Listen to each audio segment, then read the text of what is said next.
The bell rang, and a little later, sighing in surprise, Dan, straightening her hair, opened her eyes wider in amazement and asked, "What does all this mean?" Choi Sel, blushing with embarrassment, admitted that he liked Dan and, frowning in order to give his words the greatest confidence, said that from the moment he saw her for the first time, and as they became closer, he liked Dan. Dan thought for a moment, not knowing what to say, and placed her palm on her chin, lowering her head and looking to the side. Sawa was silent, waiting for an answer. Then, after apologizing to Dan, he lowered his head, suggesting that it was very awkward when the person Dan didn't like said that. Dan was brought out of her thoughts when she heard these words and exclaimed that this was not true, asking what Sawa meant when he said that she didn't like him. She exclaimed that there was nothing like that, and, having calmed down a little, said that Sawa was kind. He clenched his hands into fists and frowned, preparing to listen further, and Dan added that he was also cheerful and funny.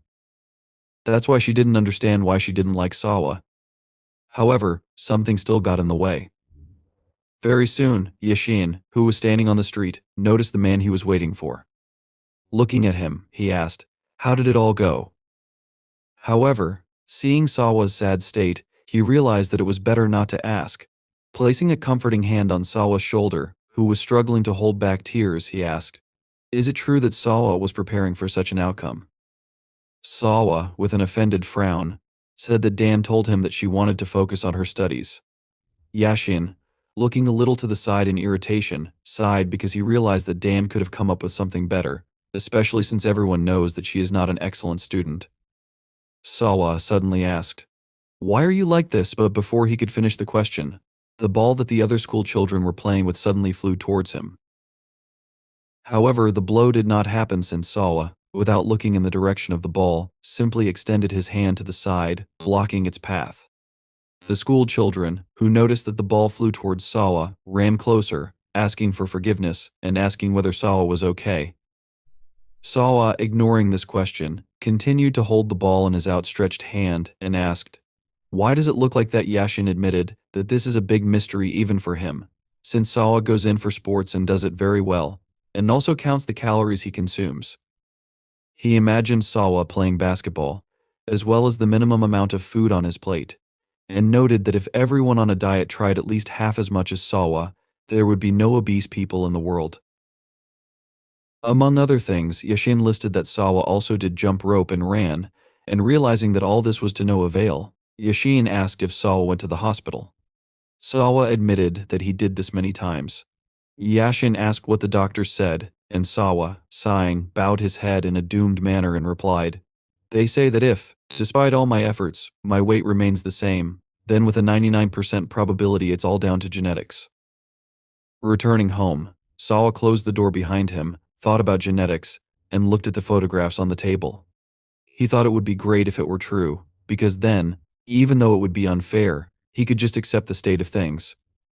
Taking in his hands one of the photographs in which Sawa's parents were, he thought that in his youth, as now, his mother was used to compliments. Touching his father's image with his fingers, Sawa remembered that he had never seen him in person, but had heard a lot about him. Sawa's father was a very successful Siam fighter, and although his career was short, his records and strength are still known today. Sawa thought about his father, who won and received an award, and suddenly thought that being overweight was no big deal, since his mother told him that he had this type of body and should increase his thoughts just by breathing. Walking a little further into the apartment, Sawa noticed a salad on a plate and a note asking him to stay strong, as diet is good but Sawa is most beautiful when he is healthy. Frowning, Sawa admitted that this made him angry and, looking into one of the drawers in the kitchen, looked at the packages of snacks and asked himself, what good is a diet if it doesn't work? He remembered how many years of stupid efforts he had put into this matter, and taking the cooking utensils and food, he decided that instead of worrying pointlessly, it was better to eat properly. Taking one of the snack bags in his hands, Sawa was about to open it, but suddenly froze. Covered in sweat from exertion, and was surprised that his hands did not move to open the bag. As a result, swearing, Sawa took the salad, pricking vegetables on the fork, and began to eat it with a dissatisfied expression on his face. When the sun began to go down, Sawa went for a run, and although covered in sweat from fatigue and tension, he suggested running. The phone attached to Sawa's clothes announced that he had already run a distance of 4 km. But Sawa did not stop when he heard this and suddenly noticed that his pace was faster than usual today. Remembering the expression on Dan's face when he talked to her, Sawa decided that he would never give up. Some time passed, and it became completely dark outside. Stopping, Sawa caught his breath. Breathing heavily, thinking that he had covered a distance of 15.5 kilometers, he had broken his personal best. Now, with difficulty straightening his back, he realized that he had run too much. However, suddenly looking around, Sawa asked if this place had always been here. It was the first time he saw it, and as he was about to grab his phone, he decided he needed to look it up on the map. Suddenly, someone announced that Sawa was very nimble, noting that he moved like 10,000 pigs. Sawa froze in shock when he heard someone else's voice. Looking in the direction from which the sound came, he noticed a dark silhouette on the bridge. He assumed that there was no way to hide, and jumping high into the air, he landed next to Sawa. Sawa moved back a little, afraid of what was happening, and thought that the distance was about 6 meters. He asked if Bab was okay. Bab asked Sawa not to be afraid, explaining that he was not hunting him. He gave his name, announcing that he was serving as a judge. When Bab said this, his eyes shone, and streams of magical energy appeared around him. He added that he was responsible for monitoring the monsters on this peninsula. Sawa did not understand what this meant, and Bab, seeing his amazement, assumed that Sawa knew nothing at all. In this case, he decided that it was good and suggested not to speak for long. He asked Sawa to follow him and took out a piece of cloth, which he threw towards Sawa. Sawa covered his face with his hands, screaming in amazement, and the next moment, the piece of cloth that Bab threw enveloped him like a cocoon. Sawa clenched his jaw, unable to get out of it. He didn't understand what was happening and asked himself about it. Sometime later, the cocoon suddenly opened, and Sawa fell to the ground. Bab, catching the cloth, folded it. Sawa, rising to his knees, grabbed his head with his hand and asked, "What kind of nonsense is this?" He suddenly opened his eyes wider and began to look around, noticing that the situation around him had changed greatly. Bab welcomed him to the world of monsters, and Sawa froze in shock, raising his palm and frowning. Bab, looking at him seriously, advised him to look around, noting that in this case, Sawa himself would understand everything. He asked if Sawa saw this. Looking around, Sawa noticed terrible monsters, and Bab announced that everyone who had gathered here were the inhabitants of this world, that is, monsters. Sawa was scared when he saw all this, and Bab said that once, people were afraid of monsters and worshipped them as gods. But now, these creatures are spoken of only as superstitions and ghosts.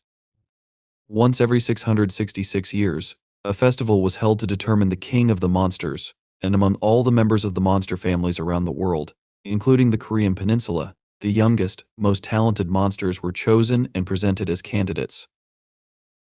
Sawa rose to his feet and listened carefully to everything Bab said. Bab, meanwhile, said that 666 years ago, one monster ascended as a king, defeated the rest of the monsters, and by now, 666 years have passed. Sawa asked him to wait, and stretching his palms forward, said that he understood everything but asked why he was here. Bab asked if he hadn't already told Sawa that each monster tribe nominates one candidate. Since Sawa was the only one who inherited goblin blood in both the monster world and the human world, he should be here. Sawa opened his eyes wider, clenching his jaw, and Bab noted that Sawa was a 4th or 5th generation goblin, albeit a next one. Sawa asked for forgiveness, drawing attention to himself, and admitted that he thought Bab had made a mistake. Suddenly Sawa heard a loud sound, and this made him even more afraid. Someone jumped high into the air, and Sawa, noticing this, trembled, unable to control his emotions. The next moment, the monster landed right in front of him, throwing up shards of stone and dust into the air from how hard the landing was. Sawa covered his face with his hand to protect it from the shrapnel, and Bab announced that they should at least give Sawa a test to see how useful he was. Opening his eyes slightly, Sawa noticed a huge monster landing next to him. The monster, turning to Bab, assumed that everything was fine with Sawa and asked if this was so. Without answering this question, Bab seriously announced that if the monster wins, he can eat Sawa. The big mouth goblin agreed to these terms, as he was sure that the chance to eat a person for the first time in 666 years should not be lost. These words horrified Sawa, and he jumped aside, startled. The goblin swung his leg to hit Sawa. Very soon it did hit Sawa, and because of how strong the blow was, Sawa flew far to the side and then fell to the ground with such force that it cracked. Bab warned that even if Sawa inherited the blood of goblins, the right to participate in the festival should not be given to an ordinary person. From the blow, blood became visible on Sawa's clothes, but ignoring the pain, he trembled and tried to get up. Bab, meanwhile, ordered him to prove his worth and frowned seriously, adding that Sawa must do this if he wants to live. Blood ran down Sawa's face, and he frowned before clenching his jaw, trying to stand up. However, he did not have time to do this, as the goblin, having lifted him, threw Sawa to the ground with force, causing even more pain. Cracks began to appear. Sawa spat out blood from his mouth, and the goblin asked if Sawa was really stronger than he seemed. Aito thoughtfully put his hand under his chin, admitting that he thought Sawa was just a tasty piece of meat, but in the end, decided there was nothing to lose. He raised his hand up to deliver the decisive blow and suggested that Sawa would be made into a chop since it's fun too. The next moment, the goblin lowered his hand, but it did not touch the ground. Suddenly, a bright flash of light appeared, and Babai closed his eyes, listening to the loud sounds around him. The goblin didn't quite understand what was happening but continued to press on, while Sawa, suddenly changing, stood up, holding the goblin's hand. Since ancient times, goblins had limitless capabilities, and now even Babai was surprised to see that Sawa stopped the blow. As a result, the main strength and weapon of the goblins became something special. Thinking about this, Babai looked at Sawa, who, clenching his jaw with effort, held the goblin's hand above him. Babai noted that this feature was the sense of play. Because if someone is a goblin, the talent is already in his body. It was an instinct that no one had learned. Now, under the influence of this instinct, Sawa bent down a little, and after that, he used the mountain throw. Lifting the goblin into the air, he threw him to the ground with force. Huge stone slabs rose from the ground, and when the dust that flew into the air due to the impact cleared, everyone saw a goblin lying on the ground and Sawa standing next to him. Sawa suddenly changed. Instead of a man, he became a half-goblin. Squinting his eyes, he tried to catch his breath, looking straight ahead, ignoring the blood running down his face. The awakening was finally complete. Sometime later, in the store, someone asked his interlocutor what happened. Then, Sawa singingly announced that it was all over. His interlocutor, remembering what Sawa had said about his changed body in the fight with the goblin, asked what kind of crazy dream that was. Yashin guessed that Sawa was having a lot of fun there, judging by his face, but Sawa frowned, declaring that there was nothing fun about it since he was getting hit all the time, and all he could do was one throw. According to Yashin, it was strange that in Sawa's dream he was beaten, since usually people in dreams are doing something familiar. He suddenly remembered that Sawa had said he never learned to fight, as he usually took up boxing to lose weight. Sawa agreed that this was very strange, as the dream was indeed very vivid. He recalled the moment he started to throw and noted that he felt like he knew what he needed to do from the very beginning. Sawa suggested that he could do it even now if he wanted to repeat it. Seeing the concentrated expression on Sawa's face, Yashin smiled and asked if Sawa was getting too caught up in this. Sawa, frowning irritably, noted that he was talking about this, and then, sighing, decided that, be that as it may, all this was most likely due to stress. He clutched the empty juice box in his hands and, looking at his palms, asked if he was really that obsessed with losing weight. Even if it was a dream, he still didn't understand why his body would suddenly become like this. Suddenly, everything changed again, and Sawa looked at his changed body in shock. He was amazed that this happened and suddenly heard someone ask if he had really woken up. Turning his head from side to side, Sawa finally noticed Bai standing nearby, who admitted that he thought Sawa would wake up soon since he had fallen asleep standing up. Sawa, looking around again, realized that this was not a dream. He looked at the world of monsters surrounding him. The monsters that were around began to look at each other because they did not expect something like this, and especially did not think that Sawa would be able to immediately kill the goblin. The monsters assumed that Sawa was hiding his power, but in the end, they realized that this was not the case since Sawa still had goblin blood in him. Continuing to talk, the monsters remembered that they had not seen a goblin serum for a long time, and Sawa, listening to all this, stood with his hands clenched into fists and his head down, not knowing how to react. He was breathing heavily. Finally, Babai, striking the ground with his staff, attracted attention to himself and announced his title as the judge of the monsters of the peninsula. He said that he assessed the candidate, Sawa, as promising, given the evidence of hundreds of monsters around. One of the monsters, located here, poked his way towards Sawa. Babai declared him not a man, but a monster, and added that if anyone was against this, they should express it now and spread the news throughout Bison. None of the monsters were against what Babai said, and noting that, in order to accidentally meet a goblin, one would have to try, they jumped into the air, planning to taxi out to carry out Babai's instructions. The monsters understood that this festival would be very interesting. A little later, coming closer to Sawa, Babai announced that since he had become a monster, his name would now be added to the list. No one could now capture Sawa or harm him without a special reason. Sawa, deciding that this was good, still said that he needed to return home. Suddenly asked himself, what if there is no reason for this suddenly? SVA, who was also next to Babai, said that this was some kind of nonsense and, sighing, noted that either Siva was pretending to be an idiot or he really was an idiot. She asked if he hadn't heard about how he was now a monster. Crossing her arms over her chest, SVA added that if the monster does not prove the ability to completely hide its essence among people, then it will not be allowed to appear in the human kingdom until it is 500 years old.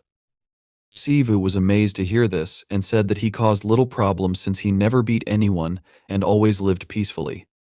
But suddenly becoming thoughtful, he announced that if Sivu does not understand, then there is no other choice.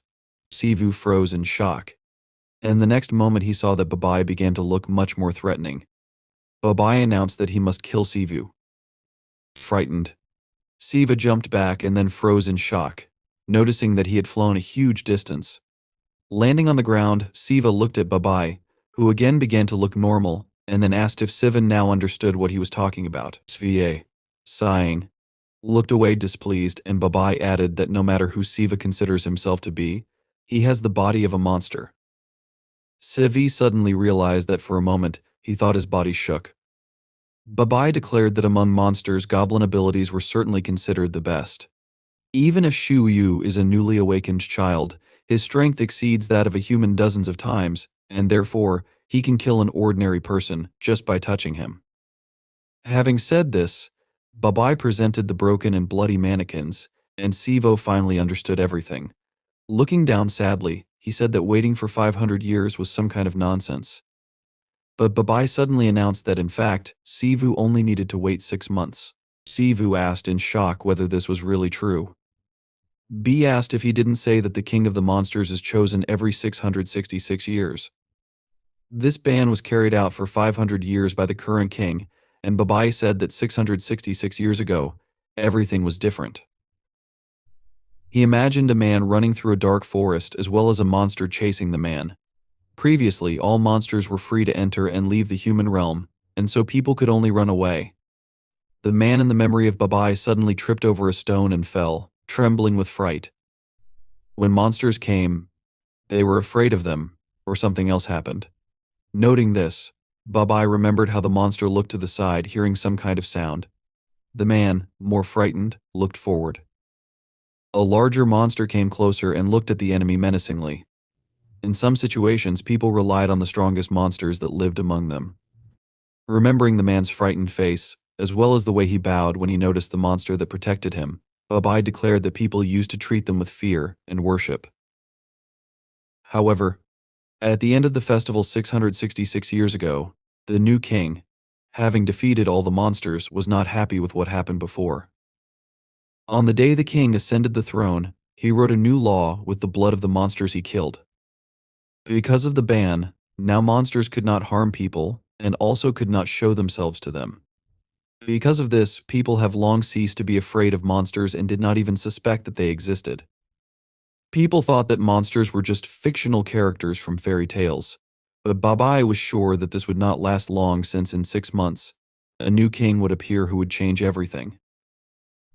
In this case, the law would be rewritten, and CVU, hearing this, froze, opening his eyes wider. Babai added that on that day, the sun would set in the kingdom of people, and the moment would come that all the monsters had been waiting for 666 years. It would be a night of monsters in which all the monsters would return to humans and awaken the forgotten fear and horror in humanity. Babai imagined how people, crying and screaming in horror, would run away from the monsters. CVU, also thinking about this, frowned and lowered his head but said nothing. Babai added that during these 6 months, Siv needs to weigh everything that is happening or learn to manage the force in order to do something. This, according to Babai, was something that Siva had to decide on his own. Siva asked how he could control the power. Besides this, he was wondering what would happen if he learned how to do this. He asked how strong one needs to be for monsters to call a person strong. Babai laughed quietly, closed one eye, and grabbed his beard with his hand. Then he noted that for a second, it seemed to him that CVU made a confident expression on his face. That's why he asked what C was up to. Frowning, CVU clenched his hands into fists and asked himself what would happen to the world when monsters appear. He announced out loud that he wanted to make sure that monsters did not touch people. Although it was difficult for a 17-year-old man to make promises, it was clear that the world would become a much more dangerous place if everything was as Babai said after introducing Yashin as well as his mother. Siwa decided that he must at least protect those who were dear to him. Babai, approaching CVU, noted that perhaps all was not lost since the goblin blood in California's veins was very strong. It couldn't be compared to the blood of a pure-blooded goblin. But if C could properly use all of his powers, then no monster would dare to offend those who held Siwa dear. Although the likelihood of this was small, Babai noted that she would never know what might happen. She warned that he would be able to extend the law if he could win the festival and become the king of the monsters. Swa suddenly interrupted Bai's speech, ordering him not to talk about the impossible. She pointed out that although Sai was not the worst monster, he still had no chance of winning the festival. She asked if B understood this. B and CVU, hearing Self's voice, turned in her direction. Babai suddenly remembered that he had not yet introduced himself. He asked permission to do this and, pointing to Subiyoe, called her name, saying that she, just like Siwa, would take part in the festival for the sake of her people. Self, straightening her hair, sighed and then asked why Sivan needed her name. She did not understand why this was necessary, since she was sure that she would never see Shiva again. Moreover, she added, she did not come here to meet anyone. She recalled that B had said he wanted to take a test to see if he could return to people and promised that she would be angry if he went back on his word. Bye-bye, without reacting to this, explained to Siv that Subiwa was in the same situation as him. Despite her young age, she wanted to get to people. He put this question off because he already had a lot to do, but Subway still wanted to take this test. CVU, widening his eyes, asked, didn't Bai say that monsters would be able to reach people in just 6 months anyway? Bai asked Siwa to look at Sebawa, and Subway angrily asked why she had to take this test at all. Remembering the magic of transformation or the strength of monsters, she said that there were many weaker monsters who had spent 500 years among people. Bai knew about this, and therefore found it difficult to understand how ready Siwa was. The whole point was that, in order not to reveal themselves to people, monsters needed not only basic skills but also patience and self-control. Subway understood what Bai was saying but expressed hope that this was not just a reason not to deal with her. Bai said that her assumption was nonsense because, if that were the case, he would not have even called her here. He explained that the festival was coming soon and the old law was about to expire. He asked why he should listen to Soe's whims when he was already busy. However, according to Bai, Selo was lucky since there would not be a better opportunity to see how she got along with people. This was Subway's chance, and Bai noted that, as far as she could understand, Siwa was human, so there was no better judge than him. Siu froze in shock, and even Subway was surprised when she assumed what Bai wanted from her. Bai promised that he would give Subway until the end of the month, and asked her to help Siwa deal with the monster's powers, including transformation magic. He promised that if he saw that Sebawa had progressed enough in a month, he would give her and Siva the right to live in the kingdom of people. Swa still didn't say anything but just stood there frozen in shock. She then asked B to stop talking nonsense. Pointing her finger at CVU, she angrily asked what she could teach him in a month. In this case, she shouted that Bai had better immediately say that he did not give her permission.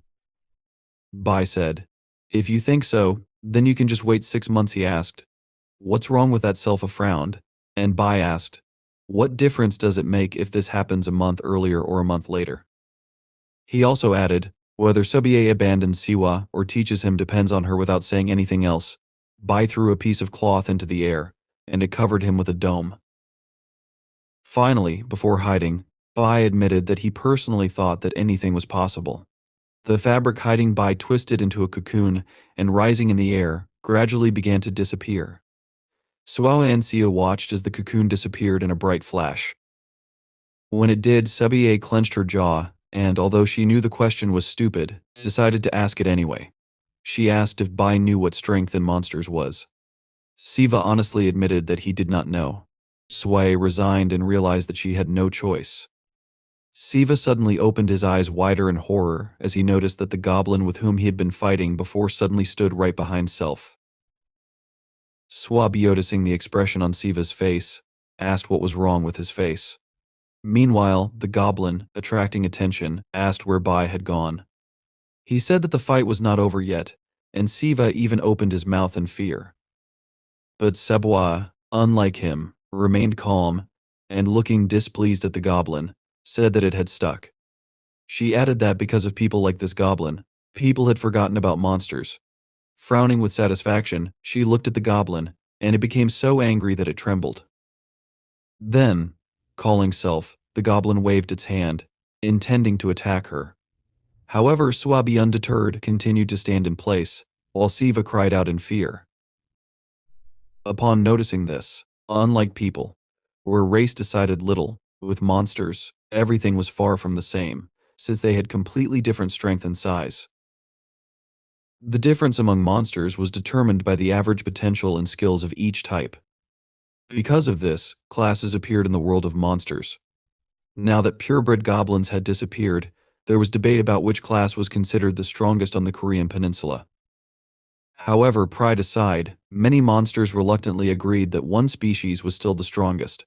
At this time, the goblin suddenly froze, finding himself entangled in magical chains. He trembled, covered in sweat from horror. Selfa asked, "Is something really wrong?" She smiled, looking at the goblin's powerlessness. The rabid beasts that were the 9-tailed foxes were considered the strongest monsters on the Korean peninsula, and now Seawood proved it by telling the goblin to continue. However, the goblin could not move, bound by chains. A series of surreal scenes flashed before his eyes, but the goblin no longer groaned in pain. Seawood froze in shock when he noticed what had happened. He eventually realized that simply standing there, frozen in surprise, was not an option. Clenching his jaw, Seawood began to think about what to do next. The situation he faced required him to accept it and adapt. Suddenly, Seawood noticed Self, who was looking at him seriously, noting that he had seen it. It was magic. It was the ability to absorb and use energy and powers. Swab also explained that there were 2 types of magic, one called unique and the other called acquired. Siva listened attentively, and Subaway added that she was sure Siva already knew what unique magic was. An example was the Goblin Serene, which was a special ability for the goblin race, passed down through the blood of Siva. To use this ability, one did not need to learn anything special.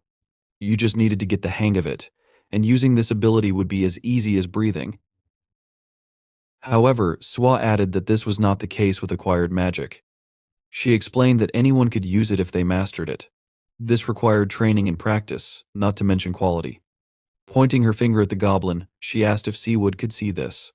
Swa noted that the goblin had not taken the time to train, relying on his natural size and strength. Now, he had been humiliated by a simple binding spell. She also added that the goblin was a clear example of creatures much lower than her level. The goblin was still trying to do something, but all that happened to his body was trembling. Swa finally announced that, be that as it may, since it had come to this, she would teach Siva. She offered to clarify everything at once, and it admitted that she did not like difficulties. So, if the result was unsatisfactory, she would not control her anger. That is why she advised Siva to give up immediately if he was not ready for this, since for someone who had been human only a few minutes ago, this would be very difficult. Siu had not yet responded but simply lowered his head in thought. Swab warned that he could die if he disappointed her.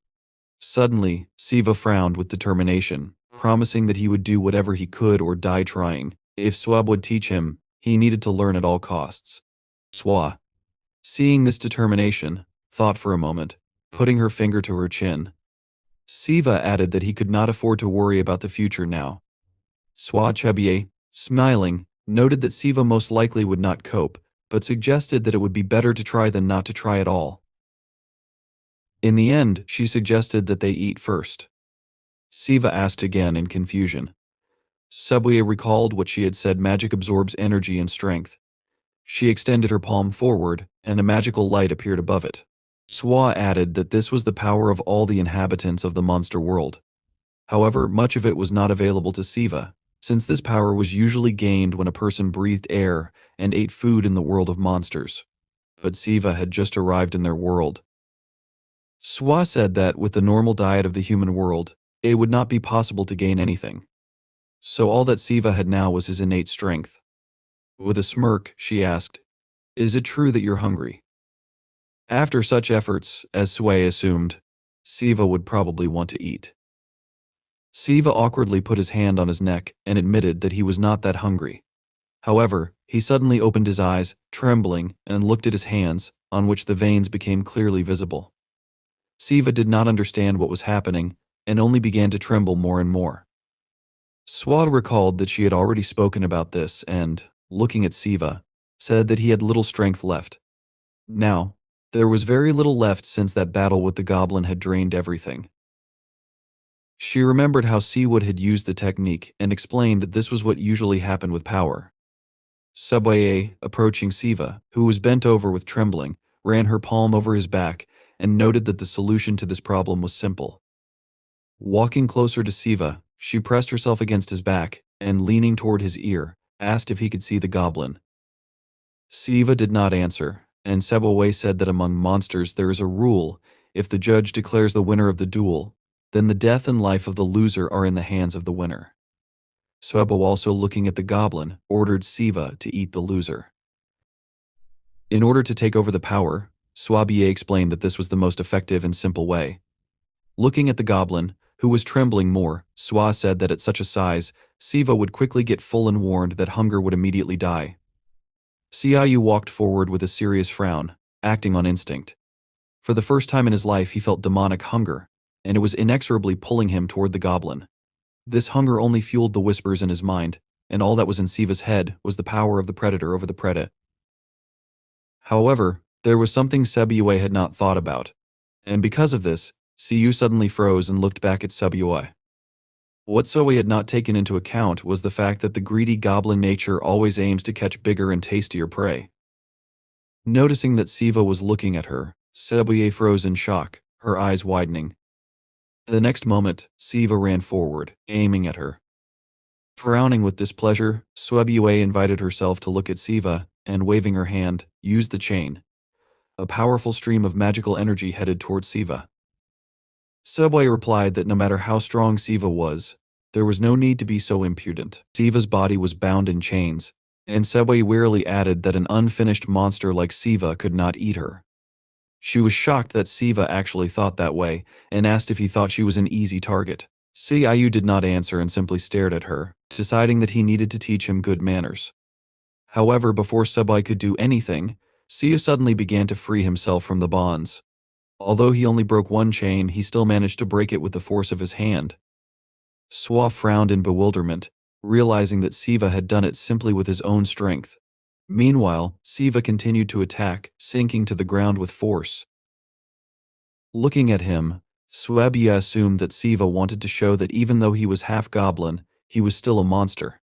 Grasping the nail of her other hand with one hand, she pulled the nail out of her finger and smiled, ignoring the pain. Despite this, Siva ran to attack again. Swai drew a circle in the air with her blood and summoned the blessed great demon king. She summoned only one fist, and thanks to the magic, a huge fist appeared, which upon hitting Siva, threw him aside. Siva frowned in confusion, amazed by this. He then opened his eyes wider as he noticed that the fist had opened, turning into a palm. The palm began to put pressure on Siva with great speed, pushing him forward. He did not give up, putting his hands in front of him to soften the blow. The goblin took advantage of this and gradually began to move to the side as the palm flew forward. After some time, when the magic dissipated, Sway looked at the trench that had formed in the ground and asked if Siva was still alive. She noticed a dark silhouette in the dust and remarked that nothing could be done, even if Siu was dead. She recalled that he himself had asked for death when he attacked her and admitted that she did not expect much from Siu. However, frowning, she mentally acknowledged that she did not expect any resistance from him and added that the fact that Sia had awakened was surprising even among powerful goblins. She suddenly noticed that Siva's eyes were apologetic, as well as the fact that a horn had appeared on his forehead. Recalling other monsters, she mentally noted that only a few goblins were endowed with unique magic, which was as rare as it was powerful. Meanwhile, Siva took hold of the horn and tore it off. Swajue realized that Siva had the makings to become a symbol of the goblin race. At that moment, Siva stretched his hand with the horn to the side, waiting for it to transform. Suboyi, grinning, admitted that for an unfinished goblin, Siva was quite good. She was ready to fight, and Siva used a unique magic called the Goblin Club. Siva was an outstanding monster genius who received 9 tails even before reaching the age of 100, a talent that had been passed down in the family of demonic beings on the Korean peninsula for 1,000 years. This is why she felt it so clearly. Siva stood in a fighting pose with a tense body and bent knees. He held in his outstretched hand a goblin club. A clot of magical energy collected in his hand. Sebawai understood how dangerous this was, though she was seeing it for the first time. She looked at him confidently, frowning, thinking that if we talk about the amount of power monsters have, she would not lose. But she asked herself in bewilderment, what kind of pressure is this? Siva collected dark clots of magical energy in his hands, and they rushed toward him in waves. He confidently leaned on the ground with his foot. Swa looked at him intensely, her eyes wide open. Immediately after that, Siva made a sharp jerk toward her while holding the magical weapon behind his head. This technique was called the transformation of a goblin club. Sway stood opposite him, preparing to defend herself with a thunder strike spell. She put her hand in front of her, looking up tensely. A few moments later, Siva fell on her with powerful force. There was a large explosion that was both deafening and dazzling, and fragments scattered in different directions.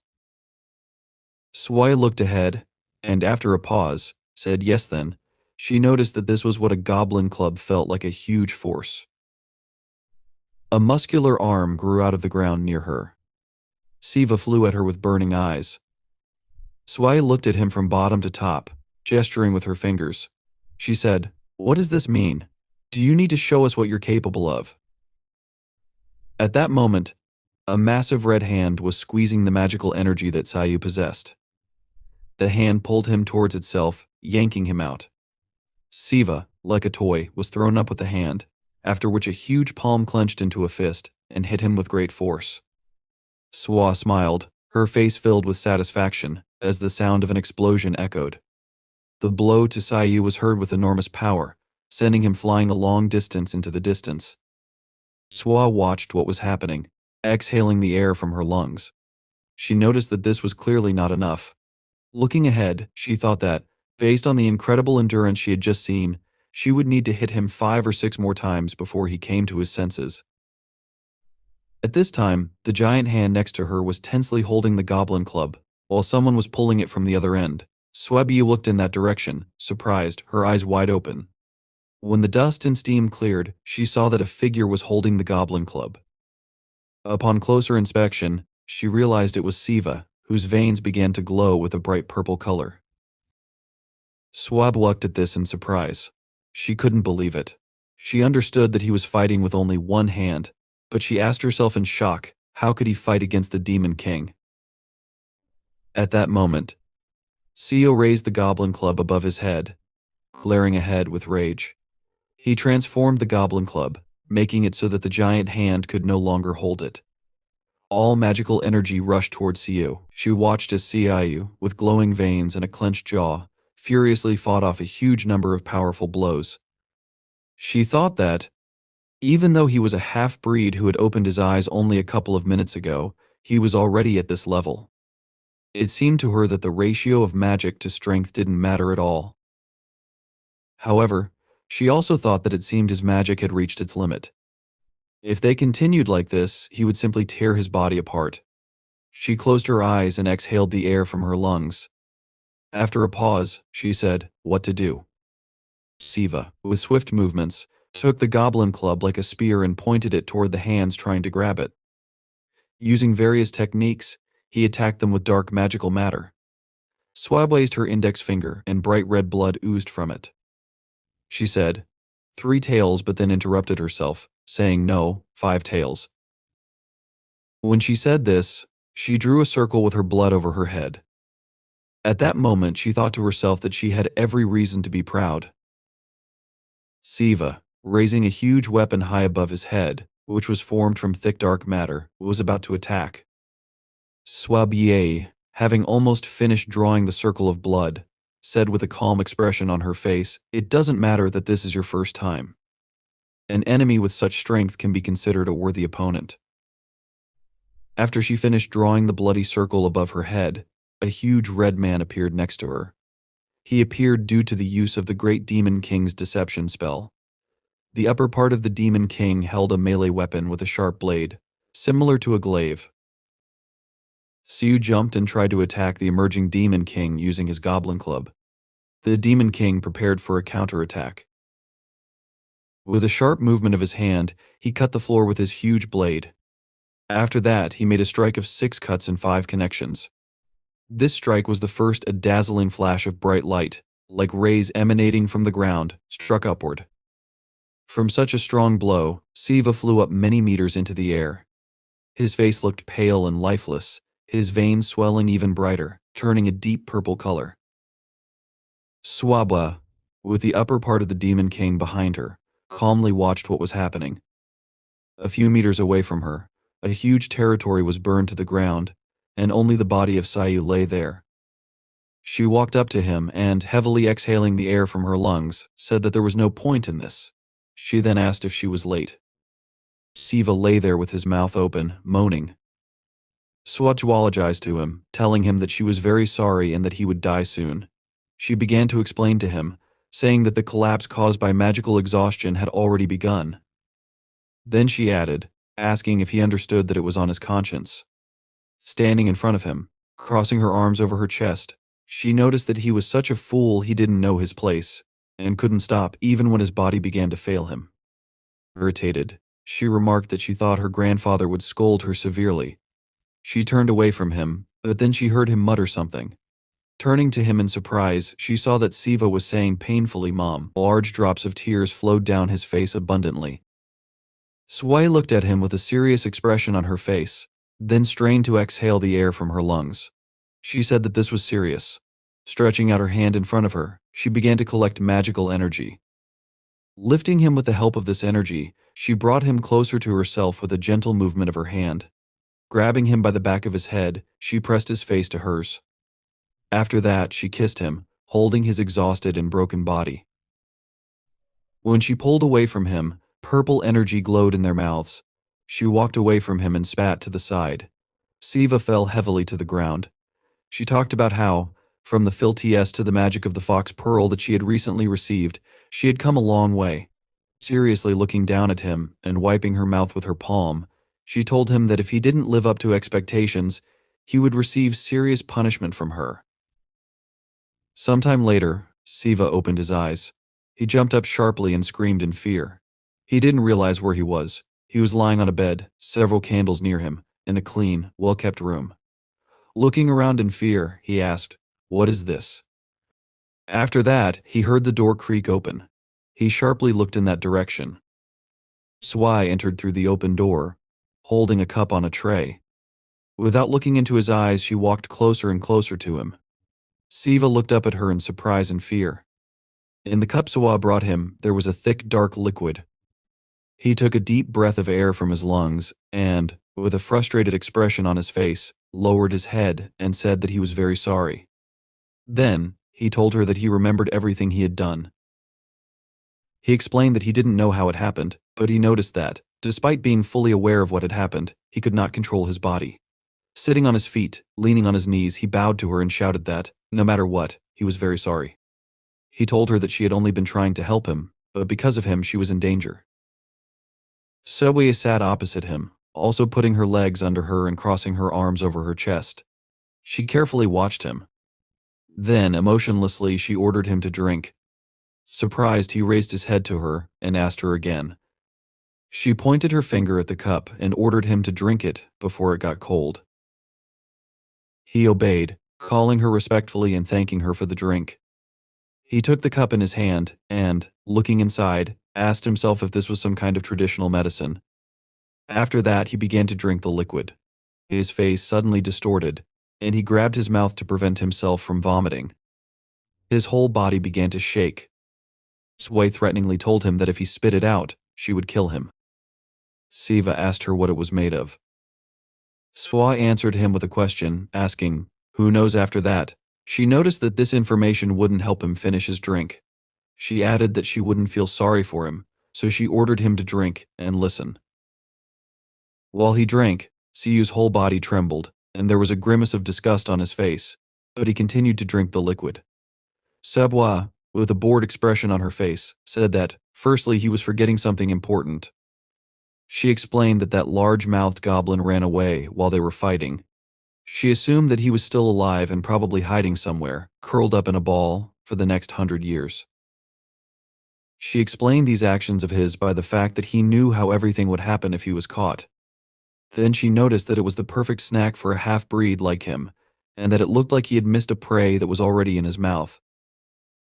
Siva asked her, while swallowing the liquid, if there wasn't another way. She asked him again, smiling, another after that. She ordered him to look at her, and asked if he still considered himself in charge. He told her that he still did not realize that he would have to kill or eat monsters, and he really didn't want to eat it. However, he began to talk about the fact that, to be honest, no matter who they are, for him, they are all dangerous monsters that threaten people. Hanging his head down, he said that if he doesn't do everything right, then in a few months, the people he values will seriously suffer. If he needs to kill, then he will kill, and if he needs to eat them, then he will eat them. He looked at her confidently from under his brows and said that he had already said that he would do everything he could.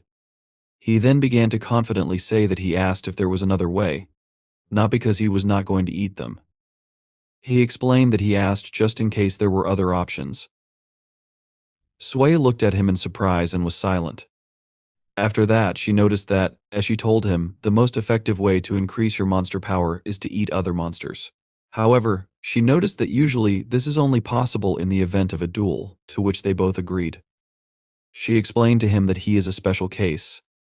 Then she began to tell him that if this does not contradict the rules, then the weak will be caught and eaten. She explained that they will not remain alive for long. After that, she added, saying that moreover, he would no longer have easy prey. She explained this by saying that even if he was a half-breed, many monsters saw that he was a goblin who had a little knowledge of sheer. Rumors about him spread throughout the area. She began to tell him that those whom he can easily defeat will not fight him, but there are others who will come after him. These are those whom he cannot cope with at his current level. Then, rising from the floor, she clarified, using a metaphor, that if he lost a pheasant, then she advised him to cook a chicken. That is, she recommended that he take a simpler path. After which, she asked him if this was true. Siva looked at her in surprise. After that, Soboye, with a smile on her face, pointed her finger to the side and asked him to go. She explained this by saying that she had a gift for him. After some time, they were on the street. He followed her and repeated in bewilderment. A gift in front of him stood Suwa, behind whose back was a large monster bound by magical chains. This monster made loud noises and tried to bite through the magical metal with its fangs. Svier.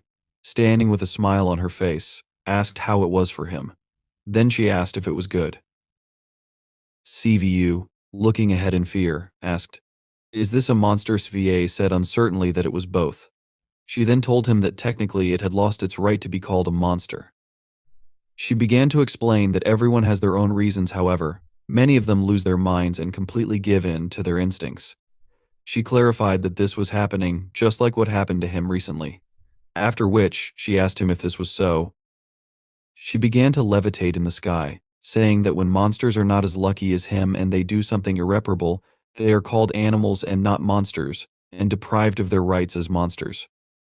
She said, dry mouths, after which she clarified that that's what they call those on the Korean peninsula. Using levitation, she rose up and was already standing on the roof of the house. Swa, with a smile on her face, asked him what he was looking at like that. She then asked him if she had already told him. After that, she reminded him that this is a beast that has lost its mind.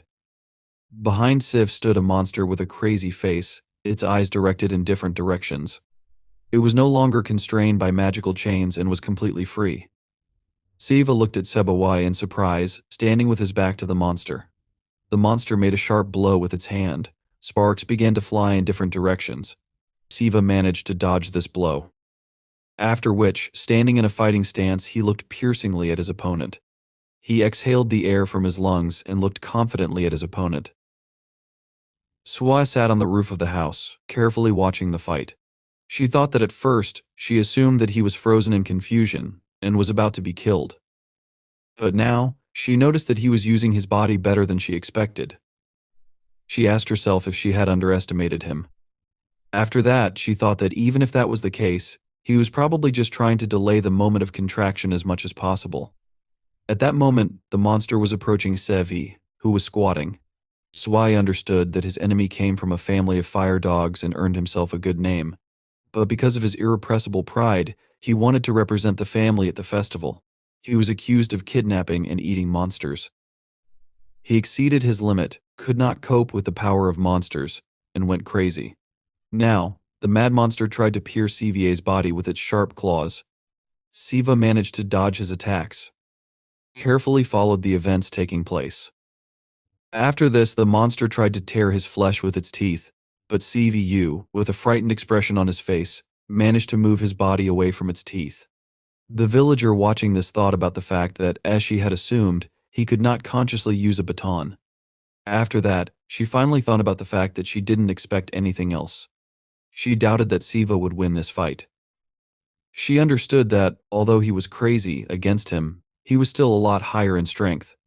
While she was thinking about this, the monster made another blow with a loud scream. Svie understood that. Moreover, that part of the Siam that emphasizes throws and wrestling would not work against him. She understood that this was a cruel but effective method to awaken his instinct, which awakens only when he is on the verge of death. However, she saw Shiva with a concentrated expression on his face in a fighting stance, raising his fists to his jaw, looking in front of him with his knees bent. He was in a fighting boxing stance, looking confidently in front of him. Selfa looked at him in surprise, opening her eyes wide. The knuckles of Siva's fists began to turn white from the effort with which he clenched his fist, after which he delivered a side blow with his right hand to the monster. The monster staggered from the unexpected resistance that was shown to him. Sievy remembered how, in the martial arts section, the coach told him with surprise that he was much stronger than he thought. After which, the coach apologized to him, saying that because he said his goal was to lose weight, he did not expect that he would be so good. After that, he asked him if he ever wanted to take up boxing seriously. CVU, with a tired expression on his face, regaining his breath, was silent in response, drops of sweat flowing profusely down his face. He then replied that when he loses weight, he will think about it. The coach, with a smile on his face, asked him to wait. Then he noticed that he would lose it on his own if he constantly exercised. The trainer, with specialized pads on his palms that are designed for sharpening strikes, suggested that Sev train for 6 months. After which, he noted that if he wanted, he could help him with diet and exercise. Then the coach said that with such a skill, he would reach the competition. The coach put his hand on his shoulder and encouraged him that the excess weight would certainly fly off his body on its own. Siva smiled, looking at the floor, and thought that it would be nice if boxing had an effect. Unlike other martial arts trainees, his goal was not physical strength or fighting ability, he wanted to lose weight. When he thought about this, he dealt many sharp blows to the monster's entire body. He wanted to lose his weight in his usual and simple desire. However, despite all these desperate desires and despite his constant efforts, they did not come true. However, he did not give up, and since primary school, he has been involved in 16 sports. At this moment, Siu struck the monster with crushing blows with his legs, causing the monster's bones to begin to crunch. Of the 16 sports that he practiced, 7 were combat sports. Although he did not train for long and his weight did not go away, his efforts and natural talent as a goblin made him perfectly absorb all the skills from those 7 sports. Siva furiously struck many blows at the frightened face of the monster. While jumping with his legs, he crushed its jaw, and fragments of fangs flew out of its mouth. Selfa looked at this in incredible surprise, with her mouth wide open, and asked how to explain this. The defeated monster lay unconscious at Sivik's feet. CVU, looking at this and regaining his breath, asked, "How can he eat it now?" While the monster was lying on the ground with smoking fur in the place where Sivo was struck, and with fragments of teeth near its mouth, Sivo examined his body in surprise. Svie watched this while sitting on the roof of the house and asked herself, "Is this martial arts?" After that, she mentally hoped that this was not innate strength. She thought that this power was invented by people, and it would not be useful against the bodies and strength of monsters. She understood that he received the body of a monster quite recently. However, in a real battle, he was able to quickly figure it out and apply his skills. She thoughtfully put her hand to her chin and looked at him, realizing that his potential was much greater than she thought. Siva turned to her and asked what to do now. Looking at her, he said that it seemed to him that he had won. After which, he hesitantly said that he didn't need to eat it completely to prove it. He didn't have time to finish because Seboi interrupted him with a smile on her face and said, "Of course not after that." She invited him to talk about it when he finally defeats the monster. Then she asked him, "Right?" Siva looked at her questioningly. A moment later, a monster pierced his shoulder with its long, sharp fangs. He grabbed him with his sharp claws and, digging into his shoulder, began to tear his flesh. Splashes of blood began to spread throughout the space surrounding them. Siva looked at him in shock. He screamed loudly as the monster threw him up, stretching his skin and crushing his bones. Blood flowed abundantly from his body. He trembled with fear and pain. A monster with a bloody muzzle was approaching him. When he looked at the place where he was bitten, he saw that his shoulder was missing, replaced by a bloody mess of a dark color. He stared at it in horror, shaking with fear from the terror that gripped him. He could not move, and because of this, the monster struck him on the head. Blood began to flow from his mouth. Sela hugged her legs with a bored look and asked, "How is this possible after that?" She said sadly that she was sure they would have more than enough time. He replied, explaining that the main reason people fear injury is not the pain, but the fear that a part of the body will be either deformed or completely lost. This is one of the innate fears inherent in living beings called humans. For an 18-year-old, this was quite enough to trigger a panic attack. The monster, with a bloody, sinister muzzle, growled at Shiva. Surprised, Shiva turned his attention to his shoulder, which was healing before his eyes. He watched as its tissues regenerated and muscles reappeared. He looked at it in bewilderment. A moment later, the monster delivered a sharp blow with its claws, tearing Shiva's chest. He looked at the wound in fear, but after a few seconds, he noticed that his wounds began to close, and the cuts disappeared. Monsters and humans have so many differences that it's useless to count them, but if you were to point out the main ones, they would be endurance, body recovery, and the difference in thinking that stems from these traits. Shiva, after realizing his invulnerability, dodged the monster's next attack. With a confident expression on his face, he stood in a boxing stance, preparing his fist to strike. If he wasn't dead or mortally wounded, then injuries meant nothing. Once he understood this, the subconscious restriction aimed at protecting his body disappeared, and the limits of his physical abilities increased. Shiva struck the monster with a powerful punch. The force of the blow sent the monster flying a huge distance, creating a blazing path in its wake. Shiva looked intensely at his fist, thinking it hurt as if it would break at any moment. Yet, he understood this wasn't happening. He realized his punches had become much stronger compared to before. The monster lay unconscious among a pile of debris and destroyed objects. Shiva thought the impact of his simple punch could be compared to a car crashing into someone at full speed. However, he also realized that he was the only one here capable of recovering. If he reflected on what had just happened, it would no longer surprise him. Sela turned to him from behind and said, "Enough is enough." She walked up to him, placed her hands on her hips, and remarked that his punches landed well. Then she added that while the monster wouldn't die, it wouldn't be able to get up quickly and recover. She shifted her gaze to Shiva and asked him what he thought. Clarifying her question, she inquired about how it felt to not lose his mind and consciously use magic for the first time in his life. Shiva, pointing at himself in surprise, asked with his mouth wide open, "Did I use magic?" Then he said he really hadn't done anything special. Sela responded that magic isn't such a grandiose feature, and even if it's not high level, it can be used in various ways. She asked if he understood. Shiva, still surprised, noted that his body quickly recovered because he used magic. Sela confirmed, saying he had no control over it yet, but even his recent punches were the result of magic augmenting his physical strength. She added that, besides the fact that he hit hard, she wanted to know if he felt anything else. Shiva looked thoughtfully at his palm and said he wasn't sure but felt something similar to static current. Sela answered that if he wasn't lying, then it was likely magic. Due to his inexperience, he couldn't sense it accurately. Sela then looked to the side and extended her hand, which began to glow with magical energy. She moved her index finger and explained that she had forced him to fight to gain experience. Because the fight was bloody and he tried to win, he subconsciously used magic. With a gesture of her finger, she began raising the defeated monster. As she did this, she mentioned being a little surprised, noting that she thought it would take him 10 days to figure things out. She then complimented him, saying he was more talented than she had initially thought.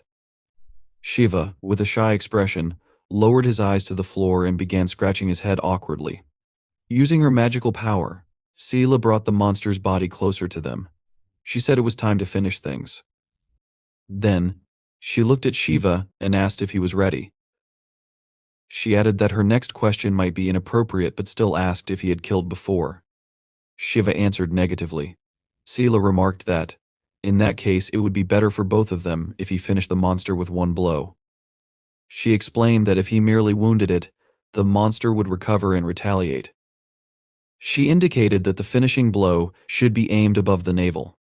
She explained that for most humanoid monsters, this is a weak point, the place where they store their energy. She advised Shiva to gather his magic and channel it into one blow. Shiva exhaled heavily and began approaching the monster's body. He focused energy in his fist, looking straight ahead with confidence. It's always hard the first time, he thought. Even when one strives to gain strength, kills and devours everything in their path, excuses and reasons rarely suffice. In Shiva's mind, memories resurfaced from his life as an ordinary, mediocre, overweight guy, someone who once had close people in his life. Clenching his jaw with rage and baring his teeth, he struck the center of the monster's torso with a sharp, powerful movement of his fist. A copious splash of blood erupted from the monster's back. Sela asked him if he had grabbed something in his fist, then told him to open it. Shiva opened his palm and saw a glowing purple ball. Sela explained that it was the monster's internal core, known as a magic pearl, which stores magical energy. She told him that if he swallowed it, the monster's magic would become his own. Without hesitation, Shiva swallowed the pearl. He stared at his body, expecting something to happen, but when nothing did, he wondered if something was wrong. Suddenly, an unusual shadowy bird landed on his shoulder and commented that something strange was happening. The bird explained that loud explosive sounds usually occur when someone swallows a magic pearl. Shiva, startled, looked at the bird in fear and screamed in confusion, asking, "What is this?" The bird flapped its wings and transformed into a girl named Solai. Shiva stared at her in surprise. Sela, irritated, asked Soli what she was doing there, adding that she was certain Soli had no connection to her soul. Soli apologized and said, "Do friends need a reason to meet?" She admitted Sela was right, but explained that she had come because she had business. Looking ahead with a smile, Soli asked, "Is this the half-goblin everyone is talking about?" She spread her wings and said, "Pleased to meet you," before introducing herself as Sela's childhood friend. Shiva, surprised, bowed and introduced himself. Sela looked at Soli with displeasure and asked, "What's the matter?" Soli explained that, as they knew, she worked part-time. Sela, annoyed, asked part-time. Soli clarified that it was just a term people use. Shiva, still surprised, thought about how strange she sounded and wondered about something else. With a smile, Soli said she had caught 2 demons and came instead of the old man to deliver the reward. Sela sighed and replied that she didn't need the reward, suggesting that it should go to Shiva, as he had defeated the monster alone and deserved it. Soli agreed and mentioned that she had witnessed everything from the beginning. Moving closer to Shiva's face, she remarked how impressive it was and admitted she couldn't believe he had been human until recently. She then asked if something unexpected might happen at the festival, and after a pause, she asked Sela if Shiva could become her rival. Sela, smiling, replied that she hadn't thought about it. Then she asked Sole what festival she was referring to and commented that Shiva might not last long there. Soli blushed slightly and stared intently at Shiva, saying she was intrigued and believed he had potential.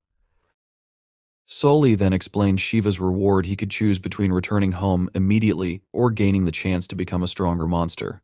Smiling widely, she looked up at him and asked what he would choose. Sometime later, Shiva called Yashin, who responded menacingly, asking, "What kind of nonsense is going on?" Yashin walked down the street, complaining that Shiva hadn't shown up at school and his phone was off. He added that he had answered an unfamiliar number, thinking it was Shiva, and asked if something had happened.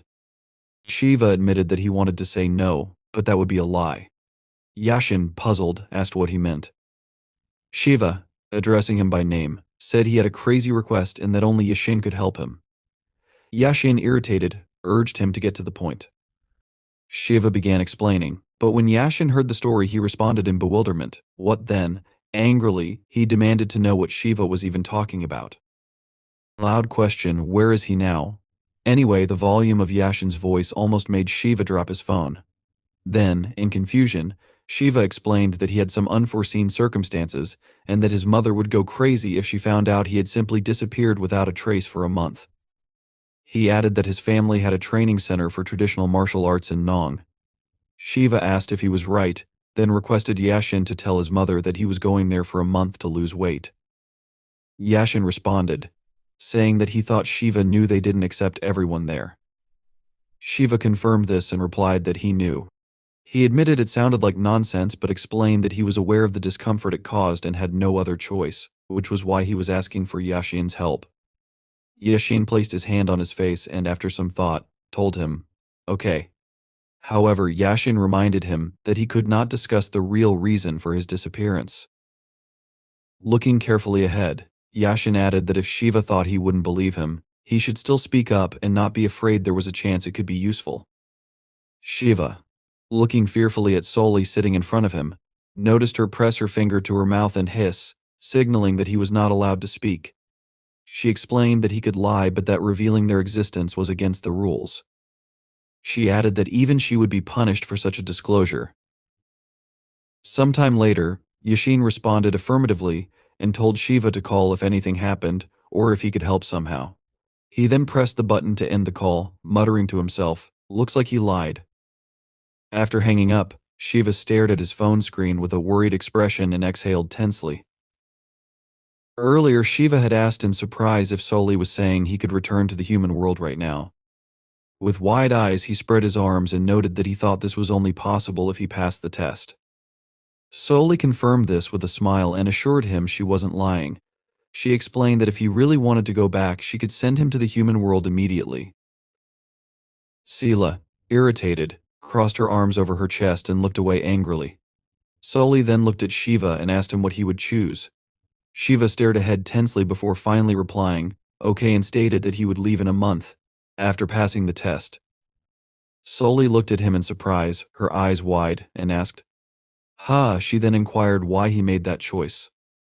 Shiva, frowning, looked down and explained that if he didn't study properly now, Something worse could happen, worse than not being able to return. He said the fight had only reinforced this belief. Clenching his palm into a tense fist, he declared that he needed strength to handle such situations. That was why he had decided to strengthen his monster abilities. Looking menacingly ahead, he affirmed that this would happen.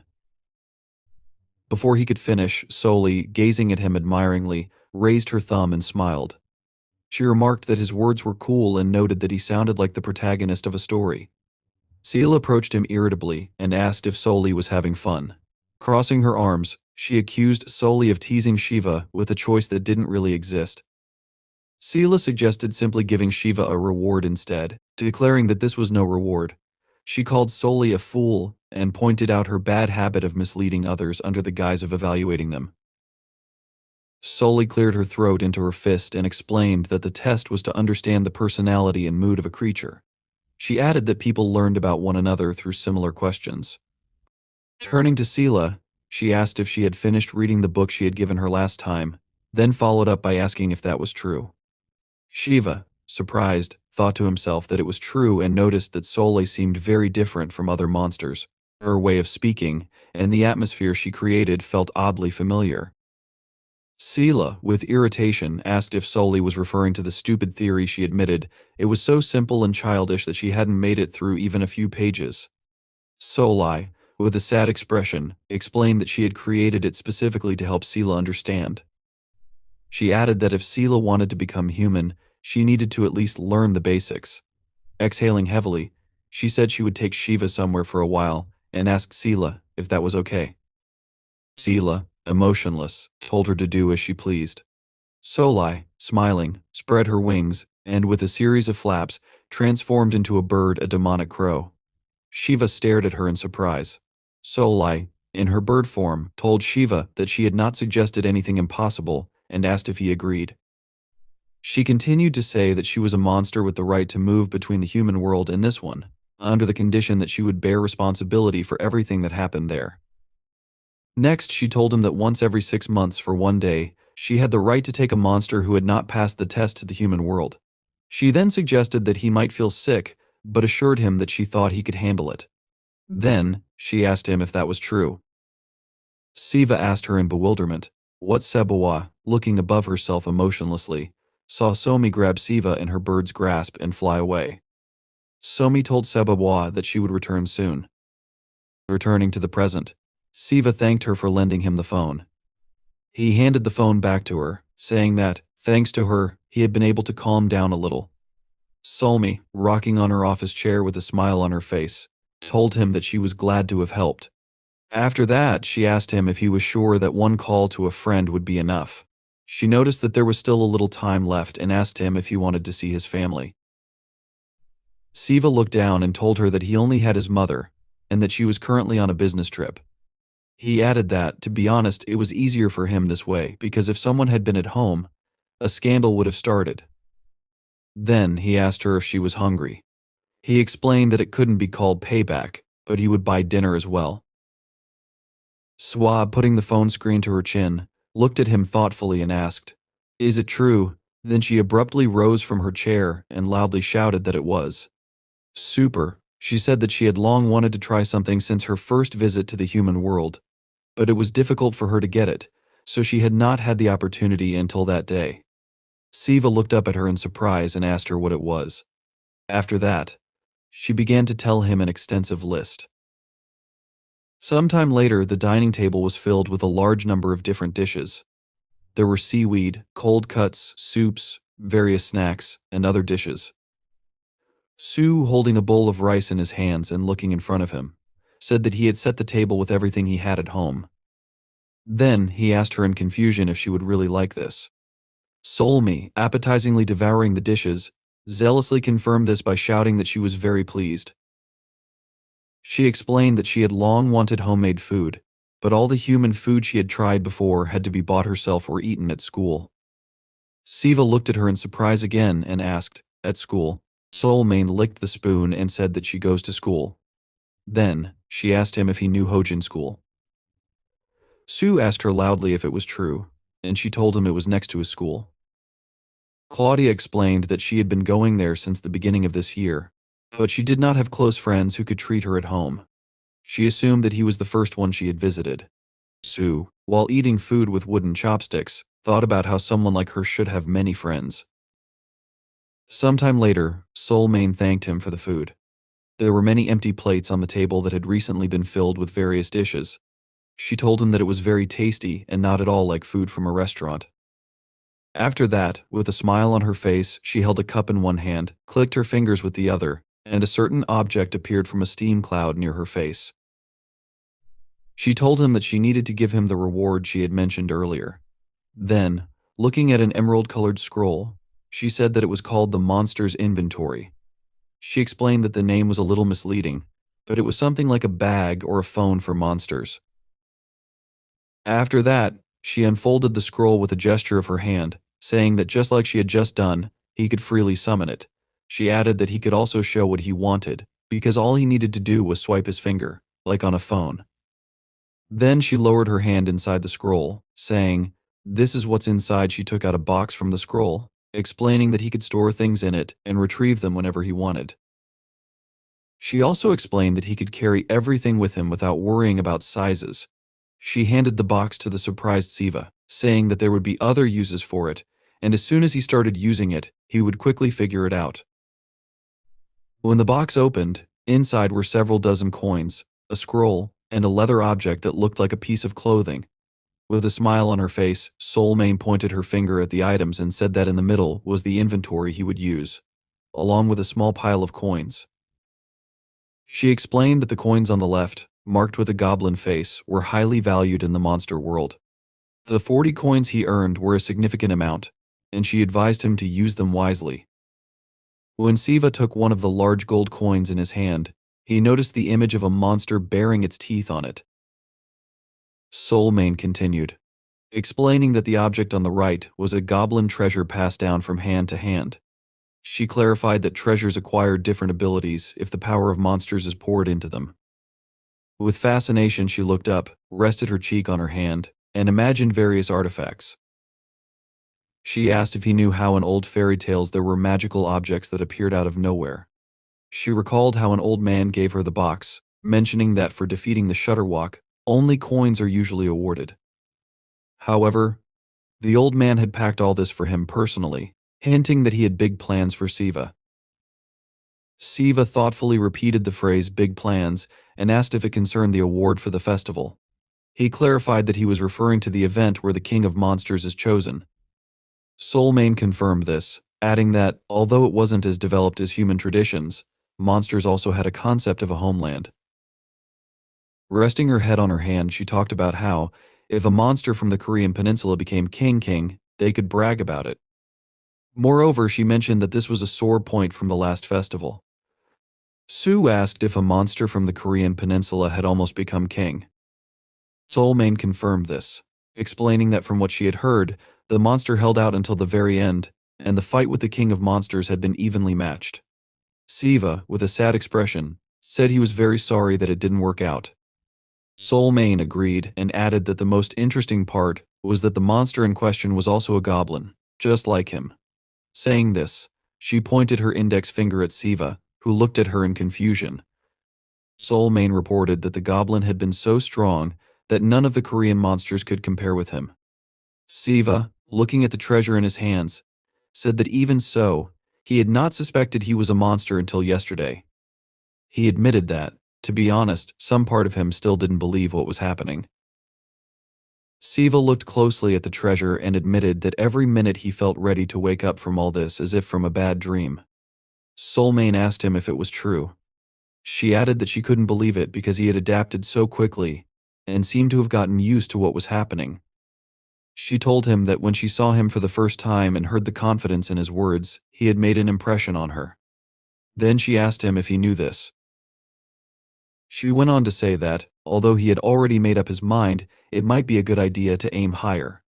Siva, looking at her seriously with furrowed brows, asked what she meant. With a smile, looking at him from under her brows and holding a glass in her hands, she explained that people and a threat from the new king concerned him. She said he was afraid of this, and if so, why didn't he become king and extend the law further for another 600 years? Siva looked at her in shock. He then asked if he could ask her a question. Soul Mane confirmed with a wide smile on her face and said that he could ask her anything he wanted because he was her first human friend. She said that if he was interested in something, she would try to answer. Siva pointed his finger to the side and said it wasn't serious but just quackery. He clarified, referring to the inventory of monsters next to her, saying that it had started flashing. Soul Me, surprised, turned to the side and saw a large inscription on the inventory urgent. She asked lightly, "Is this?" Then she explained that it was an urgent call transmitted to all the monsters in the area when something important happened. Taking a cup of tea in her hand again, she told him that if the call was transmitted to the human world, it meant a monster had broken the rules and injured a person. She asked him if he understood this, then noted with a smile that it hadn't happened for several decades, so it couldn't be an urgent call. Then, with wide eyes and in great surprise, she realized what was happening and screamed in horror, clutching her hair with her hands. Siva looked on in incredible confusion, unable to move. After that, Soul Mane asked with a loud scream if this was serious. Some time passed, and it was already dark outside. Su, snapping his fingers, froze in amazement as the magic scroll appeared in the air in front of him. Upon revealing it, Su noticed a picture of the armlet he had received as a reward and asked if he just needed to insert his arm into it. He touched the scroll and took out the armlet, assuming it was some kind of armor he just needed to wear. In the end, Siva decided he would need to ask how to use it, but got distracted by looking at the clock on the table nearby. He remembered that a while ago, Soul Mane had announced it wouldn't take long. Looking at her phone screen, he noticed 6 hours had already passed. She calculated that half a day was 6 hours, and if they had arrived at 4, they needed to return before 10. To confirm her words, Soul Mane asked if it was true. Without waiting for an answer from Siva, she promised she'd be right back and asked him to just wait and not do anything. Siva didn't argue, and Soul Mane smiled, asking if he could talk to her informally before she left. She noted that they were friends and told him to just call her by her first name when she returned. At the moment, looking at the still closed door, he realized it was already past 10.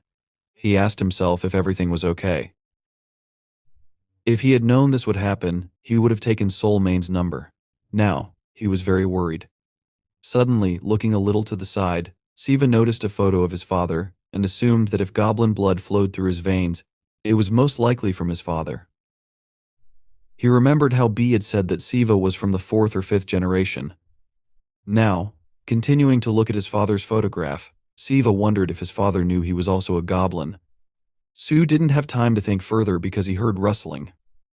Turning towards the open window, he asked if it was Solmi. At the same time, on the street in a dark alley, a man, unable to hold back tears, was trembling and trying to say something. However, only muffled wheezes escaped his throat as a spirit forcefully squeezed it, preventing him from speaking. The spirit, moving its hand, screamed as it prepared to deliver a decisive blow. Suddenly, an attack passed through its body. Soul Mane noted that she was still catching these monsters, for which there seemed to be no end in sight. She assumed that at this rate she'd run out of feathers. Looking at the feather she was using as a projectile, she focused on the spirit, who turned away, distracted from the man. Soul Mane asked what the spirit was so worried about. She noted that the spirit didn't feel pain and frowned seriously. At that moment, the spirit jumped, preparing to run away. Soul Mane ran towards it to stop it, and with her attack, which turned into a bright flash, the spirit disappeared. The man, still crying in horror, sat in shock on the ground. The coroner continued to rise in price, and Soul Mane asked him not to worry.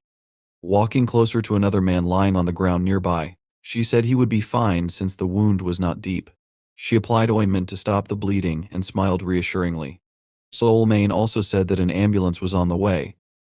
However, the man was still terrified and suddenly became even more scared when he noticed a huge spirit landing on one of the high-rise buildings nearby. Solmi, noticing the man's horror, also heard a noise from the spirit.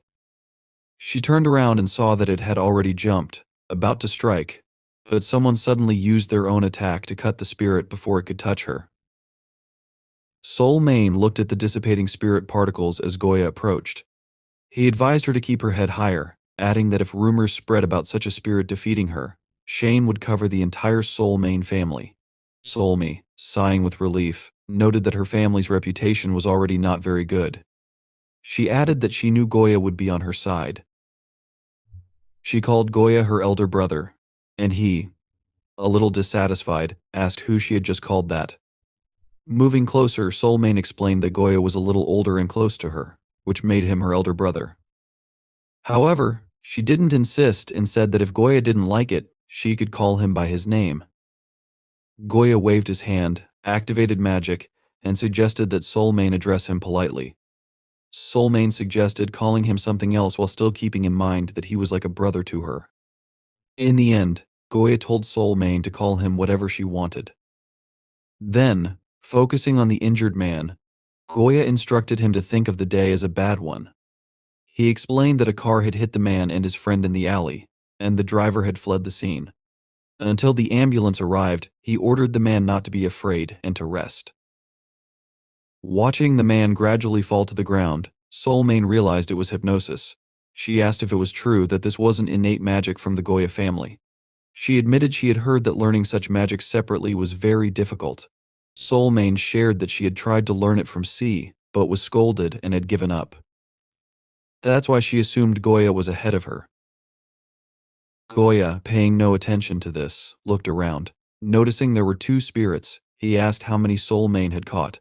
Soulmane announced that including those Goya had helped her with, she had caught 24 spirits. Among them, there wasn't a single normal one, only quackers. In addition, Goya and Soulmane noticed that all the spirits were unleashed, which meant someone was controlling these evil spirits. From what Soulmane had seen, the monsters had killed 7 people and injured about 50 others. She didn't understand who would do this or why, as she assumed the monsters knew how serious a crime it was to injure a person. She suggested that these monsters might just enjoy carrying out massacres, but then closed her eyes and noted that she was mistaken. They didn't only enjoy it, they had a goal.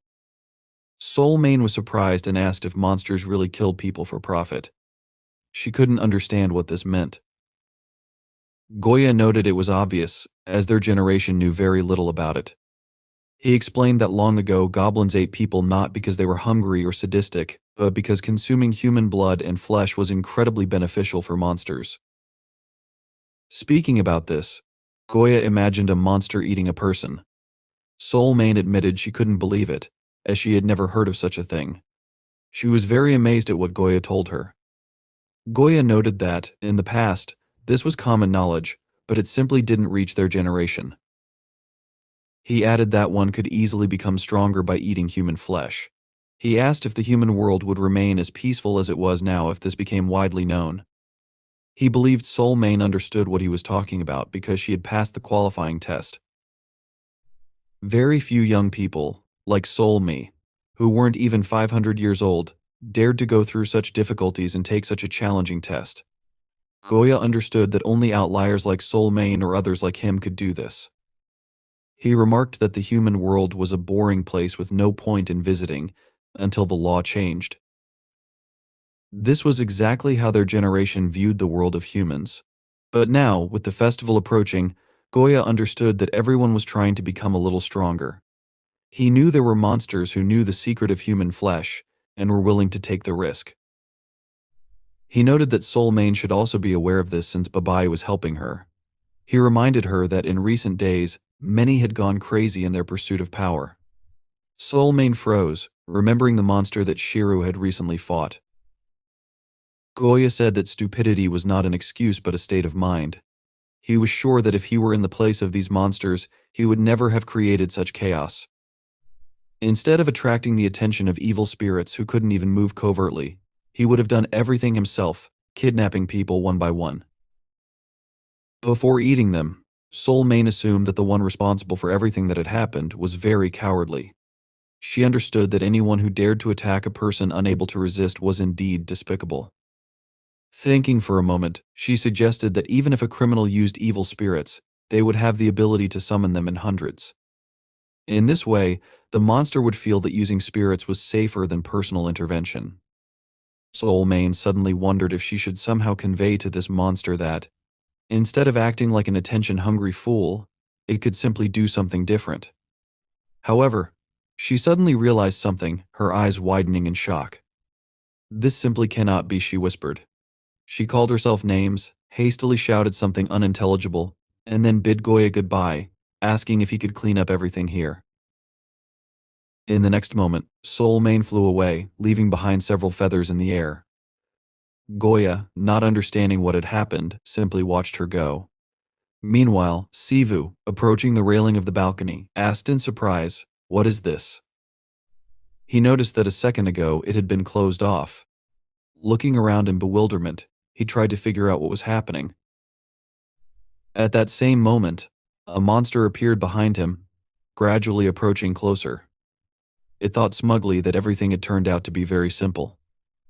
It was confident that it wouldn't have tried so hard if it had known Sivu would be defenseless. Raising its hand, the monster prepared to strike. However, Sivu suddenly crouched down, dodging the blow, and without wasting a second, grabbed the monster's hand.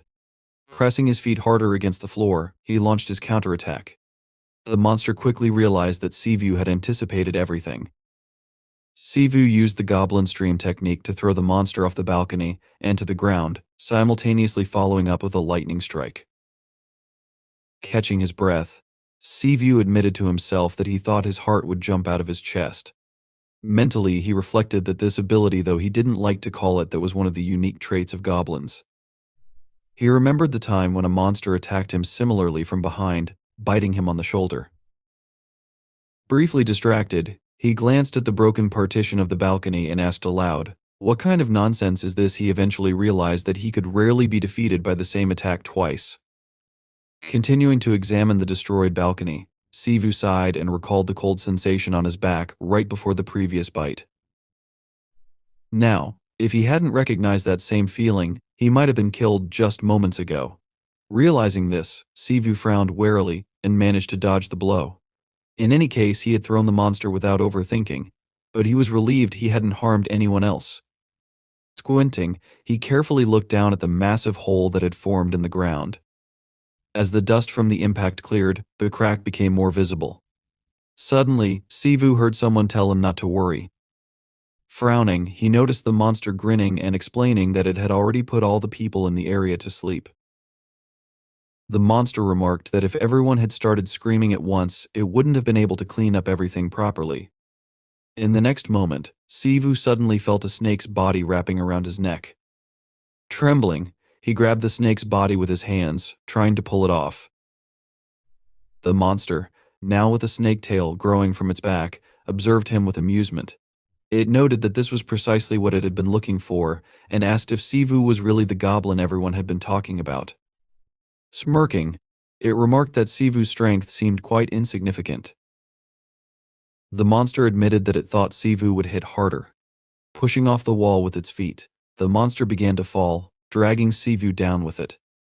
Frowning, Sivu clenched his jaw and struggled to stand as the monster swung its tail and slammed him into the ground with force.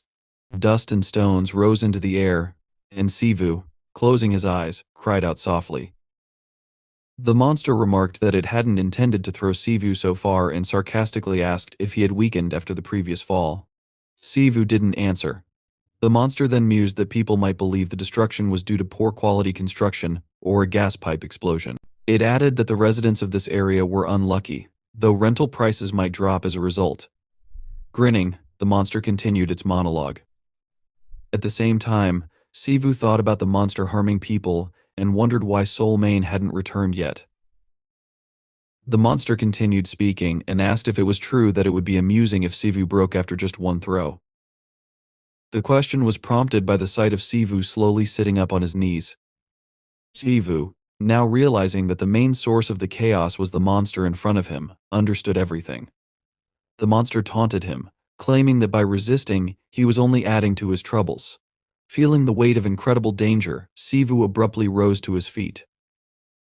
At that moment, he noticed the monster in front of him transform. Its appearance shifted from that of a man to a massive snake before reverting to a human form again. The monster asked if Sivu should be given a chance. It then inquired if Sivu would just let it eat him without saying anything. Sivu frowned in confusion upon hearing this. The monster told Sivu not to look at it that way, as it wouldn't hurt him. Smirking, it added that there was quite a big difference in the classes of monsters and announced that Sivu would simply die painfully if he fought back. It then suggested that it would be better to die painlessly if the result would still be the same. Besides, the monster promised Sivu something that made his eyes widen in shock. Showing him a photograph of his mother standing next to it, the monster promised to let her go and eat someone else instead. Then it asked Sivu how this option sounded, thinking the proposal was quite exciting. However, before the monster could finish, Sivu, gritting his teeth in rage, activated his magic and charged forward, intending to attack. He struck the monster and grabbed it by its clothes, ready to use the goblin stream. But suddenly he froze. The monster apologized sarcastically, asking if this wasn't a banal and rude threat. It even admitted that it might have gone too far but asked what else could have been done differently. Sivu suddenly trembled and released the monster's clothes from his grasp. The monster, showing 2 fingers that glowed faintly, activated a unique magic called murderous blasphemy. It explained that this unique magic was a poison. Looking at Sivu, who could do nothing, it remarked that its power wasn't so bad, but the magic required physical contact to work. The monster recalled the recent moment when Sivu had attacked and mockingly asked if that attack wasn't a foolish move. It continued, saying the magic couldn't work on those stronger than it. For it to work on Sivu, the monster explained, it had to plan carefully. By this point, Sivu had fallen to his knees, exhausted. The monster then noted that it had heard those with a good pedigree could pin others down with just a glance. Sivu realized he couldn't muster any strength in his body, as if paralyzed by sleep. The monster remarked that life was very unfair, as the weak could only be victims under the established rules. It also added that if Sivu knew how to use the artifact on his hand, things could have been different. The monster commented that trouble never comes when one is prepared for it. It then threw the photograph of Sivu's mother to the ground, transformed back into a snake, and promised to remember him, advising him to keep that in mind in his next life. Sivu, clenching his jaw, thought it was impossible to say he couldn't move at all, as he could feel he could make a single motion. Meanwhile, the monster, its mouth wide open and eyes narrowed, prepared to attack. Sivu froze in anticipation, clenching his fists and gathering magic. Noticing this, the monster froze in amazement. Suddenly, Sivu extended his hand forward, unleashing a powerful magical attack. The monster, hit by the attack, cursed as it realized it had almost died. Seizing the opportunity, Sivu, mustering his strength, jumped forward and struck the monster while it was distracted. However, the monster managed to react in time, swinging its tail and throwing Sivu back. He slammed into the wall, causing it to crack. The monster was surprised that Sivu could pull off such a move, despite the poison already circulating through him. Sivu trembled, unable to move anymore. The monster, impressed, asked if it was really possible that even a weak goblin could not be underestimated. Suddenly it felt something sharp pierce its body. Looking down, the monster saw a sword embedded in its torso.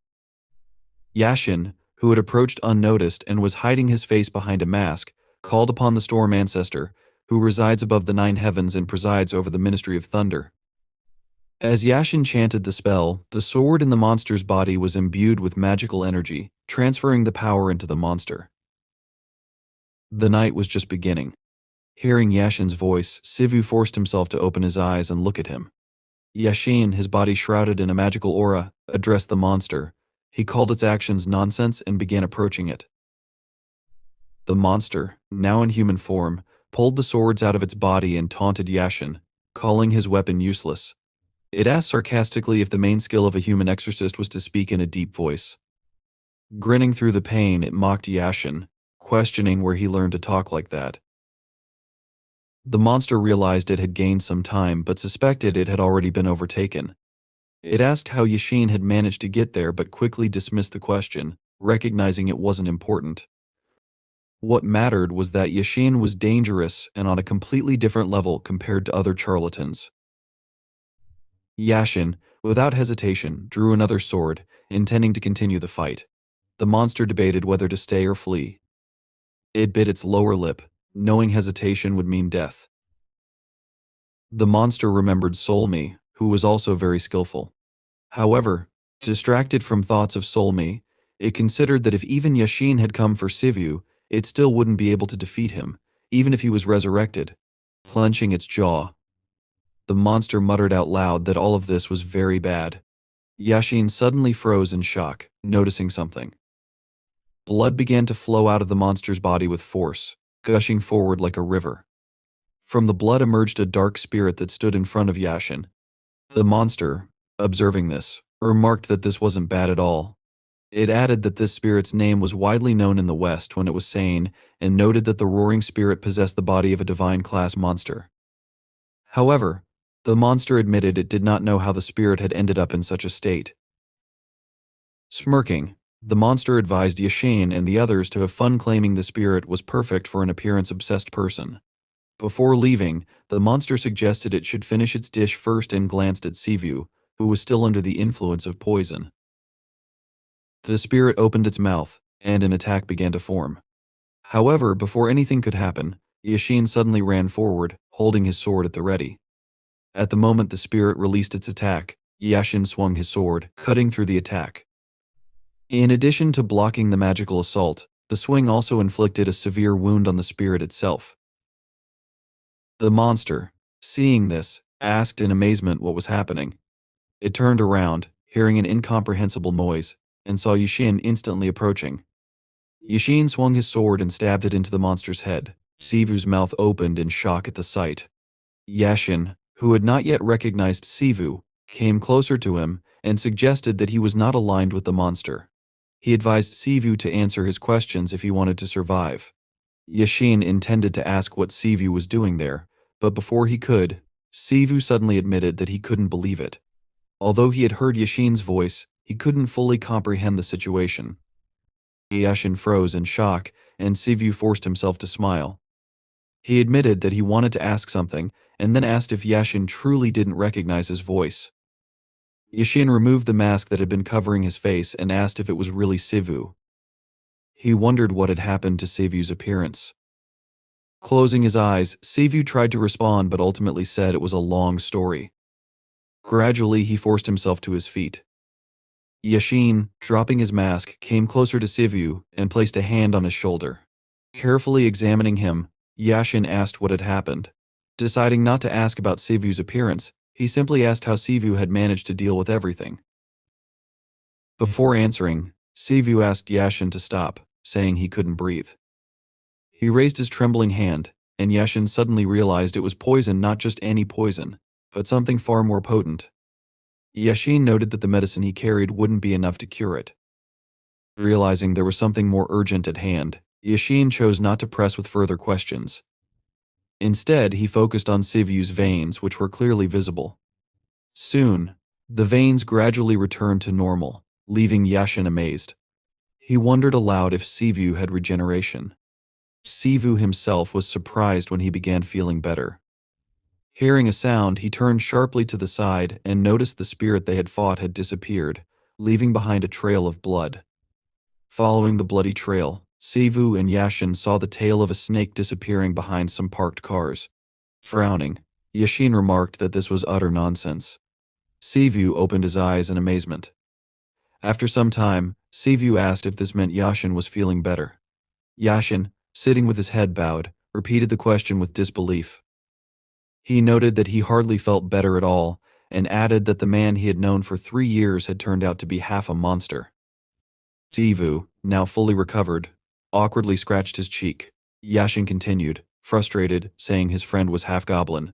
He vented about how Sivu had been right in front of them for 3 years, and yet they hadn't suspected anything. Yashin assumed that if his father found out, he would ridicule him.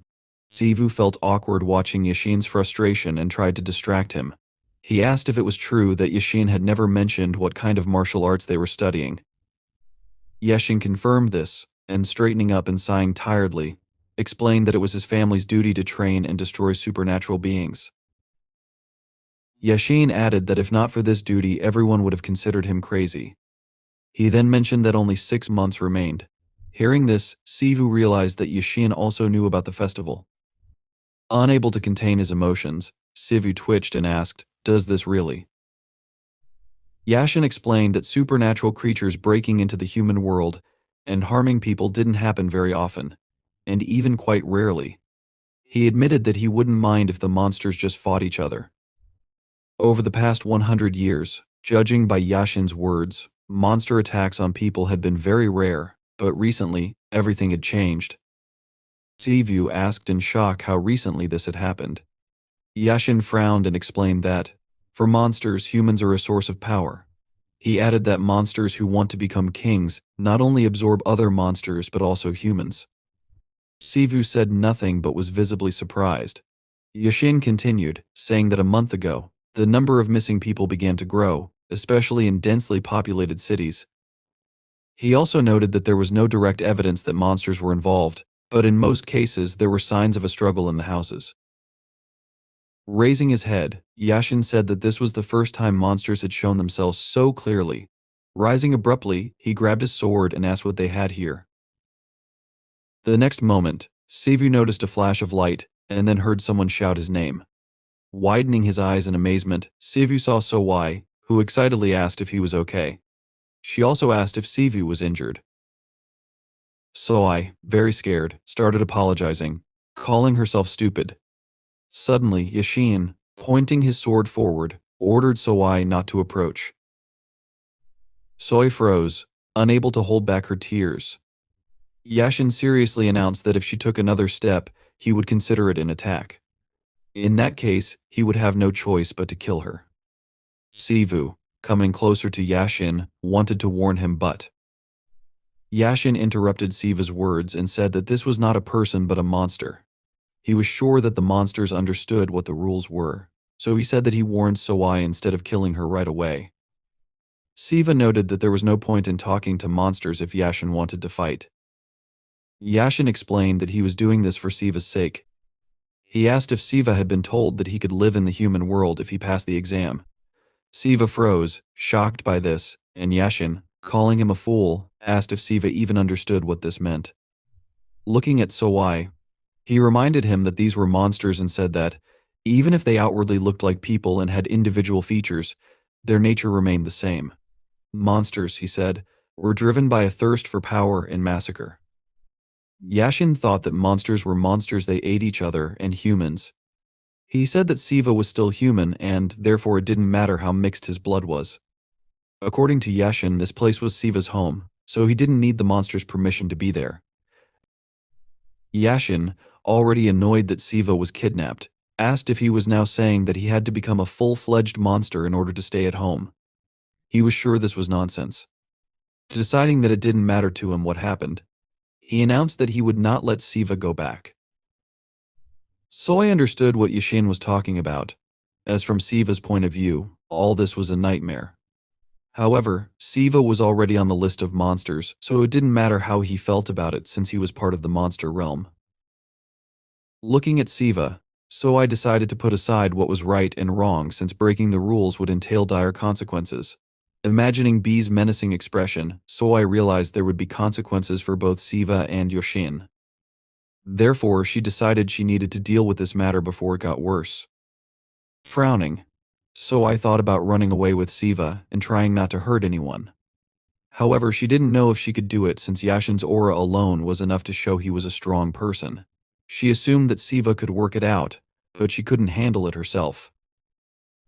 Yet Soi abandoned these thoughts, deciding that even if she couldn't say anything out loud, standing and doing nothing was definitely not an appropriate option. Taking up her quill, she frowned confidently, and saying that she was very sorry, announced that as his guardian, she would have to take Siva with her. Yashin warned her about what he would do if Soi ignored his words. She only frowned more seriously and then suddenly froze in shock as she felt something strange. The next moment, Yashin noticed that Siva stood right in front of him, blocking the path to Sowai, and asked in shock what kind of nonsense this was.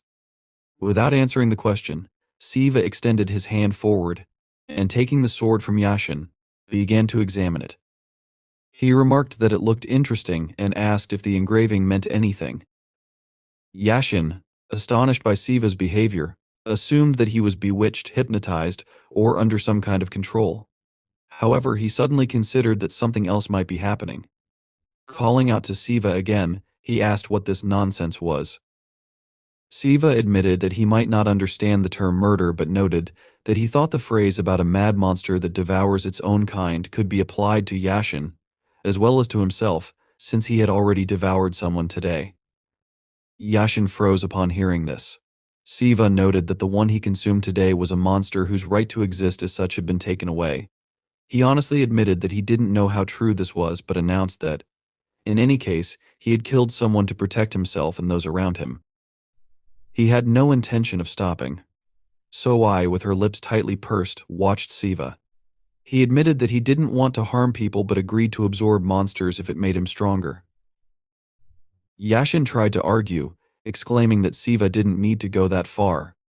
He said that his family and even he had enough power to protect Siva and his mother in 6 months. Instead of answering, Yashin let go of the hilt of the sword. It fell to the ground and stuck there. Drawing Yashin's attention to him, Siva noted that he had something else to say and smiled as he announced that he would become the king of the monsters. Yashin was shocked when he heard this, his eyes widening in amazement. Even Soai was surprised. Finally controlling his emotions, Yashin came closer to Siva and asked if he had gone crazy. He also asked if Siva even understood what this meant. Siva, excitedly, admitted that he couldn't give Yashin the exact definition. However, clenching his fists more confidently, he decided he needed to take the risk because, if he succeeded, the world could continue to exist as before. Yashin wanted to say something else, but Siva interrupted him, asking Yashin not to look at him like that. Siva asked what else he could do. Resigned, he said that everything had turned out this way, and although he didn't know whether it would work or not, he asked what other choice he had. Sighing, he smiled and declared that it was better to do something than to give up and stand still. He warned that this was his belief and added that he wanted to try. Yashin still couldn't cope with his shock, and then, pressing his lips tightly together, Yashin finally announced that he understood everything. As he pulled his sword from the ground, he said it didn't matter whether Siva was a man or a monster, because if his thoughts were pure, then he didn't need to prove his strength. Siva's eyes widened, amazed at this reaction. Yashin warned that if, as a monster, Siva ever crossed the line, he would destroy him without delay. Siva, putting his hand on his neck, agreed with this since he believed it was the right thing to do. He asked that, when Yashin decided Siva deserved punishment, it should be for something for which Yashin would kill himself. Without answering, Yashin took his mask, and before leaving, he looked at Soai and asked for her name. Soai introduced herself, explaining that she was a messenger in the kingdom of monsters. Yashin, realizing this was indeed the case, apologized for interfering in the affairs of monsters. However, he said he had heard that monsters also had laws and order. Soai and Siva listened attentively. Yashin, referring to Siva, promised that if Siva failed or was unfairly killed or injured, then, as the main shaman of the Star Hall, he would destroy everyone involved in it. Turning his back to Soai and Siva, Yashin finally noted that they would see each other again and asked Siva not to worry about his mother. Siva could not say anything other than Yashin's name and stood still, watching as Yashin calmly walked away. When Yashin left, Soai sighed, fell to her knees, and admitted that she thought she would die of fear. She confessed that she had never seen a shaman before, and, almost crying, asked if all shamans were really that scary. Siva didn't know how to respond when he suddenly heard someone say that not all shamans were like that, since Yashin was special even among them. Surprised to hear another voice, Siva turned around, and Soai, recognizing Goya's voice, asked in amazement if he had really followed her. Goya asked what else he could have done. He admitted that he immediately understood what Soai was up to and noted that she rushed forward without even knowing how strong the enemy was or how many allies they had. Goya warned that if the enemy had been slightly stronger, Soai would have simply been eaten. Lowering her head sadly, Soai realized this was true and didn't argue. Goya, meanwhile, turned his attention to Siva and asked if he was the reckless half-goblin. Siva agreed. Goya explained that in the world of monsters, there were monsters that originated from animals, called demon beasts. These monsters typically retain the forms and instincts of their animal ancestors. As the power of these monsters grew, their human and beast forms began to change, such as in the case of Saul. Such monsters were called ghostly beasts. Moreover, there were also monsters that outgrew their primary forms. Siva, thinking about this, widened his eyes, realizing that such monsters were referred to as divine beasts in the past. Siva envisioned a huge monster with several heads, a creature worshipped by both monsters and people. Meanwhile, Goya came closer to Siva, smiled to gain his attention, and introduced himself. Extending his hand for a handshake, Goya announced that Siva would have to defeat him to become the Demon King. Goya, a member of the Black Turtle clan, tried to smile benevolently as he greeted Siva again. Siva, also holding out his hand to shake, wondered what was happening. He noticed the atmosphere had changed and suddenly heard Soai shout that he shouldn't shake Goya's hand. Siva, looking in Soai's direction in bewilderment, pulled back his hand. Soai, frowning, asked why Goya had suddenly appeared and was doing this. She warned that she had already had a difficult day. Goya, however, didn't understand what difference it made. He asked if there was some rule that required him to sleep forever. Goya held his chin in his hand, commenting sarcastically that it was funny. Standing in front of him was a half-goblin declaring he would become the king of monsters. Nevertheless, Goya shook Siva's hand, and before Siva could react, Goya bit his own nail with his teeth. With a sharp jerk of his hand, he activated acquired techniques. A fiery line appeared around Siva, activating the falling earth. Soai jumped up but couldn't do anything. In the blink of an eye, Goya and Siva suddenly disappeared and reappeared in a completely different place near a huge lake. Siva managed to stay on his feet, albeit with difficulty, and frowned as he tried to adjust. Goya assumed that Siva was stronger than he seemed. Despite encountering falling ground for the first time, he could still remain standing. Goya remarked that this was a rare sight, and noted that Siva didn't even seem surprised. Siva frowned and, looking seriously at Goya, asked if he really intended to eat him too. Goya assumed this would be the end of it, but noted that he had something to ask before they started. To clarify, he added that he didn't mean the question metaphorically but was talking about video games. Siva, surprised by the question, admitted that he used to play video games in middle school but didn't play much in high school. Realizing how things really were, Goya asked what genre of games Siva liked. Siva listed several types of games and, realizing he had to choose, singled out one type. He admitted that he wasn't a fan of online games since they created the feeling that spending money was more important than playing. Goya understood this and grinned, suggesting they had a lot in common. Suddenly, Siva heard a sound. Turning around sharply, he noticed what seemed to be an explosion in the water as a large amount of splashes rose into the air. Jumping to the side, Siva dodged the fragments and noticed that an ice spike had emerged from the lake. Loud noises continued, and Siva, running to the side, saw several more spikes emerging from the water and heading toward the shore. In the next moment, all these attacks flew forward. Goya, who was watching the progress of the battle, noted that Siva was definitely very fast. Raising his head, he observed how Siva briefly hung in the air and realized that, instead of dodging and attacking, Siva first focused on Goya and only then evaded. Goya attacked and Siva followed him. Goya remarked that this was quite good for a beginner. Activating his magic, Goya decided to move forward. He realized that when it came to a fight, Siva's senses and talents surpassed expectations. However, what mattered most now was Siva's ability to learn. The enemies who tried to attack him using similar methods taught Siva to be more cautious and not to let his guard down. Suddenly, Goya froze, his eyes widening as he noticed Siva frowning confidently. Using the acceleration from his fall, Siva struck. This solution was the lesson Siva had learned today. He launched a powerful remote attack that flew toward Goya. Siva used bracers items that released the life force and energy of the wearer. Dropping to the ground, Siva began peering carefully into the clouds of dust that had risen, thinking he had learned another lesson. Even if an attack seemed to hit the target, one should never relax too early. He sent several more attacks into the dust. Sighing, Siva thought he had begun to understand the power of monsters, though not completely. Static electricity passed through his body. According to Siva, it began in the stomach and intuitively seemed to remain at around 60%.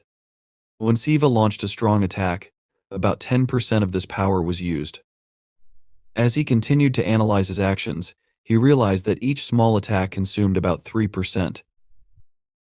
Pondering further, Siva wondered if his power would be depleted like last time when it reached 0%. He assumed he couldn't use this power indefinitely. Suddenly, he heard Goya say that it was an amazing concept. Drawing attention to himself, Goya revealed that the shield created around him had cracked.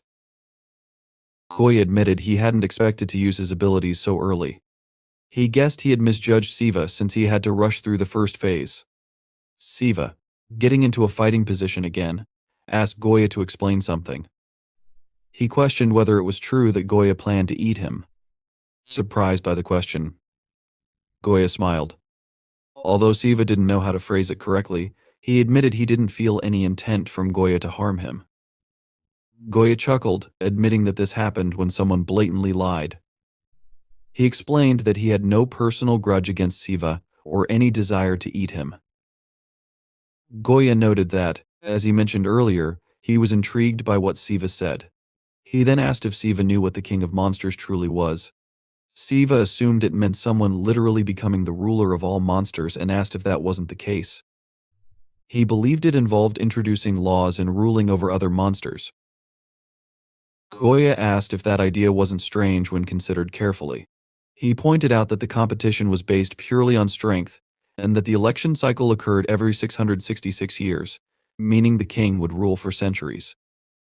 Goya reminded Siva that this was decided by a single festival.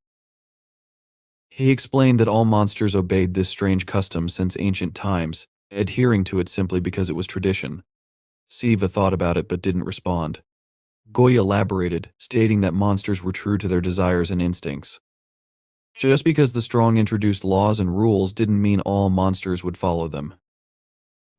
He asked if it wasn't true that, without such measures, the massacres wouldn't stop. To prevent this, the ancient monsters created a safeguard the king of monsters to avert inevitable catastrophe. All monsters agreed it was necessary to protect this figure. Thanks to this, monsters across the world obeyed the king in exchange for harmony in their existence. Goya believed it was fortunate that, for 10,000 years, kings had ruled the monsters of their eras without much change. While policies varied, the core purpose remained the same. The principles of the survival of monsters remained the same, with only one exception, according to Goya, and that was the king of the generation. Siva widened his eyes, listening intently. Goya asked Siva to imagine if human leaders one day made a law against eating meat, and asked what would happen then. Siva realized that everyone would start protesting violently, and there would be no guarantee that this law would be implemented, since it couldn't end with protests alone. Goya agreed that this was indeed the case, and asked if it was true that the monsters had held on for 666 years, no more, no less. With a shrug, Goya assumed that this would tell Siva how important the king of the monsters was to them, and how much they had suffered in order to not offend tradition. However, now the monsters were running out of patience. Goya asked if Siva understood what he was talking about. Siva realized that if the next king made the same law, not everyone would be as obedient as before. He asked if that was what Goya was leading to. Goya, pointing his finger towards Siva, noted that he quickly understood everything. He explained that even if the king orders the monsters to obey, they may not listen. And even if the king of monsters is the strongest among all, if the majority of monsters do not want to obey, then nothing can be done. If it comes to this, not only will the new king of monsters fall, but the very existence of the king of monsters, the power and symbol of it, will literally fall to the ground. Goya introduced the crumbling crown and asked if Siva now understood what he was saying. He was sure that few would turn a blind eye to the impudent words and promises of someone who wanted to become the king of monsters and keep everything as it was. Goya moved closer to Siva, noting that the young monster could laugh and move on, but the older ones would simply tear Siva to pieces. Goya understood where the wind was coming from, and although he admitted that Siva was good, he noted that he did not fit the typical stereotype of monsters. The problem, according to Goya, was that Siva didn't understand how the world worked and foolishly doled out his condescension in all directions. Siva suggested that Goya was asking him to take back his words, and Goya confirmed this, honestly admitting that, at first he thought Siva was just an inexperienced monster that Goya could crush with one foot. However, now Siva turned out to be more mature. Goya noticed that Siva quickly understood everything and had good potential for growth. That's why he invited Siva to come under his command, promising to allow him to become the ruler of the Korean peninsula if he allowed Goya to become the king of monsters. Goya asked if it was true that this was a good proposal, even though, as a ruler, Siva could not completely destroy the people. He could leave a few who would be close to Siva, but Siva, without immediately agreeing, asked how strong Goya was. Siva noted that Goya was convinced that he would become a king, but wasn't sure whether Goya had objectively assessed himself. Goya was surprised by this question and admitted that he couldn't say he was the strongest on the peninsula, but explained that, among the representatives, there was no one stronger than him since there was still an age limit. Siva thought for a moment and finally agreed, extending his hand toward Goya, deciding that he would accept the offer if it meant he could protect the people around him. Goya shook Siva's hand and smiled, noting that he thought Siva didn't disappoint. He was sure that Siva did everything right. Siva, seriously, said that he wouldn't feel guilty and activated his magic. Goya frowned, sensing this, and Siva warned that it was Goya who broke the trust between them since he pretended to shake hands, deceived Siva, and attacked first. As far as Siva understood, this was Goya's method.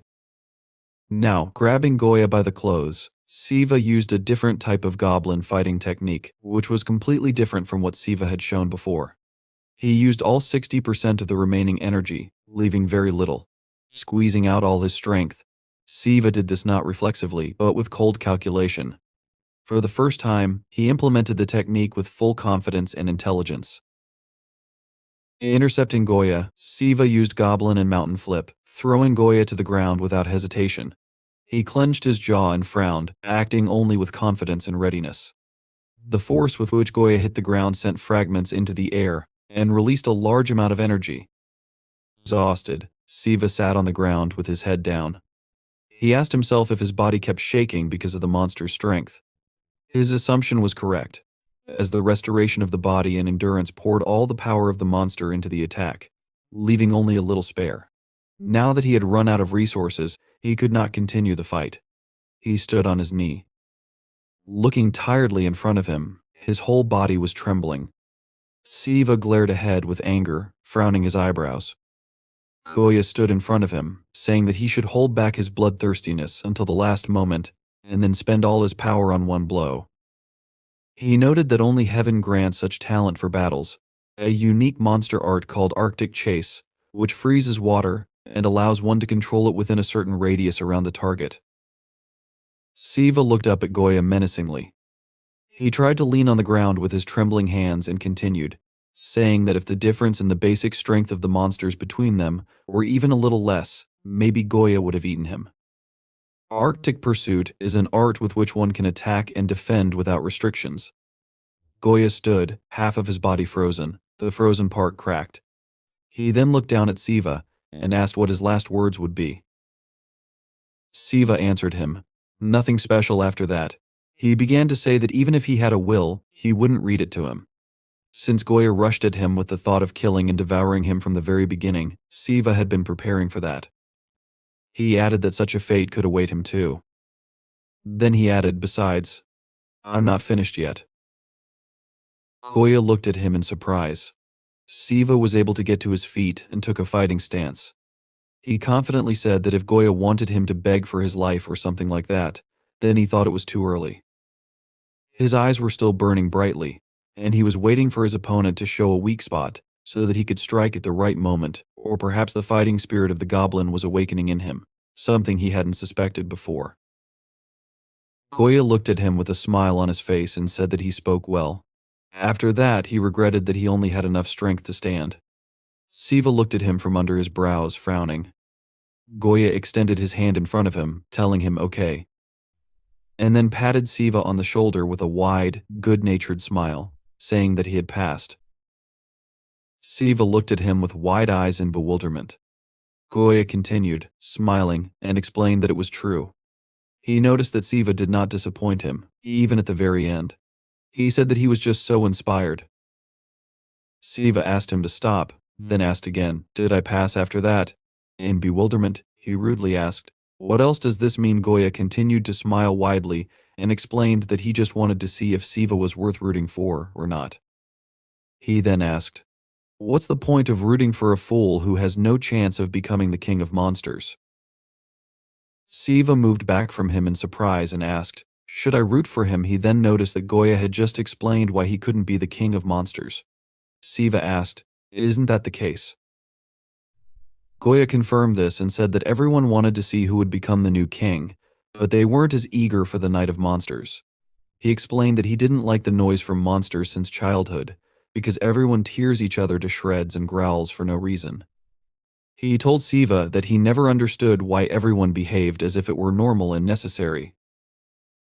Looking around, Goya said that compared to that world, this place was very calm and quiet. Although it seemed to him that people lived very chaotically, they could at least choose how they wanted to live. After that, he asked Siva, "Is this so?" He continued, saying that in addition to all this, people like that they know what to do when bored. He began to list manga, games, novels, films. He called all these useless things that do not exist in the monster world. However, with a smile on his face, he spread his hands in different directions and said that monsters liked these useless things more than eating people. He noted that if it happens that the human world can no longer do this, it would be a tragedy for them. Siva tensed his jaw, looking worriedly ahead, thinking that Goya was speaking in the plural. He asked himself, "Does this mean that there are other monsters who think like that?" He then asked, "So me?" After that, Siva said that he understood what Goya meant. However, he noticed that there was still no need to root for him. Goya smiled and interrupted, saying that the problem was that the Korean peninsula had every chance of winning, but whether he would become king or not, there was one issue. Looking into the sky, Goya explained that, including him, all the candidates came from famous families and inherited talents, along with optimal methods for using the unique techniques of monsters that had been passed down to them from their ancestors. There were even unique techniques of monsters of similar strength. He said that the one who had a manual for using practices proven over thousands of years would be stronger by definition.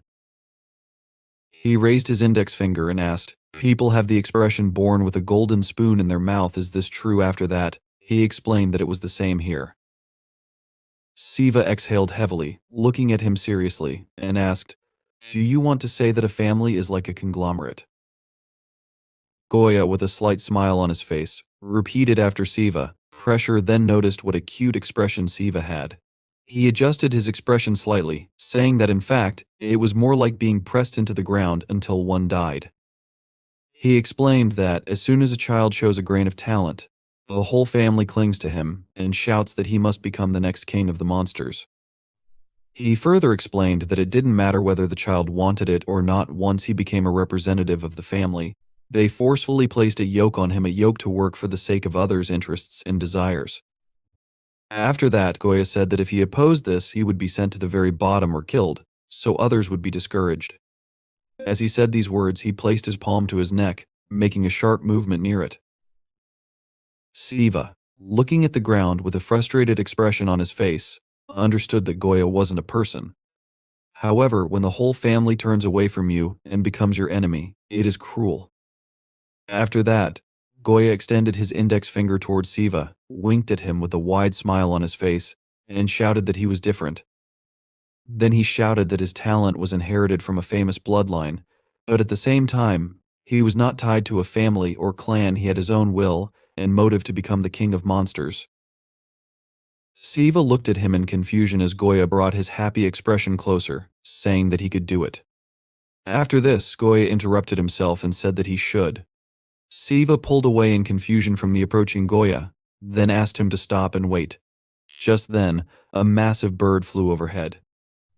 Siva said that he understood what Goya was talking about, but he asked for time to think. When he said this, he put his hands in front of him, and walking back, said that everything was happening so suddenly. After this, with a sharp movement of her bird's paw with claws, Somi, in the guise of a huge demonic bird, began to land on Goya. At this time Goya, with a smile on his face, said that from his point of view, everything was accurate. With a sharp movement of her paw, Somi grabbed Goya by the head, and then, furiously clenching her jaw, squeezed his head with her huge claws. Siva looked at this in horror, opening his mouth and eyes wide. Then, Somi, with a sharp movement of her paws, threw Goya many meters into the distance. The throw was so strong that, like a ball bouncing on the ground, Goya flew into the distance, piercing a tree with a loud explosion. Somi landed on the ground and waved her wings menacingly in front of her. She used a unique monster art called the First Wind. Siva, putting his hand out in front of him cautiously, asked her to stop. Somi, at that moment, directed many of her pointed feathers, which looked like arrows, in the direction where she had recently thrown Goya. Siva, looking to the side in surprise, began to approach Somi. She told him that everything was fine and that there wouldn't even be a scratch on her. After that, looking into the deep forest, where many trees had been broken, she said that it seemed to her that Goya had dived somewhere far away because she knew that now a curse would come to him. Siva asked her again, dived he then asked in bewilderment, who is he even? Somi explained to him that the one he met was not entirely original. To put it simply, he had something like a split personality. A black turtle, according to legends, is a creature born from a snake and a turtle, and became one of these. However, if you trace the origin of this, it is generally accepted that it was a simple turtle. They say that in the distant past there was a genius who understood why yin and yang are needed. He separated yin and yang from his monster power, and thereby divided the power of the monster. As a result, he broke through all his innate limits and awakened as a divine beast, which is exactly how the black turtle appeared. Somi continued to say that after this, the heirs of the black turtle were born, who adopted the unique abilities of this one. However, she clarified that in order to become a full-fledged black turtle, one must go through very painful training, and the side effect of this process is a snake. This is the person with whom Goya communicated. Siva, looking at her in surprise, sitting on the bed with the backpack behind his back, summed up by saying that it didn't seem so bad to him. Then he noticed that, however, at the beginning, it had been different. Somi sat in a computer chair with her arms crossed on her chest. She answered him in the affirmative and said that there was no malice in him, but the problem was that he didn't have much depth either. She told him that he was impulsive and often put people in uncomfortable positions. She explained this by saying that from the concentration of the young energy of the monster's power, a personality is naturally created. She admitted that she didn't know if it was because of this, but his main personality was very calm and cool. She told him that it was completely subordinate to the turtle on this side, is responsible for analysis and strategy as far as she knows. She then said that, for some reason, the Goya snake was crazy from the very beginning. However, personality is half the problem since, for some reason, it even has the ability to gain control of the body whenever it pleases. She noticed that it often does this, which is why sometimes troubles happen. Heavily exhaling the air from her lungs, she rose from the chair and said that this is why, even when he was chosen as a representative of the family, many were against it, calling him half a turtle and similar things. She sadly added that he was so talented that his opponents were quickly convinced. However, she interrupted herself and wondered aloud, "Is he ready?" She explained this by saying they needed to return as soon as possible. Sivo, with a heavy expression on his face, lowered his gaze and answered her in the affirmative. Soul Mane approached him and asked him not to worry. She explained to him that all this was not his fault and that, even if they were reprimanded for being late, it would not affect him in any way. Sivo told her that he was not worried about that. Instead, he drew attention to the broken veranda that had been damaged during the battle with the monster. He told her that they had been gone for a month, so his mother would be very nervous when she saw it. Soul Mane looked at this with a smile on her face. A voice from the side asked them not to worry about it. Sivo and Soul Mane turned in surprise toward the voice. It belonged to an old man who, while entering the apartment and combing his beard, said that tomorrow everything would be restored. He explained that they had people responsible for such things. After that, looking carefully at Solmi, he ordered her to go first. He explained his order by saying that he needed to tell Sivo something in private. Solmi, confused, put her hands in front of her and began to speak loudly about how everything was her fault. She quickly explained that it happened because of her miscalculation. Bai emotionlessly confirmed this, saying he already knew. He added that she simply did not need to be there, as the three of them had something to discuss. Sivo and Solmain looked at him in surprise and asked again, the three of them. Bai looked behind himself and said that he knew such sudden visits were rude, but he needed to shake one more hand. Selfa entered the room and, looking around, said, "This is how people live." Holding her hands behind her back, she inspected the closet and noted that it was not bad. Then she observed that there wasn't enough space, but it was cozy in its own way. Sivo turned his head from side to side in confusion and asked if she had received permission to enter. She answered negatively, adding that she was unlucky, as she wasn't allowed a 12-hour visit every 6 months. She explained that she wasn't going to go out into the human world, where she had to hide from view. Looking emotionlessly at Sivo, she said that she was simply dragged out here. Annoyed, she told him that the old man said he would explain everything if she followed him. She then asked, maybe it's worth starting already? Bai answered in the affirmative, and, stroking his beard, said he needed to share what happened that night.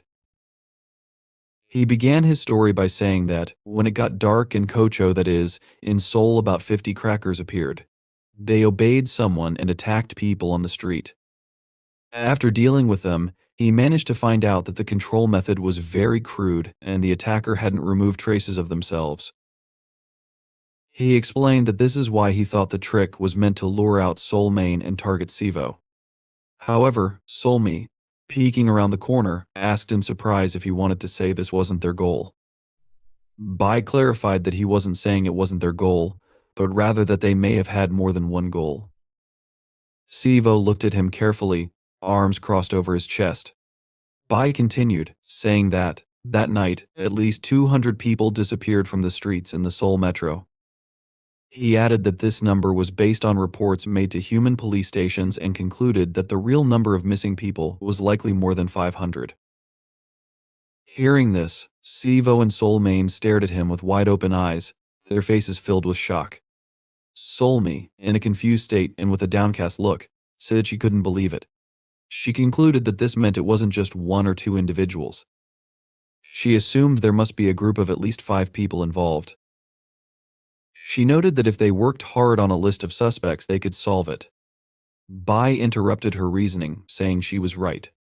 He added that, if the perpetrator was from the Korean peninsula, they would easily find them. However, looking to the side, he mentioned that traces at the crime scene pointed to an unpleasant conclusion. Bai stated it was impossible to accurately count the monsters that came from other regions. He added that, in their native places, they would have been caught immediately, so they decided to act here instead. Bai clarified that if they did not find and punish the invaders as soon as possible, they would start hunting people in Korea, where it would be much more difficult to catch them. He emphasized that this needed to be resolved quickly, or the situation would worsen. Saw looked at him in shock, her mouth slightly open. She said, "That's why." Bai confidently responded that he needed a monster with the will and ability to protect the human world. He added that they needed all the help they could get. Turning to the boy, he revealed that he wanted to make an offer to the two of them. He explained that they knew they had to take an exam this month, and if they agreed, he would change the format of the exam.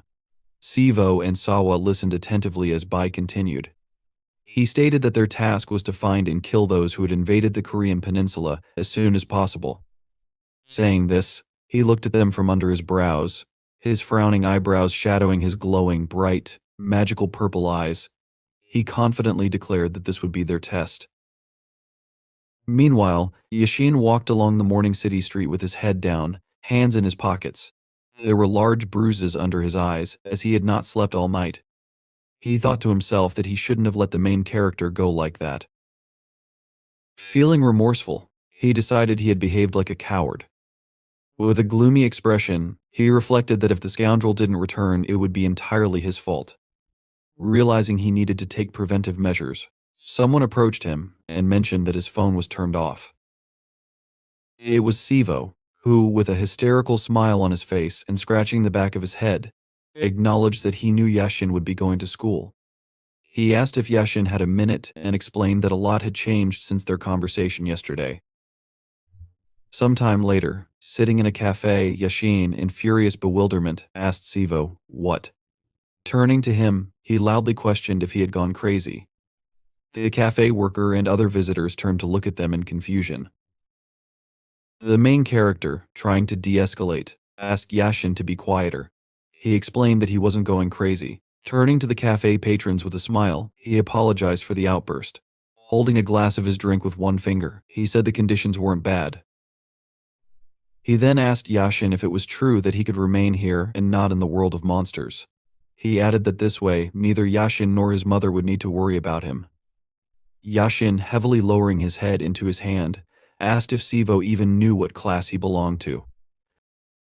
Sivo responded by asking how Yashin knew about class distinctions. Yashin noticed that Sivo had only found out yesterday that he was, in principle, a monster. Yashin then said, "Shin Ryan Qyu." The main character looked at him in surprise as he said this while sipping his drink. Sivo asked what kind of name that was, adding that it was the first time he had heard it. Still, he admitted that the name gave him goosebumps and seemed mysterious. Yashin clarified that it wasn't a single word but a set of 5 words symbolizing the status of a monster. He explained that the lowest class, Su, translated as beasts, referred to monsters barely removed from ordinary wild animals. Although dangerous, they were only pitiable creatures with similar strength to wild animals. Their main advantage lay in their weapons and numbers. Yashin added that ordinary people could fight these creatures even without studying magic.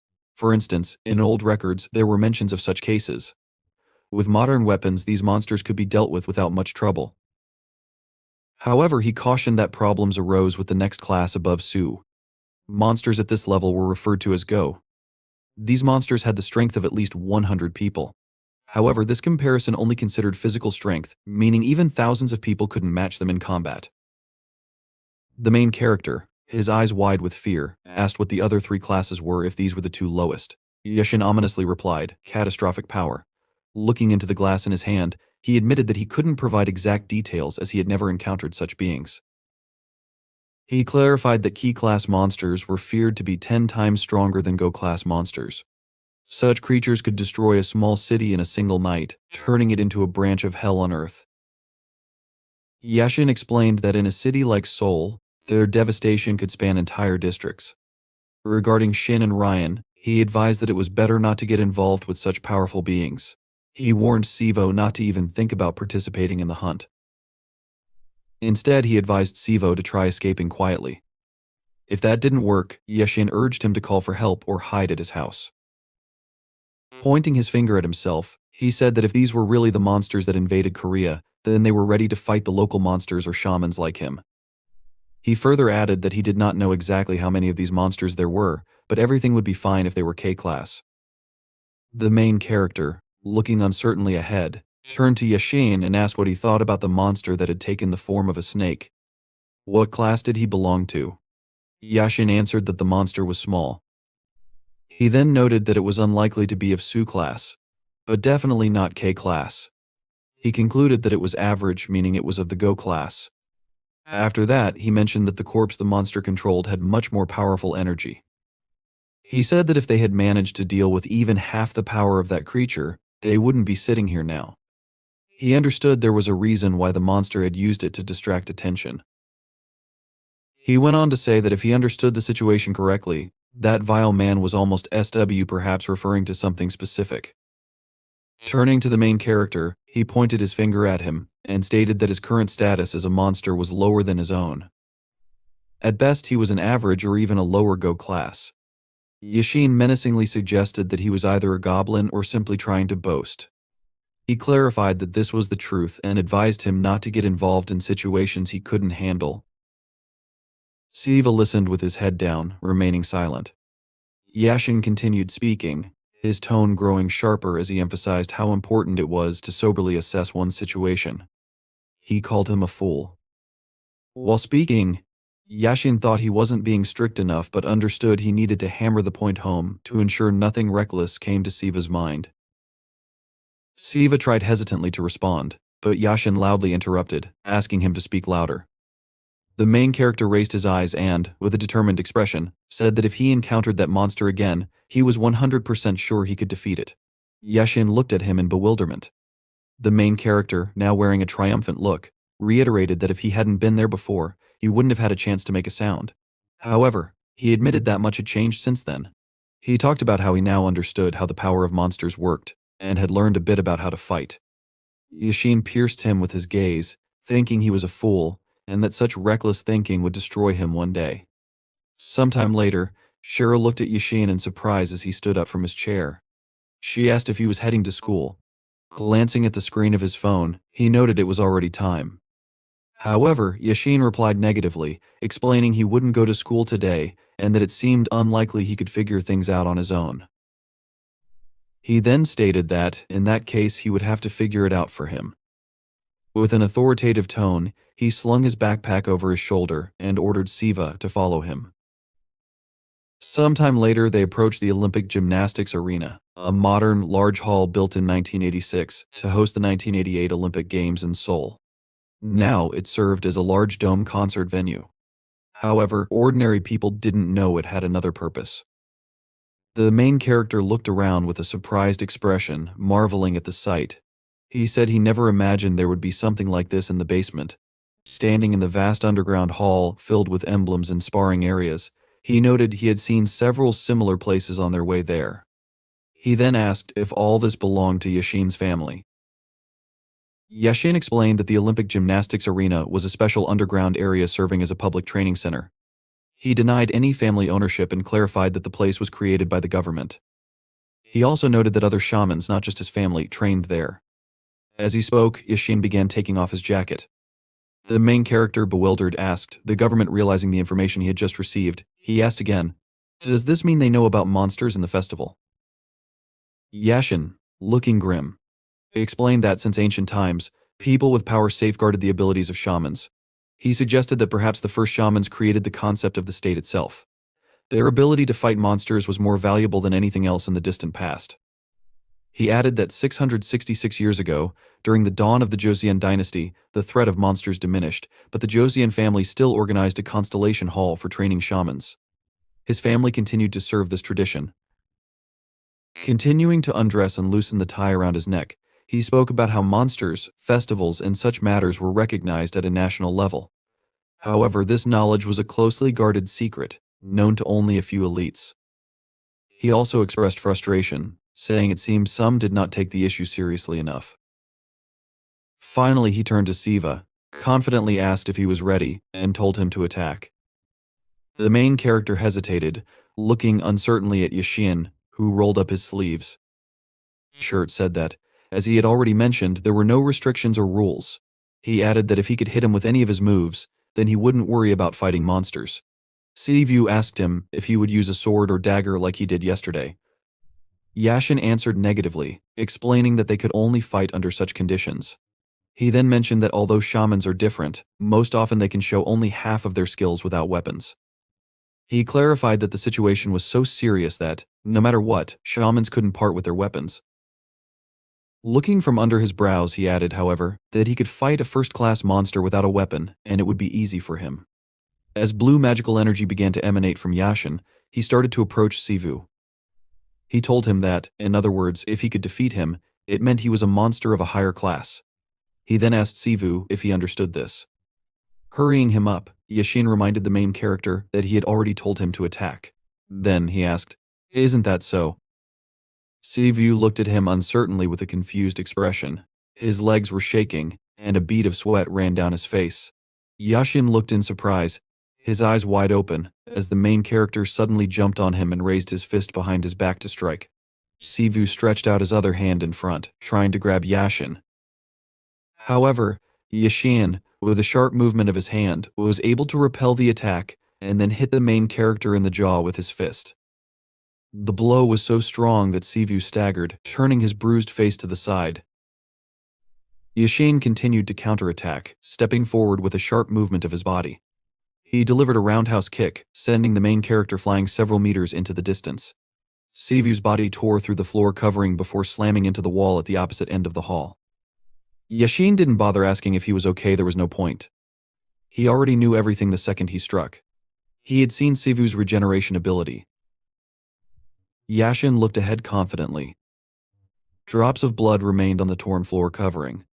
The main character, with a bloody face and a bruised nose, called Yashin Amazing Yashin, wanted to save his friend by forcing him to pull himself together, which is why he didn't hold back.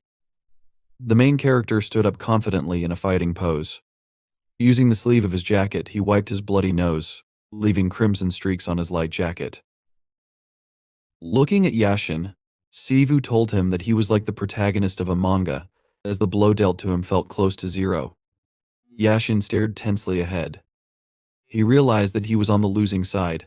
It felt as if he had hit a brick wall. His clenched fist trembled from the damage it had suffered. He realized that if he had used less energy, he might have crushed all his bones. Sivu, on the other hand, looked ahead confidently. He understood that his friend wouldn't be hurt, even if he didn't control his strength. Yashin, however, realized that Sivu was a far more dangerous monster than he had initially thought. They locked eyes. The atmosphere in the room and their moods shifted. The main character was the first to attack. Moving at great speed, he bypassed Yashin from the side and launched a surprise attack. He jumped on him, stretching his arms forward. Yashin, managing to turn toward him with a confident expression and furrowed brows, noticed that Sivu had become much faster than before. However, he understood that Sivu's attack style was still reckless. Before Yashin could finish his thought, Sivu grabbed his hand. Reacting quickly, Yashin kicked Sivu in the face with his knee. Yashin's eyes widened in surprise as the main character raised him above his head with a single hand. After this, Sivu cast a spell of temporary prohibition, channeling the energy of all created things. He commanded it to descend and become one. Yashin looked down in confusion, suspended in weightlessness. He clenched the fist that Sivu was holding above his head. Then, their hands separated. With a crushing blow, Yashin knocked Sivu several meters into the distance. Bright blue magical energy filled the entire space around them. Landing on the floor, Yashin stood surrounded by dust and steam, which rose due to the air shaken by the powerful blow. With a serious expression, he looked ahead, frowning menacingly as he turned to Sivu. Yashin asked him what he was holding. Then, he asked if it was what he thought it was. The main character hesitantly confirmed it. Clumps of dark matter, called the Goblin Club, appeared in his hand, glowing a bright red color. Looking at it with wide eyes and an open mouth, Sivu admitted that it was the first time he had summoned it of his own free will. However, something wasn't quite right. His overall condition was quite poor. As he looked at the Goblin Club he had created, he understood its implications. Regarding the physical endurance of the main character, everything was not so bad. However, after sighing, he realized that the problem lay in spiritual energy. The issue was that during the battle last night, Siva had spent approximately 93% of his spiritual energy. Usually this amount would be restored after a full day of rest, but in the human realm, the process could be delayed. While Siva was sleeping at home, the protagonist's current exhausted state ironically helped greatly when he pulled out the Goblin Club. Although Siva lacked control over his body, his consciousness and senses were heightened, allowing him to vividly remember the first time he used the Goblin Club. Suddenly distracting Siva from his thoughts, Yashin admitted that all of this was a little disappointing to him. He explained that he had read about Goblin Clubs in old documents. Now, he didn't know whether the documents had exaggerated the power of the weapon or whether the problem lay with the main character himself. However, Yashin still noted that, based on what he saw and felt, he was not particularly impressed with Siva. He didn't think the documents were wrong, though. As he said this, Yashin frowned warily, noticing Siva jump high into the air. Narrowing his eyes, Yashin observed closely as the main character added that he did not think he was superior to himself compared to last time. Magical energy began to emit from the Goblin Club, spreading far to the sides. As Siva swung it, striking with immense force, Yashin quickly put his hands out in front of him, using them as a shield. His own magic protected him from the attack. Yashin continued to closely observe Siva, paying attention to every movement and expression. Yashin realized that the protagonist was more powerful than he had imagined. However, he also understood that there was nothing here he could not defend against if he was in his enhanced state. Continuing to think about it, Yashin noted that the cost of stamina and energy per hit after a large jump would be quite high. Now, Yashin had no reason to deliberately close the distance. He could simply maintain his defense and wait for Siu to exhaust himself.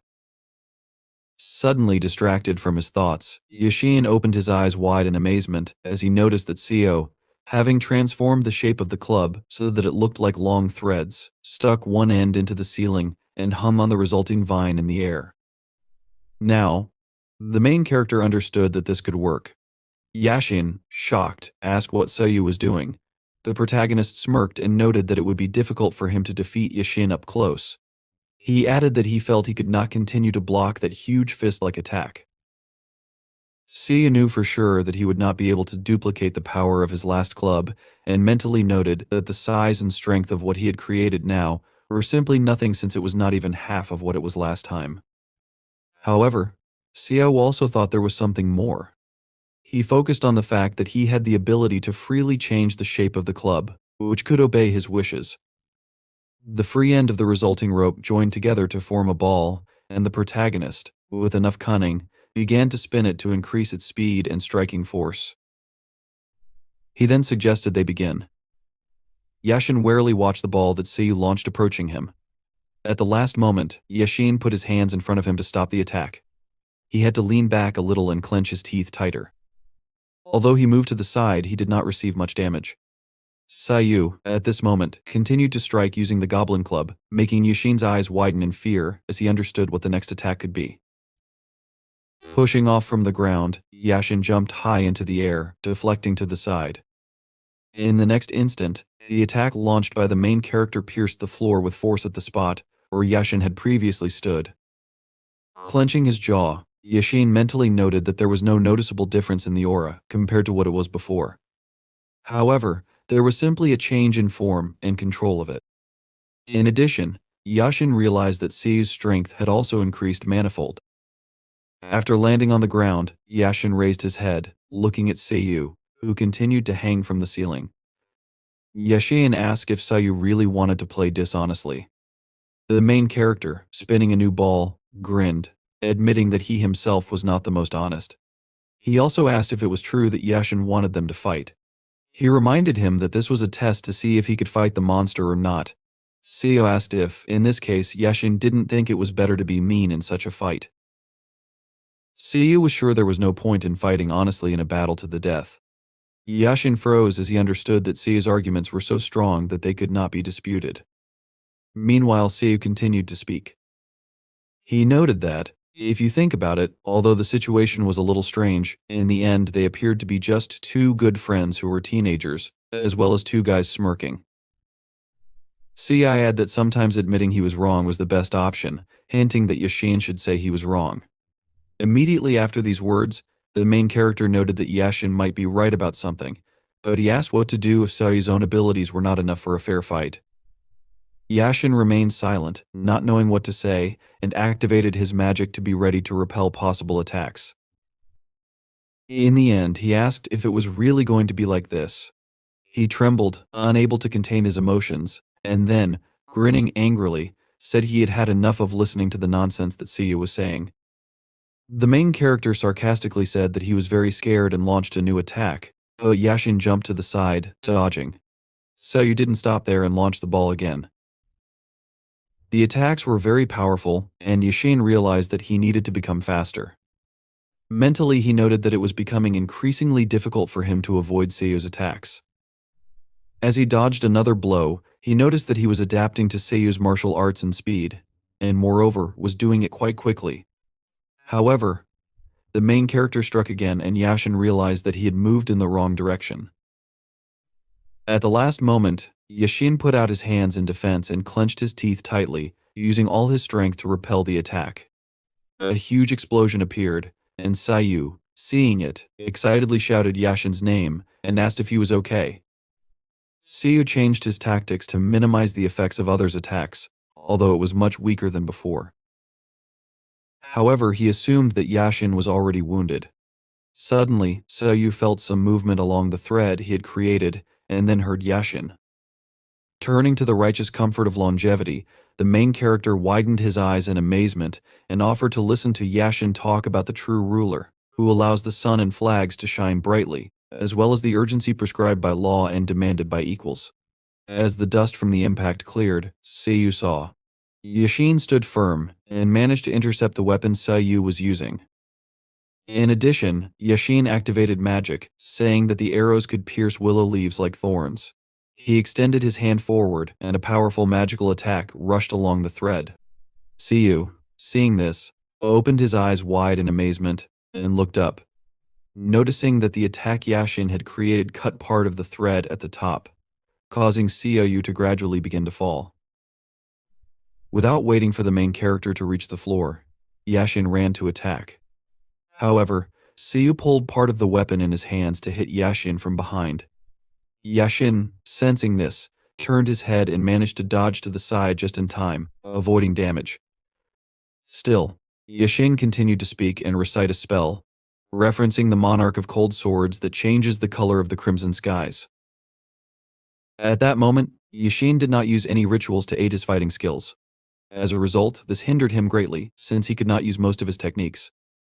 Siu frowned as he watched Yashin closely, realizing that even if Yashin could use these techniques, it would still be difficult for him to control his powers. Yashin, surrounded by a magical aura, almost reached Siu, who stood without attacking in response, watching Yashin in amazement. Meanwhile, Yashin spoke of the urgency prescribed by law and demanded by equals. Adding his energy, he created a weapon of divine power. A shining sword appeared in Yashin's hands, a heavenly sword known as the Ark of the Motherland. The protagonist, realizing Yashin had created a weapon, clenched his jaw and tried to attack. However, even though this sword was made hastily, the power it wielded was astounding. Both attacks, launched from different directions, collided. Very soon, Siu was surprised to notice that his weapon was cut. It was a moment before the end when Yashin froze for an instant, carefully observing the shocked expression on Siu's face. Yashin hesitated because his friend stood before him. However, pressing his lips tighter, he still decided to bring everything to an end precisely because his friend stood in front of him. Despite the destruction of the Goblin's Club, Siu was not ready to give up. Frowning, he clenched his palm into a fist to strike. At the same time, Yashin swung his sword. But in the next moment, he froze in amazement as he saw the sword begin to dissipate before reaching Siu's body. Before Yashin could ask anything, Siu's fist suddenly flew into his face. Yashin stumbled back a little and fell to the floor. The main character, bewildered, asked what had happened. The goblin's magic gradually began to dissipate, and Siu asked why Yashin had spared him. He noted that he would have recovered quickly even if Yashin had killed him. Yashin explained that it wasn't about sparing him. Lying on his back, he said he had used all his power in the Ark of Exorcism. If the enemy had been a monster, it would not have been able to withstand the blow, no matter how strong it was, even at the chi level. Yashin compared it to how Siu's club had shattered and explained that his technique could recognize beings similar to Siu beings who were different. The main character did not reply to this. Yashin, cursing softly, called Siu kindly and looked at the ceiling, unable to hold back the tears that suddenly welled up in his eyes. A little later, as they walked outside, Yashin kept his head down, looking at his feet. Finally turning to Siu, who was walking beside him, he asked the main character to say at least something. Yashin admitted he was very annoyed when Siu was so quiet next to him. Siu, startled by Yashin's sudden outburst, twitched nervously. Finally, he asked if Yashin's nose hurt much. He wanted to say something about what would happen if a scar remained, but Yashin interrupted him. Yashin announced that there would be no scar, explaining that although he didn't have the powerful body of a monster, he had worked hard. His body could heal broken bones and torn skin in a day. Touching his bandaged nose with a finger, Yashin realized something and asked if it was true that Siu had restrained his powers right before the blow. He noted that the moment Siu realized Yashin's attack wouldn't work, he weakened the blow. If he hadn't, Yashin's nose would have been destroyed. Sighing, Yashin admitted that Siu had potential and told him he could run around the city and catch monsters if he wanted to. Yashin told him to do as he saw fit. Siu thanked him for his understanding.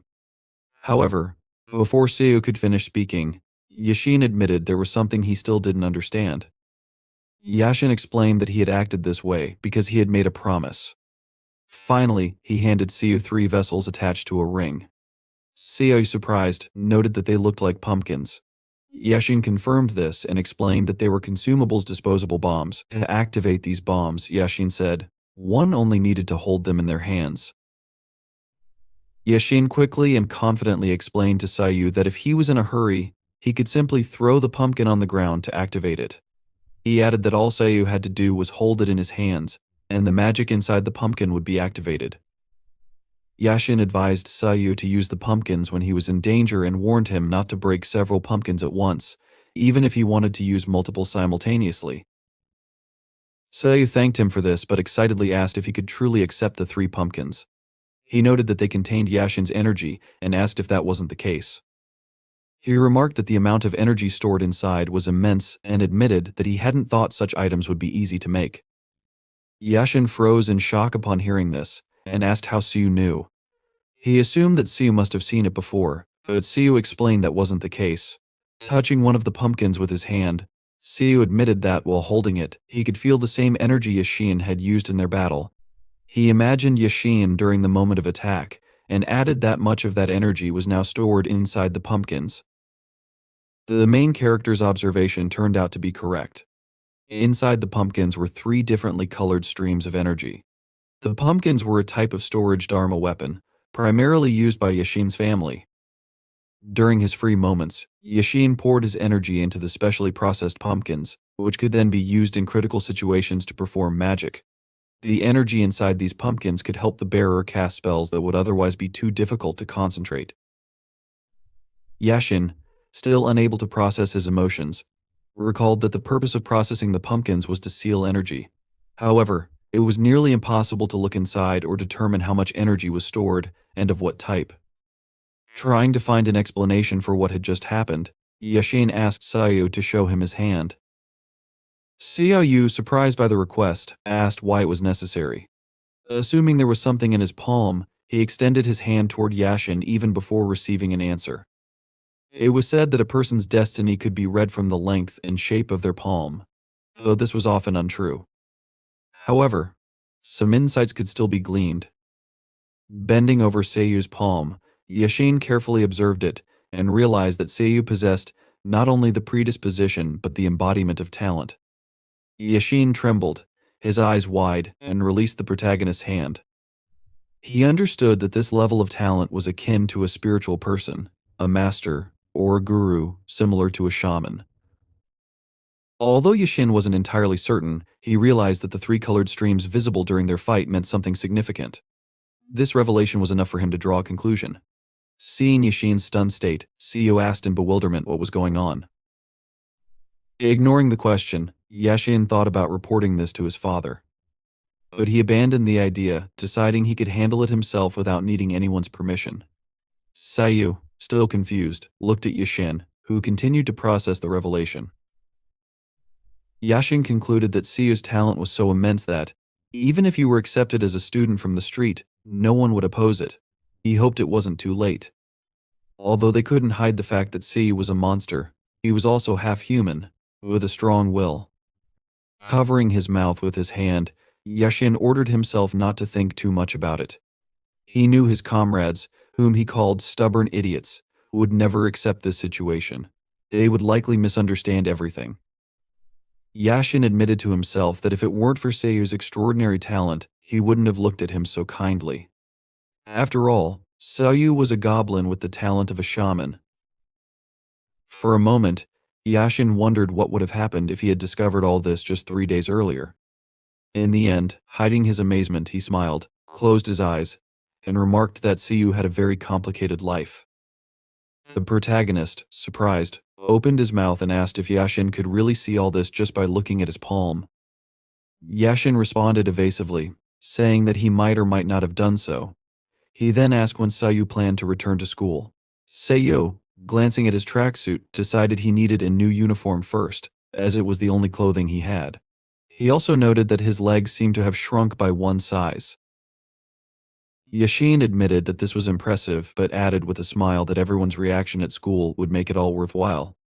He wondered how many people would recognize Siu if he didn't reveal who he was.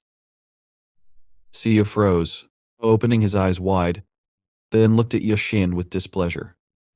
He asked if it was true that Yashin was enjoying himself.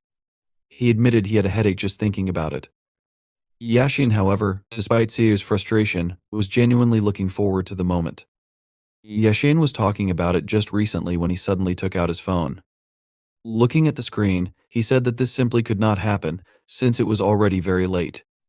Now he understood why he was so hungry, and Siu offered to eat nearby, saying that he would treat Yashin. Yashin didn't understand why Siu was suggesting this and asked if they couldn't go to Siu's place to eat there. He recalled the kimchi fried rice Siu had made last time, and noted that it was delicious, especially when Siu added pork to it. Yashin added that he could buy meat at the supermarket, but Siu awkwardly looked a little to the side and admitted there were slight problems with this, since he now had a guest at home who was most likely sleeping. Yashin asked again, bewildered, and Siu confirmed this, adding that he needed to go somewhere after they had eaten. Yashin froze for a moment, then, drawing Siu's attention, he sighed and seriously said that he didn't need to force himself to say anything if he didn't want to. He recalled that he had told Siu to do whatever he wanted with the monsters and promised that he wouldn't pay attention to it. Assuming that Siu had something to do, Yashin decided he would just go, noting that Siu would treat him next time. He moved forward a little, but before leaving completely, he turned toward Siu and told him not to be sad, as if he had committed a crime. Yashin advised him to straighten his shoulders and walk confidently, no matter who he met, because he was more than strong enough to do so. Some time passed, and Siu, emerging from the tunnel, looked around. He noticed that this was a rather old area, and made this choice because the building seemed abandoned. He asked if he was in the right place. Just to be sure, Siu checked his phone and suddenly noticed a massive door ahead, hidden in the shadows. After reading the sign above the door, he saw the inscription House of the Rising Dark Moon. Siu asked in bewilderment what this meant, as he didn't understand the inscription, having only mastered HI at the second level. Suddenly, the door Siu had approached opened, and a guy came out, looking at Siu seriously. The main character realized that this was a monster and mentally noted that the monster was very strong. Without paying much attention to Siu, the guy simply walked past, and Siu looked after him in fear.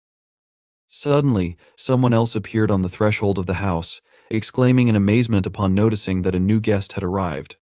Siu looked in the direction of the voice and noticed Hungarian, who admitted that she was glad to see Siu. She introduced herself and announced that she was the head of the House of the Rising Dark Moon. Siu, having greeted her, introduced himself and added that someone had told him about this place yesterday and had given him the address, warning him to come here first. Hearing Siu's name, Hungarian was surprised, as she had already heard about him. She asked Siu to pass and pointed her hand toward the doorway. Siu walked inside and looked around.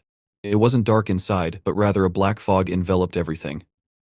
He frowned, looking around, but very soon, he came into an illuminated area and froze, his eyes widening in amazement as he noticed a spacious courtyard in front of him. Sometime later, Siu and Hungarian sat down at the table, and after pouring tea into cups, Hungarian asked Siu to try it. Siu thanked Hungarian for her hospitality, cupping his cup with his hands, and asked if they were not in Seoul. He noted that there were no houses on the horizon, and also added that the air and wind seemed very fresh. Hungarian confirmed everything, explaining that the House of the Rising Dark Moon was separated from the human world. She added that their home had stood on the edge of civilization for hundreds of years, and was therefore full of fresh air and energy.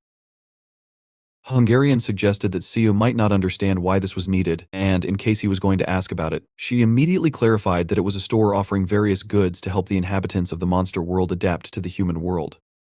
Siu listened attentively, and then remembered how Babai had said that if Siu came to this place during the day, they would help him. Now, Siu was guessing what needed to be done if there was a monster store here.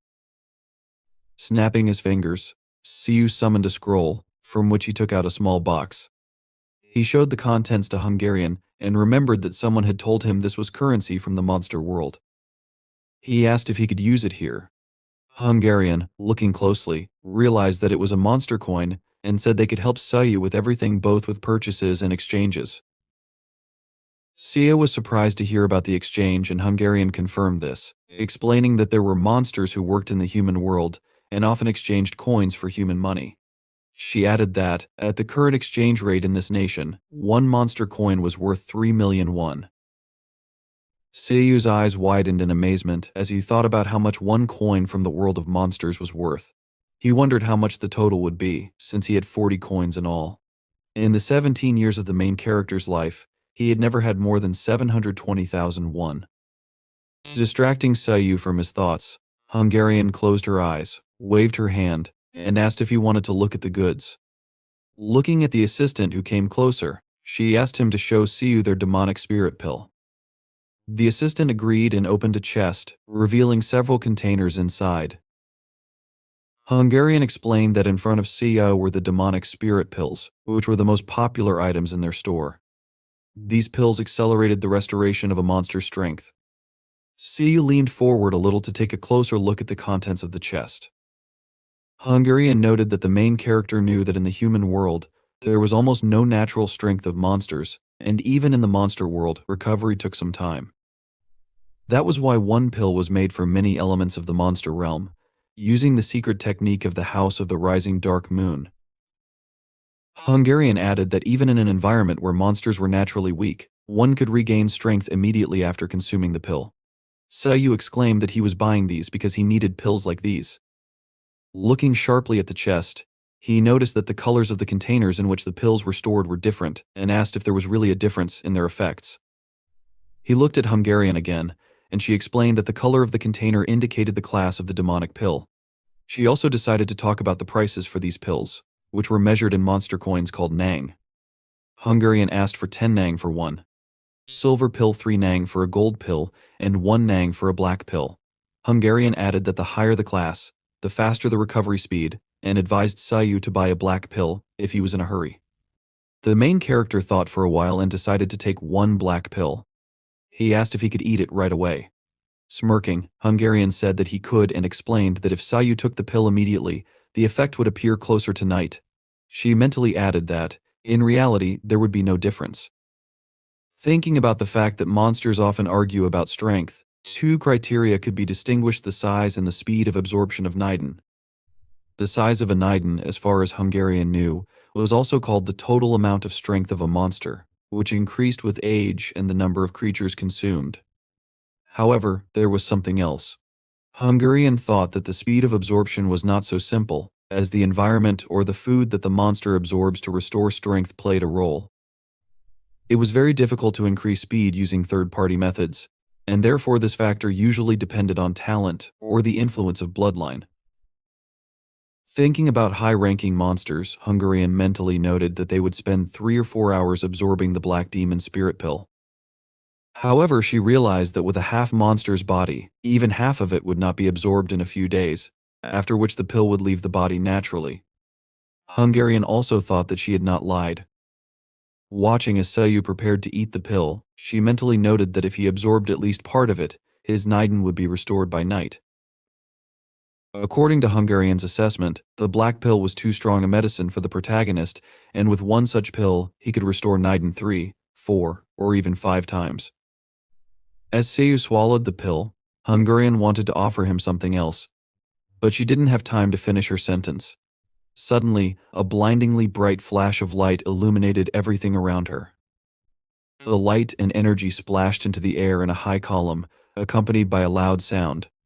Hungarian realized that everything she had thought earlier was irrelevant. The effect of the pill was not limited by Seiyu's size. When the light dissipated, it became noticeable that the table on which the dishes were standing had overturned, and the dishes had scattered across the floor. In surprise, Hungarian leaned back and opened her eyes wide, thinking that this couldn't be happening. She remembered that the main character had just swallowed the pill, and only a few seconds had passed since then. She was shocked to see that, in such a short time, the entire volume of the monster's power had been restored in Seiyu. She looked forward to where a dark silhouette could be seen in the cloud of dust remaining after the explosion of magical energy. Siu sighed, lowered his head slightly, and remembering that it was the third day of his life as a monster, stretched out his palm forward. Looking at the aura of magical energy spreading uncontrollably from him, he asked if it was true that even a low-level pill worked this well. For the first time, Siu experienced 100% or more of his monster power. A few minutes earlier in the House of the Rising Dark Moon, Donggu, holding a liquid container in his hands, asked the guest what he thought about it. Smiling, he said that this was a specially prepared six-flower liquor in honor of Yum's visit. He added that the liquor was made from 6 flowers that grew on the Sansa River, explaining that this made the liquor more flavorful. Donggu was the leader of the House of the Rising Dark Moon, and Yum, having tasted the drink, said it was not bad, although he admitted that he did not like serving such good alcohol to a newcomer. Smirking, Yum added that he hadn't seen Hungarian for a long time and mentioned that she said she would return after seeing someone. He asked if this meant she didn't care about him as a guest. Smiling excitedly, Donggu asked how that could be possible.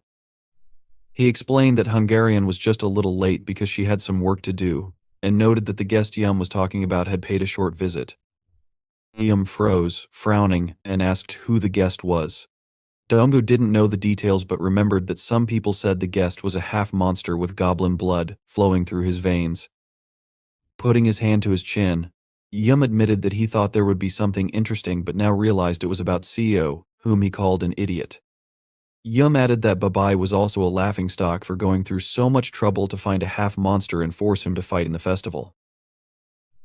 Yum added that Siu couldn't even be called a monster, let alone a festival participant.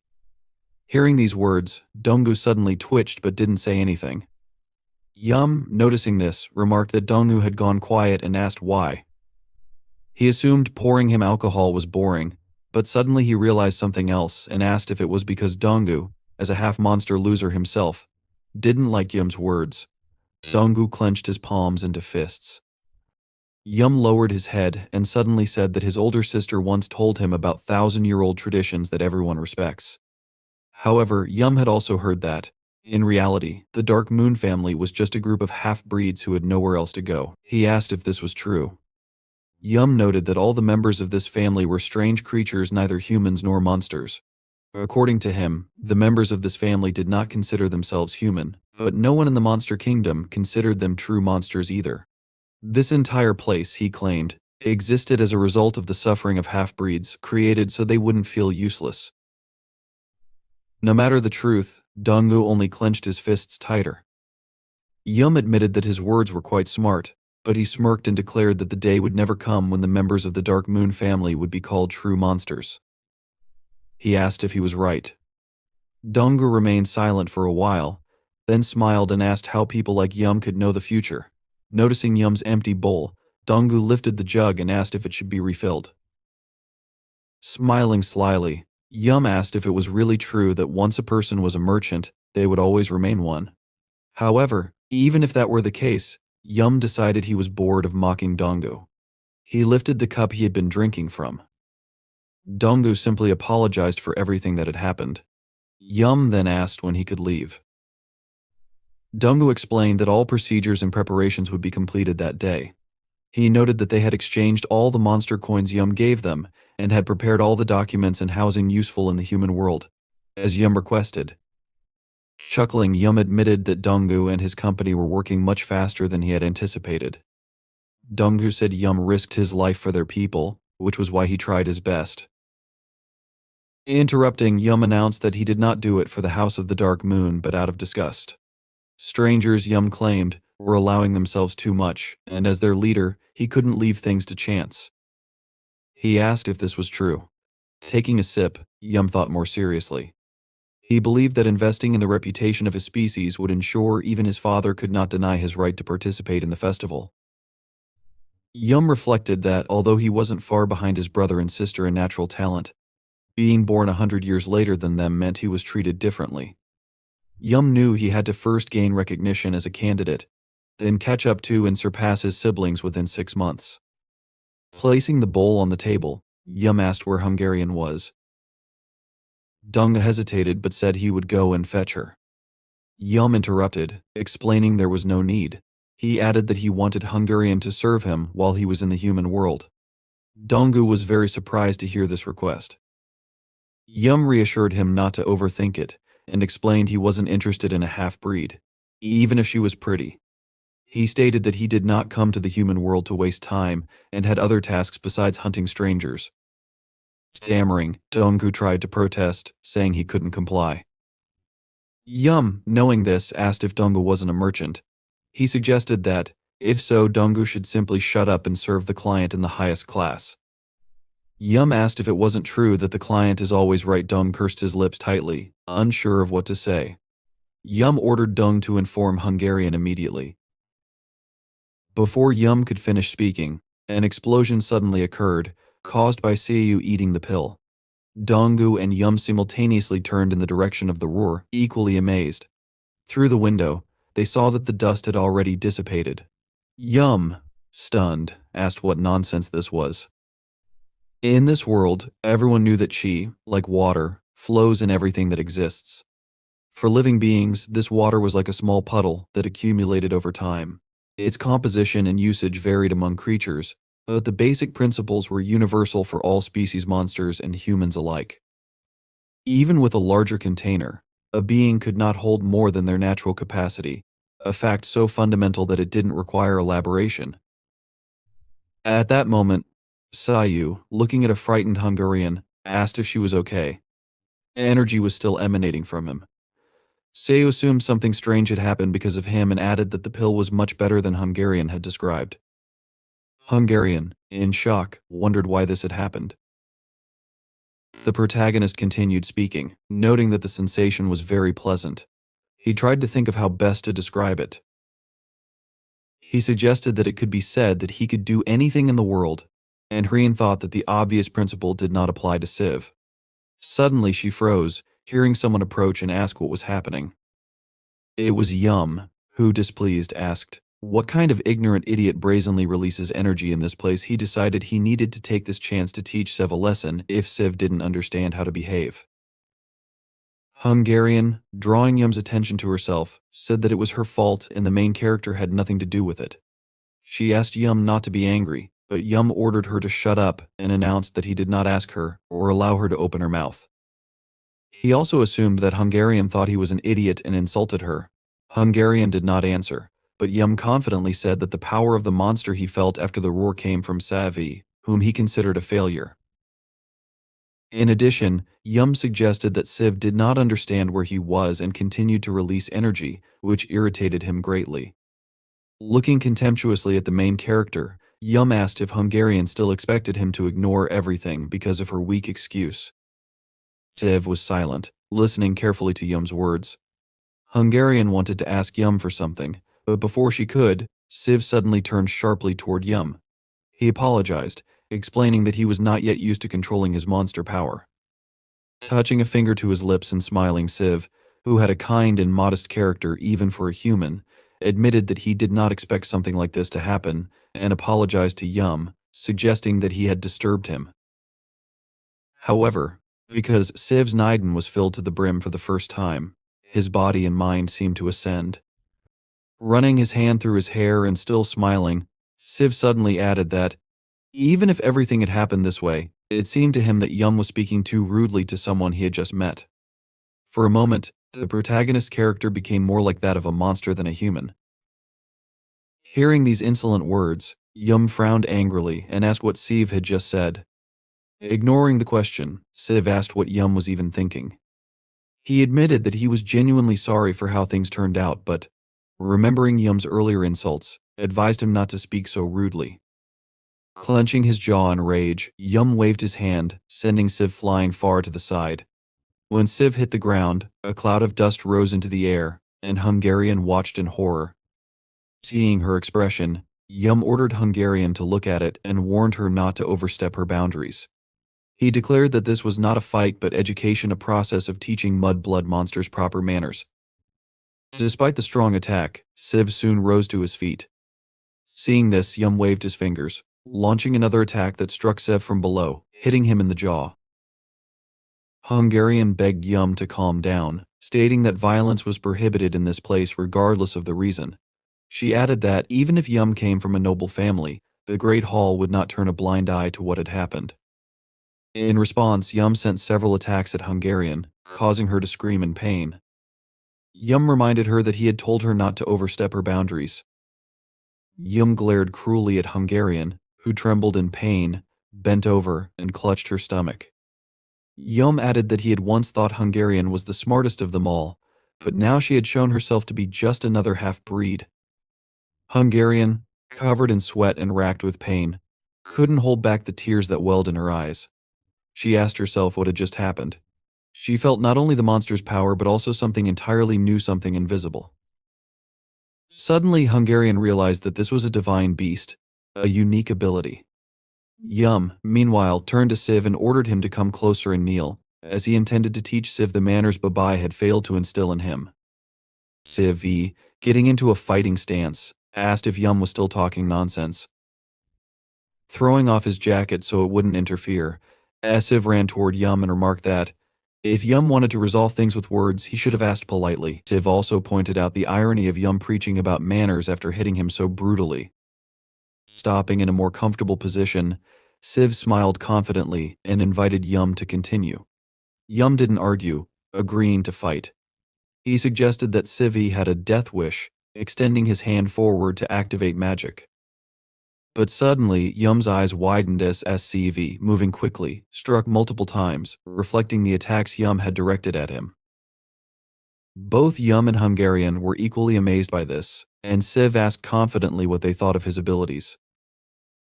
If it was true that what Yum threw at him was water, he smiled and admitted that he didn't know the basics well but noted that it was all about the art of monsters. The main character assumed that Yum was throwing small drops of water at him at a very high speed. Remembering the first attack, he assumed that Yum first hit him with tea spilled on the floor. Although it was not much, it felt conventional. Siv was hit by it but smelled a little tea, so he understood everything. Yum suggested that the main character was ready for him to strike again. Siv, recalling the second hit, noted that drops the size of fingernails suddenly appeared out of nowhere. He surmised that Yum was using moisture from the air or dew from the grass. Siv also noticed how Yum had just hit him and assumed that the greater the distance, the stronger the blow. Thinking it was all about acceleration, he was not proud of what he was about to say. However, smirking, he noted that he had already had a similar experience last night, and, in comparison, Yum was very weak. Yum frowned in confusion and asked what Siv had just said. Trembling slightly, Yum was clearly taken aback. Siv, smiling, apologized to Yum in case he had offended him, and then ran sharply forward. Clenching his jaw in dissatisfaction, Yum asked how the main character dared to act this way. Before he could react, Siv approached, frowning in concentration, and raised his hand to strike. Noticing this, Yum assumed that Siv was attacking with his right hand. Yum believed that the ability to control monster power was insignificant on its own, as the direction of the attack could be seen using monster energy. This, to Yum, indicated that Siv had not yet trained to hide it. Yum assumed that Siv would now learn the cost of his ignorance. However, the moment Yum struck, Siv abruptly dodged and confessed that, as he thought, everything looked really obvious. Yum's eyes widened in fear. Not expecting this, Siv launched his own attack, remembering how Yashin had read his movements. Seeing that Yum was struck by Savi, Shreen, unable to contain her emotions, opened her mouth in shock and placed her palms over it to somehow hide her amazement. The main character, smiling, looked at Yum, who had fallen to his knees and was trembling in pain. Holding his hair with one hand, Siv taunted Yum, calling him weak. Shreen, holding her bruised torso with her hand, looked ahead in confusion and admitted that she couldn't believe what she was seeing. She was shocked for several reasons. This was Sav's first fight with magic. Yet he had instinctively repelled attacks, realized the enemy could read his energy, strengthened it by hiding the direction of the attack, and then redirected it in another direction. He accurately hit his opponent, a basic skill for strong monsters but remarkable for a beginner like Savi. Siv stood, exuding abundant magical energy. Yum lay on the ground, crouching in pain, pressing himself into the dirt. Hungarian, watching this with blood flowing from her mouth, thought about how this descendant of the goblins had appeared only 3 days ago. Before that, he was just an ordinary person. In bewilderment, she asked herself how it was possible for a 3-day-old monster to become so strong. The main character looked menacingly at Yum and asked if that was all. Then he added that it didn't matter to him. If it was, he ordered Yum to apologize and leave. Finally, he asked if that suited him. Yum did not respond and continued to shake while lying on the floor. Siv pointed his finger at Hungarian and said that, while Yum might be causing a scene, he had crossed all lines. Siv asked what Yum had done to the person who had tried to stop the fight. He continued, declaring that, no matter how one looked at the situation, it was 100% Yum's fault. Again, he ordered Yum to kneel down and apologize. Yum began to raise his head. His face was tense, and his teeth transformed into wolf-like fangs, with veins bulging on his face. Siv turned around, noticing Yum's transformation, and remarked calmly, "That's how it is." Suddenly, a sharp spike, created from frozen water, flew toward the main character's head. Siv managed to raise his hand in time, but the spike pierced it completely, and thick, light blood began to flow down his arm. Siv glanced warily at his injury. Immediately after, Yum rushed at him with a furious expression, his hands extended in front of him. The main character, watching calmly, stepped back. Pouring out abundant magical energy, Siv raised his leg. With a sharp movement, he kicked Yum in the torso, sending him flying several meters into the distance. The blow was so strong that Yum, hitting the ground multiple times, flew farther and farther. When he finally landed, a large explosion was heard. The unique magic of the High Tai clan is called Pure Autumn Water, the ability of which is to control nearby water. As recently noted, the principle of operation of this magic is similar to the northern martial arts of High Tai. However, looked ahead with a crazy expression while lying on the ground. His body did not stop shaking, and a wild smile spread across his face. Looking from under his brows, he appeared more like an animal than a monster. What separates Pure Autumn Water from other magics is its narrower application. With this ability, one can increase water pressure to the maximum. The main character looked ahead in confusion, blood flowing from his eye sockets, nose, and mouth. The veins on his neck were swollen, and his eyeballs had turned a painful red color.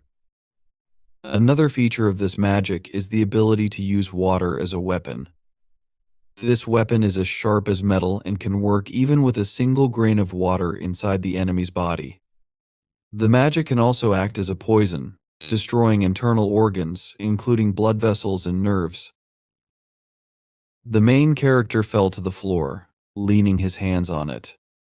You see him, standing a few meters away, began to rise to his feet after delivering a powerful kick.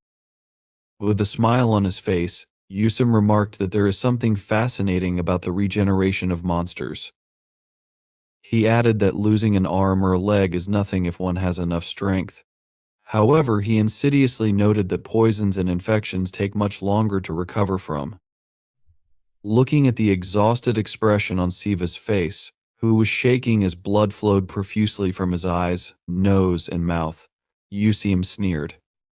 He said Siva probably wouldn't understand, adding that as a human, he hadn't experienced such things either. Summing up, Yusim admitted he was surprised, even though Siva was a completely inexperienced enemy. Then, with a wide smile, Yusim raised his hands, from which magical energy emanated. He declared that his exceptional pedigree, inherited by luck, must be the reason for his prowess. Yusim hinted at his goblin blood, saying it was simply fate. Hungry and trembling with fear, a woman standing nearby turned pale. Her face reflected a bright blue glow as Yusim formed a massive amount of water around himself, controlling it through his magic. With this display, he taunted the main character, claiming he wanted to help him understand he was no match for a real monster, despite his mixed heritage. Siva, lowering his hand toward the floor, spoke with determination. He admitted he didn't know whether he was a real monster or an imposter and didn't care to find out. But there was one thing he was sure of. Yusim looked at him wide-eyed, a bead of sweat running down his face. The main character, now filled with magical energy, stared at him menacingly. With a furious tone, he insulted Yusum, calling him a non-entity. Yusum, confused and startled, formed magical water energy around himself. Raising a hand in bewilderment, he wondered if Siva had already healed his veins and organs. Clenching his fist and biting his lip, Yusum sent a powerful stream of water energy towards Siva. This energy, called reservoir, was a complex variation of pure autumn water that extracted water from rivers, lakes, seas, and even groundwater. This technique, considered advanced, compressed water to such a degree that it defied the laws of physics. The real weight of the water was hundreds of times greater than what it appeared to be. The powerful stream, faster and stronger than a speeding truck, was directed straight at Siva. The main character stood firmly on the floor, holding a goblin club in his hand. The club, glowing with bright red energy, was formed from dark matter emanating from his own body. Looking ahead confidently with a calm gaze, Siva focused on the future and dismissed the immediate threat. As the water magic stream approached, just meters away, Siva raised the goblin club above his head. With a furious gaze, he infused the club with his magical energy, releasing power far beyond that of an ordinary fighter. With a single sharp movement, he directed a powerful beam from the goblin club, splitting the incoming water stream in two. Yusum, standing a few meters away and controlling the stream, froze in shock. He watched in disbelief as the water he had painstakingly formed was forced apart. With his eyebrows raised high, Yusum realized Siva was far from defeated. In front of him, there was only a destroyed building where he was supposed to be. The flow of water had already weakened and spread throughout the surrounding space. Yusum asked himself in bewilderment, where did he go? A splash of water came from behind him. Yusum spun around with a tense expression on his face. The main character calmly asked him what had happened to the words he had said earlier. If he had enough energy, it wouldn't matter if he lost an arm or a leg. After finishing his quote, he said, "Okay." A moment later, with a sharp movement, he separated Yusum's hands from his body. Yusum looked ahead in horror. The main character, with a sly smile on his face and holding a goblin club in his hands, offered to get rid of these. Yusum looked ahead with wide-open eyes and absolute confusion. He saw his severed hands lying in the water, turning it a bloody red. A pained sound escaped his mouth as he fell to his knees in the water.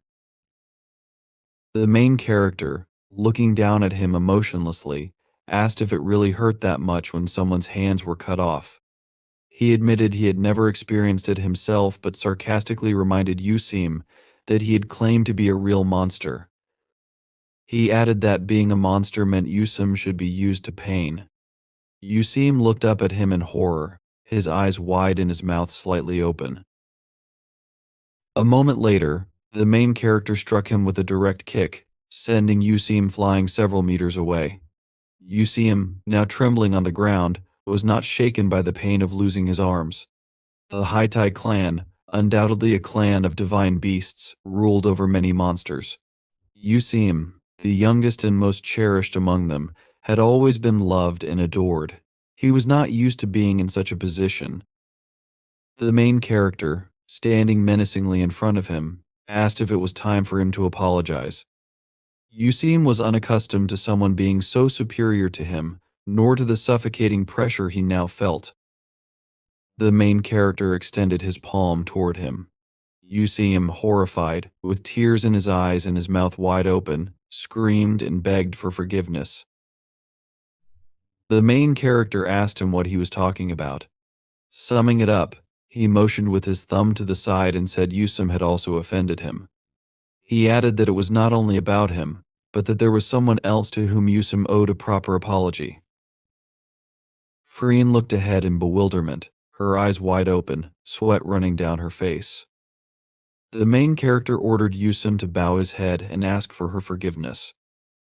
Yusum looked uncertainly in her direction and hesitated to speak. Siva glared at him menacingly, frowning, and demanded, "What is this? What do you want to say?" Continuing to stare at him imperiously, Siva said he couldn't believe Yusum still didn't understand anything. He asked if Yusum would continue to slur his words. Then, the main character noted that if apologizing was difficult for him, he should do it in his own way. Yusum, trembling violently, walked toward Hrian on unsteady legs. He fell to his knees in front of her, bowed his head, and said he was very sorry. Sometime later, in an apartment in a multi-story building, a voice called out from a room, addressing the main character and asking if he could hear her. The voice then asked if she had told him to bring water. After cursing, she yawned and irritably asked if he wasn't at home. Lying in bed, dressed in sleepwear, she pulled off the blanket and scratched her head. Looking to the side irritably, she wondered aloud if he had gone somewhere, leaving their guest alone. Looking at the small wooden houses illuminated by sunlight, Muang said he couldn't believe it. He noted it was the first time in 10 years something like this had happened. Interrupting himself, he realized it had been a while since the event. He admitted he hadn't thought anything significant would happen during this time. Muang stood with his hands folded behind his back. He was the head of the House of Cultivation of Humility. Behind him stood Dongwu, who had his head lowered in guilt. Dongwu sadly admitted it was his fault. He added that if only he had been a little braver, things might have turned out differently. Muang told him there was no use blaming himself. Then, looking ahead thoughtfully and putting his hand to his chin, Muang said it wasn't Dongwu's responsibility. He added that he and Hungarian shouldn't have entertained Yusim. Muang continued, saying he knew the youngest of the Haitai clan was unusual, but he hadn't realized just how much. Turning to Dongwu, he asked if that meant Hungarian was seriously injured. Dongwu looked at him with wide eyes and admitted it seemed she was injured, but there didn't appear to be anything serious. He added, with a worried expression, that she was much more shaken by the guilt of the situation itself. Dongwu then mentioned that even if they were talking about dark absorption magic, how could Hungarian have predicted everything would escalate so quickly? She remained silent in response to him for a while, and then answered, saying that because of her absorption speed, the possibility of reflection had appeared. Dawn asked her again in surprise. In response, asked him where the guest was now. In the illuminated room, with a tray on which various dishes and cookies were placed on the floor, Sue sat, looking in front of him in surprise. It had gradually cooled down, unlike what it was 3 days ago. This time he did not completely lose control of his body, he only entered a slightly insane state due to his strength. However, all his emotions and willpower were still within his control. The life energy he had released, along with the hot emotions, had cooled down. Moreover, the so-called time of reflection quickly overwhelmed him. The main character, in a completely confused state of mind, looked ahead with his mouth slightly open and asked himself what had happened in the first place. He lay on the floor, looking at the ceiling, and thought. To be honest, he assumed the fight was justified. He understood that regardless of who initiated the violence, especially with the desire to kill and cut off a hand, it was also necessary to nullify the effects of magic. He reasoned that he would now repeat everything without delay. But then, he literally felt euphoria and pure pleasure from cutting off his enemy's hands. He wondered if this feeling was temporary. Then, thoughtfully, he tried to process the situation. However, his reasoning was interrupted by a voice from the side, asking if it could come in. The main character looked at the ceiling in surprise, his eyes wide open. Then, he abruptly jumped out of bed, looked at the shadow behind the door, and answered affirmatively to the person addressing him. Hungarian entered the room, pressing her hands to her torso and looking sadly at the floor. He told Hungarian, who had come up to him, that it seemed to him she had been wounded. Then he asked if she was feeling better. Hungarian answered affirmatively and said the wound was not serious. Sua, with a surprised expression, asked, "But didn't you spit blood?" He noted that the same thing had happened to him and explained that the wound could not have been a light one. Hungarian, with a tense expression, leaned her elbows on the table and asked him to forgive her. She said she had lost control and acted wrongly. Siva hurriedly put his hands in front of him and repeatedly reassured her, denying her self-blame. He explained that the responsibility for the fight lay only with its participants. Afterward, he began to explain to her that he should apologize, even though it was just a roof he could still destroy. Hungarian replied tensely that it was her fault. She started to talk about how she shouldn't have offered the Black Spirit Pearl to him.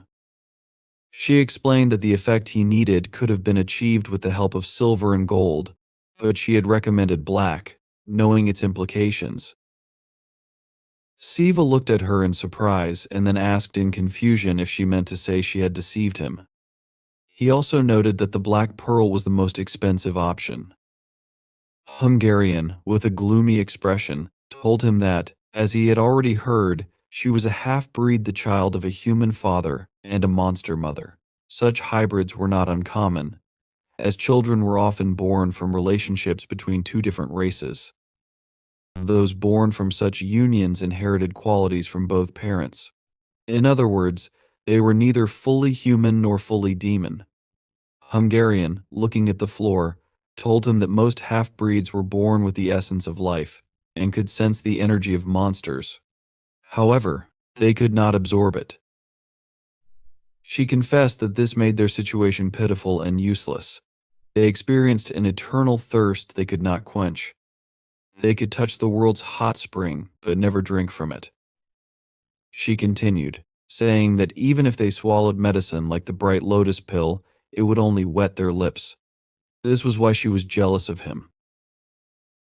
The main character looked at her in great surprise, his eyes wide open. Hungarian concluded her confession by saying that, among half-breeds, he was a true miracle. Addressing him as master, she explained that, despite his mixed origin, his monster abilities were comparable to those of pure bloods. She then admitted that the dark elixir was not for her personal benefit. She confessed that she had seen something in him that she desperately wanted for herself. Unable to accept her inability to obtain it, she decided to play a cruel joke. With an exhausted expression, sitting on the floor and straining her face, she admitted she had committed an act of deception and incompetence as a seller. She acknowledged, with pain, that this was a crime punishable by death. Beads of sweat poured down her face as she explained that no matter what punishment or fine she received, it wouldn't suffice. Marian, who stood behind her scratching his beard, repeated her words, saying that it didn't matter what the punishment would be. He then continued, noting that ultimately, the blame would shift to the one who accepted the apology. Hungarian turned back in bewilderment and asked, "Sir?" The main character also looked in surprise at the moral tone Miriam had adopted as he entered. Miriam sadly lowered his eyes. He held his hands behind his back and, confusedly, said that he had to apologize for everything. After this, he introduced himself, saying his name was Miriam and that he was the head of the House of Cultivation of Humility. He then turned to Hungarian and asked her to stop putting on a show. He called her the manager and ordered her to go and entertain the guests. Hungarian looked at him in bewilderment, her eyes wide open, and tried to say something. However, she was interrupted by Siva, who reassured them that everything was fine. He added that he understood their apologies and accepted them with a smile on his face. Placing his hand on his chest, he remarked that there was no need to think about him anymore. He then added that, if possible, he would like to return the money for the Black Pearl. Hungarian, standing humbly beside him with her eyes closed, nodded. Miriam confirmed this with a smile, saying it was fair. Hungarian bowed and left the room. She walked down the corridor with a sad expression on her face, bruises under her eyes from fatigue, and her posture hunched. Miriam remained in the room. Turning to the main character, he commented that what he had offered was more of an excuse than an apology. However, he noted that it was good that Siva had accepted it. The main character, placing his hand on the back of his head, observed that, in his opinion, the mistake was small. Miriam sat opposite him. Both of them were near a table on which several different dishes were laid out. Miriam mentioned that if Siva agreed, he would like to arrange a conciliation meeting in the future. Siva, pointing his finger in front of him, asked again, conciliation. Miriam raised his hand to clarify, explaining that he had fought with a man named Yum, who was the youngest son of the Hai Tai tribe, that is, divine beasts. The main character, holding cookies in his hand, thoughtfully asked himself, him. Then, he wondered if Yum truly belonged to such a prestigious lineage, as it wasn't how he had imagined them. Miriam continued, stating that the Hai Tai tribe could not humiliate the dignity of the divine beast. He said he understood the circumstances and didn't believe this would turn into a serious problem. However, he added that some unfavorable misunderstandings could arise. Yum, with tears in his eyes and a furious expression, had menacingly left for the human world, vowing to make him regret it. Miriam explained to Siva that, before things got worse, he needed to arrange a meeting to hear the opinions of both parties about what had happened. He added that their recklessness had put them in an unpleasant position and asked Siva not to be too strict. Siva interrupted, saying he understood what Miriam was talking about and reassured him that everything was fine. Putting a cookie in his mouth, he said there was no need for him to go and take responsibility for resolving the conflict. Miriam looked at him in surprise, his eyes wide open, and began to speak. However, Siva cut him off again, extending his hand toward the table. He explained that if they came to him, he would tell them what had happened in his own words. He admitted that he had escalated the situation from simple apologies to violence and insults, so it would be clear to anyone who was right, and chewing his cookies confidently and looking ahead, he stated that Hanan and the gentleman should apologize for failing to apologize and for escalating the situation into a fight. He remarked that he would rather just fight because it was easier for him. Miriam told him that this was a deep thought. Then, with a thoughtful expression, placing his hand on his chin, he warned that the Hai Tai should not be underestimated. Even Lord Yum's younger brothers were on a completely different level than the foolish monster Siva had fought. The main character, licking cookie crumbs from his finger, agreed, saying this was to be expected. He added that, although he had seen only a few monsters, he had already fought two stronger than himself. He admitted that they didn't seem bad to him. Continuing, the protagonist remarked that there was nothing he could do about it. To become the king of demons, he needed to defeat them all. Miriam looked at him with interest, his hand still resting on his chin. He commented that you didn't hear such things often. Then, he noted that Siva seemed to be serious. Miriam, turning to him, asked what would happen if he said something like that elsewhere. The main character anticipated the response and asked, "Could I die?" He then added that he already knew this and was ready for it. Explaining, he remarked that Yum had gotten excited out of nowhere. If he had mentioned wanting to become the king of monsters, it would have caused a real disaster. Miriam carefully observed him and wondered what kind of person this guy was. The main character, looking thoughtfully at the ceiling, said that the mere thought of people like Yum in 6 months walking around the world, it was scary even to think about. Miriam, addressing him, said that if he wanted to stop this, it was a very bold statement. He noted that he had heard many such declarations before. The main character, with a smile on his face, allowed him to laugh as much as he wanted. Then he remarked that he truly believed what he was saying. Miriam responded negatively and said that he didn't even think of laughing. Looking seriously ahead, he stated that, on the contrary, he was very interested in him. When he said this, he addressed him as a dear guest as he spoke. His silhouette began to glow with magical energy. He looked piercingly at Siva, resting his head on his hand. Miriam reasoned that earlier, he had assumed this was just a poor guy who was unlucky. Now, he realized he had rushed to conclusions. He reflected that, since the era of the previous owner, this was the first time his premonition had played out like this. After his reasoning, he lowered his hand into the sleeve of his cloak. Without a doubt, this was incredible luck. Miriam placed an object on the table. The main character looked at it in surprise and asked what it was. On the table was an item that resembled a piece of metal, decorated and painted with intricate designs. Miriam explained that it was a gift given to guests as an apology. However, he noted that presenting it that way might make the main character reluctant to accept it.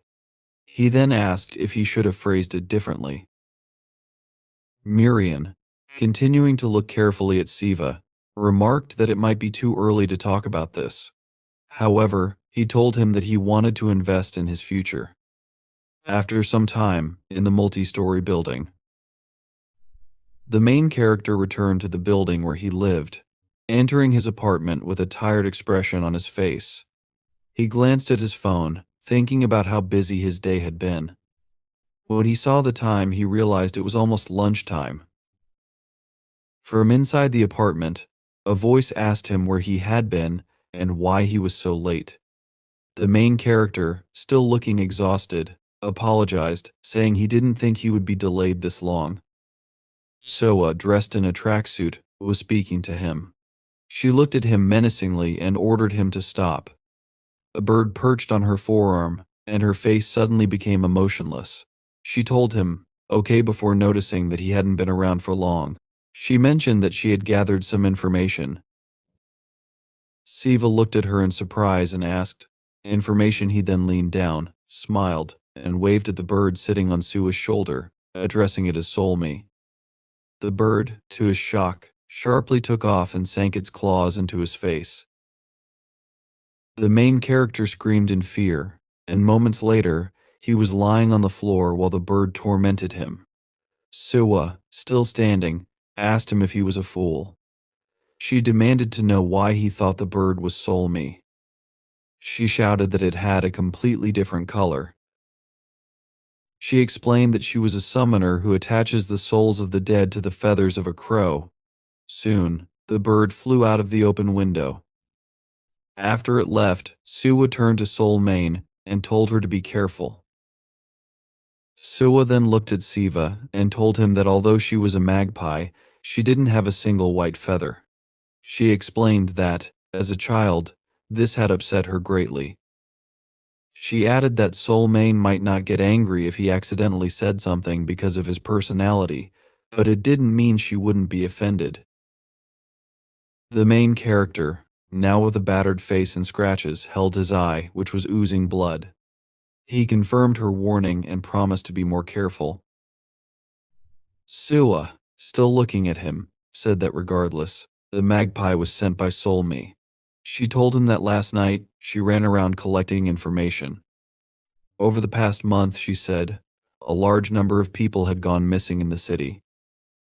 The last known locations of these missing individuals were concentrated in specific areas. She suggested that these areas might be hunting grounds for strangers and informed him that today, they would hunt at one of these points. The main character looked up at her confidently. Sua turned to him and told him that, before heading out, he needed to prepare. Siva zealously confirmed this and asked her what he should do. Before he could finish, Sua interrupted him with a sharp blow to his jaw. The main character sat on the floor, holding his swollen and bruised jaw. He looked at Sua in bewilderment. Standing in front of him, she told him that she understood the conditions weren't ideal, and as an unexpected guest, she wouldn't complain about any changes in service. However, she questioned if he really expected her to wear his sweat-soaked clothes. As she asked this, she began to take off her sports jacket. She told him that she had assumed he would bring her something decent since he'd been gone so long. The main character, with an upset expression, muttered that it was his most expensive tracksuit. Soa cut him short and ordered him to stop. Confidently looking down at him, she commanded that they go buy clothes immediately. Later, they arrived at a tall multi-story building. Soa asked, "Is this?" She added that it was the best department store in the country. She asked Siva what it was called. He replied that it was simply called the department store. Looking at the tall building in surprise, he admitted he wasn't sure if it was the best in Korea. However, he added that if you go to the provinces, you could find more options there. Sua crossed her arms and smiled at the building, remarking that it was quite impressive for something built without magic. She asked him if it was true that humans had created it. The main character looked intensely at the department store. As a young man, he had never been inside such a place before to buy clothes. It wasn't that he wasn't interested, he was at an age where appearance was very important, and he had saved enough money, but there had always been a problem: his build. Some time ago, when he was still overweight, Yashin had suggested they visit the store. Yashin had offered to buy at least one set of clothes and asked if this was okay. The main character, with a frustrated expression, had exhaled and said he would do it as soon as he lost weight. Now, standing in front of the store, he thought this was exactly the moment he had dreamed about for years. He clenched his palm into a fist, telling himself he would enjoy the moment to the fullest. Then he turned confidently to Soa, his eyes sparkling with determination, and shouted, "Go ahead." With a smile on his face, he invited her to try on anything she wanted. He told her that if she wanted to buy something, she only needed to let him know. Soa looked. Sue looked at Sua emotionlessly, noticing that this was what she wanted. Afterward, she thanked him for now. When they went inside the store, it was worth mentioning again that this was Sue's first time buying clothes for himself, so he didn't know the average prices for clothing. The main character looked at the price tags in horror. Sweat flowed profusely from his face as he held a label in his hand.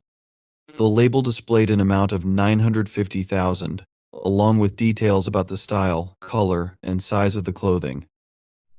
A girl consultant in the store, smiling brightly, pressed her palms together near her face and cheerfully remarked that his girlfriend was very lucky. She added that not many guys would spend that much. Sue, with a confused expression, held the jacket intended for Sua with both hands. Just then, Sua stepped out of the fitting room. The main character, standing with his back to her, continued staring at the label, convinced that there must be an extra zero in the price. At that moment, the consultant girl screamed in delight at Sua's appearance. She turned to Sua and shouted enthusiastically that the outfit suited her perfectly. Sua, now dressed in her new attire, carefully examined her reflection in the mirror. She looked around and concluded that it looked good. Turning to Sue, she asked how he thought it looked. The main character, with a pained expression and tears in his eyes, thought to himself that it cost more than 5 million. Yet, he was glad that he had exchanged enough money beforehand. Looking at Sua painfully, he hesitantly remarked that he thought it looked cool. Soon after, his phone buzzed with a notification. It was about a debit of 1,980,000 from his personal account by the clothing store. Sue stared at his phone screen in genuine surprise. Large drops of tears welled up in his eyes. Sue crossed her arms arrogantly and asked if she had told him to get rid of what he had chosen for himself. The main character remained silent, still staring at his phone screen with a worried look. As they left the store, the girl consultant smiled widely as she watched them go. Sue tried to calm himself, explaining inwardly that Suwa still had a lot to learn. He reminded himself that he had been able to get 30 gold coins, which was a reason to feel reassured. Exhaling deeply, he tried to relax. Suwa then suggested they look at something else. Su, filled with fear, asked her if she wanted anything more. She gave him a blank look and asked what he was talking about. She explained that they wouldn't be staying for just one day and questioned if all he had was a single outfit. The main character crossed his palms nervously, trying to answer her, but Suwa gestured with her finger for him to follow her. She asked him to come closer and extend his hands. When Su obediently stretched out his hands with a puzzled expression, Suwa placed a small handful of gold coins from the monster world into his palms. Looking at the coins in disbelief, Su's mouth hung wide open. He was delighted but completely speechless. Suwa told him that if he thought 10 gold coins were enough, he should use them. If he needed more, she asked him to say so right away. She added that he could keep the change, explaining that it wasn't much, but that he should accept it as a gesture of gratitude. Suwa, with a friendly smile and her hand on her hip, then turned around and invited him to move forward. Su, still confused, continued standing with his outstretched hands holding the coins. They soon entered another clothing store. Inside, there were many stands and hanger racks displaying various items. In the center of the large hall was an area for paying for purchases. Suwa, wearing a new light outfit, looked at her reflection in the mirror and smiled.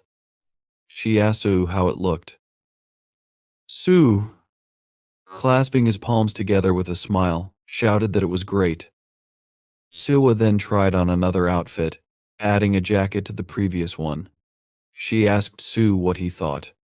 The main character clapped his hands in admiration and shouted that she looked beautiful. Suwa, looking uncertainly at the floor and scratching the back of her head, dressed in a third outfit. She asked him if he was sure. Su, with a wide smile, gave her a double thumbs up and shouted enthusiastically, "Absolutely." A few moments later, Su was lying on the floor, bruised, with light smoke rising from his head. Suwa stood above him, her fist still outstretched and smoking. Su, now on his stomach, asked in bewilderment, "But for what?" Suwa, looking slightly unsure, told him that she wasn't certain, but for some reason, it had infuriated her. After these events, the main character, holding several bags of clothing, followed Suwa out of the store. Su noticed that, to be honest, he was a little surprised. Suwa asked him why he was surprised. Su looked at her with wide eyes and raised eyebrows, assuming this was her first time in the human world. He asked her if that was true. Suwa looked at him with interest, and the main character continued, saying that, despite it being her first time, she chose clothes as if she already had a formed taste. Moreover, she knew more than him. Suwa, looking ahead, explained that it was all because of Sum. She told him that Sum thought she was interested in clothing and kept bringing her all sorts of items as gifts.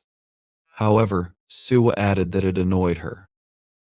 The main character looked at her in surprise and wondered if she had actually read all the material Sum gave her. Suwa continued to explain that the reasons she came to the human world were complex, but she didn't get a chance to finish. At that moment, Su suddenly bumped shoulders with a man in glasses walking past him. The man shyly put his hand on the back of his head and apologized. The woman walking beside the man told him to be careful and quickly invited him to hurry along. Suwa, observing the scene, commented that she thought the man was a typical example. However, she also remarked that it seemed to her people had, in general, degenerated. The main character, surprised, asked what she was talking about. Suwa noted that the man pushed him by mistake and asked Su if that was true. She continued, saying that one word or one look should have solved the problem. Then, she told him that he was the same. She explained that if someone behaved that way, They should have made the person pay, not necessarily kill them, but make sure they wouldn't even dare to look at them again. In her mind, an image appeared of Sue beating the man with glasses to a bloody pulp. Sue, greatly surprised, asked if she thought such measures were necessary. Sue answered affirmatively, looking piercingly at him. She said this was the problem with the human world. She explained that he didn't know all the details, but if a monster behaved like that, they would be called weaklings no matter how strong they were. She elaborated that if someone was perceived as weak, it meant they were no longer dangerous. Even if they were serious opponents, they could still be defeated without consequences because they'd be seen as victims. Crossing her arms over her chest, she noted that Sue probably bowed to high Tai too easily. She remarked that Sue might have had one, but he let him go too easily. The main character looked at her in amazement and asked how she knew. Looking to the side, she repeated his question. How do I know? She explained that as soon as he entered the house, she smelled a wet dog. Then, she noted another stench, one that was both special and rare. She asked him if it was the youngest of the three, a talker without dignity. She also described him as ugly and other such traits. The main character stared at her in bewilderment, his eyes and mouth wide open, before confirming it. He then asked if she knew him. Sue replied that she didn't really know him but explained that he was her friend's brother. She told Sue that, about 20 years ago, she and her friend got into a fight. Sue said that during that time, rumors about her started circulating, and she quarreled with her friend because of a fictitious rivalry, despite being almost 100 years older than her. She admitted it sounded stupid. The main character looked at her in shock and asked if she actually fought with her friend. Sue closed her eyes, nodded, and replied affirmatively. She added, "Why not?" Then she anticipated his next question and quickly answered that it was pointless to ask if she won because of course she tore her friend to shreds. Sue explained that she told her friend it would be better if they never saw each other again, and that she didn't want to see her annoying face. Since then she hadn't seen him, but according to Sue, he continued to walk around, threatening her behind her back. Sue reacted to her story with a surprised sigh. Sue pointed her finger at his face and told him that, in any case, the point was this: when you win, you have to win correctly.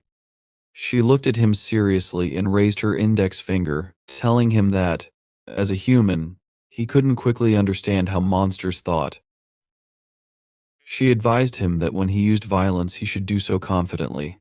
This, she explained, would reduce the need for more violence.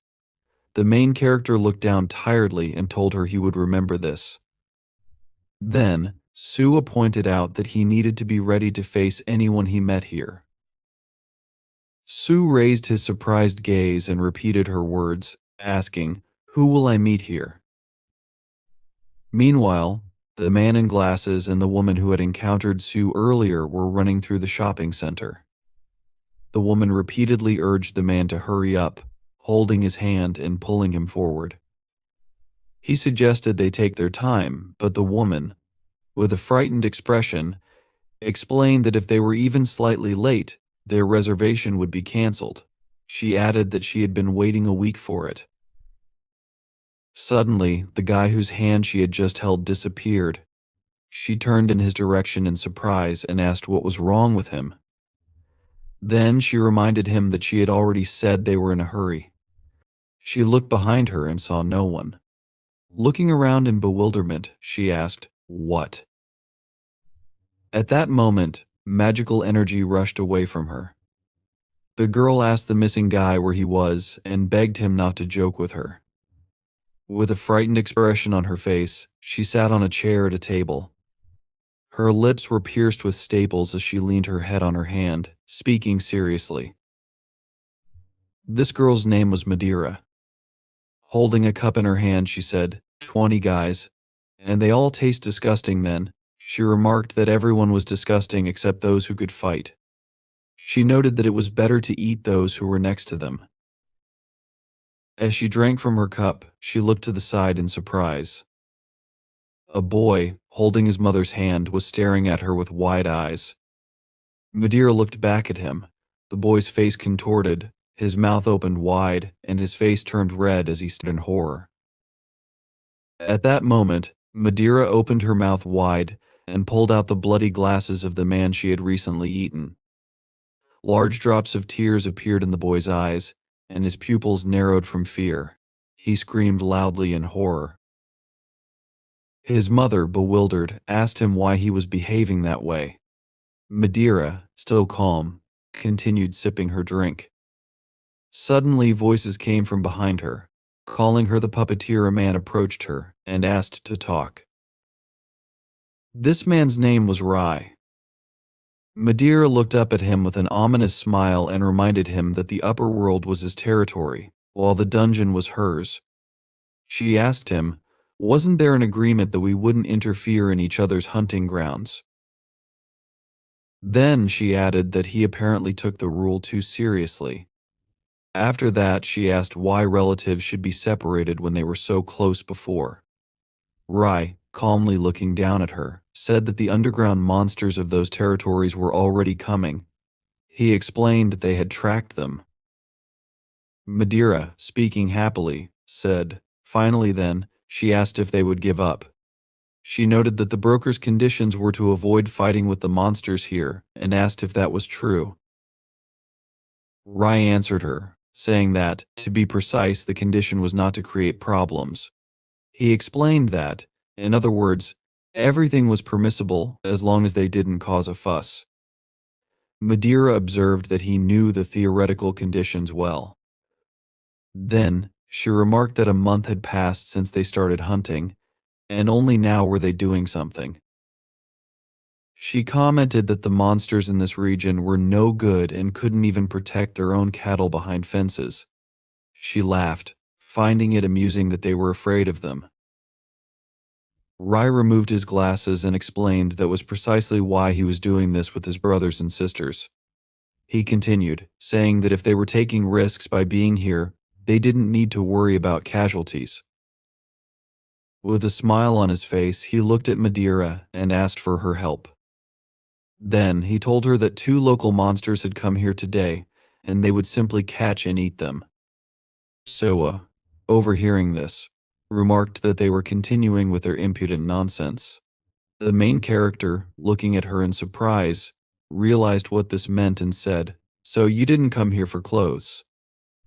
Soa explained that it was one of the reasons, but also because of information from Sum. With a smile, she added that this was the largest department store in the country, and the place where people disappeared most often.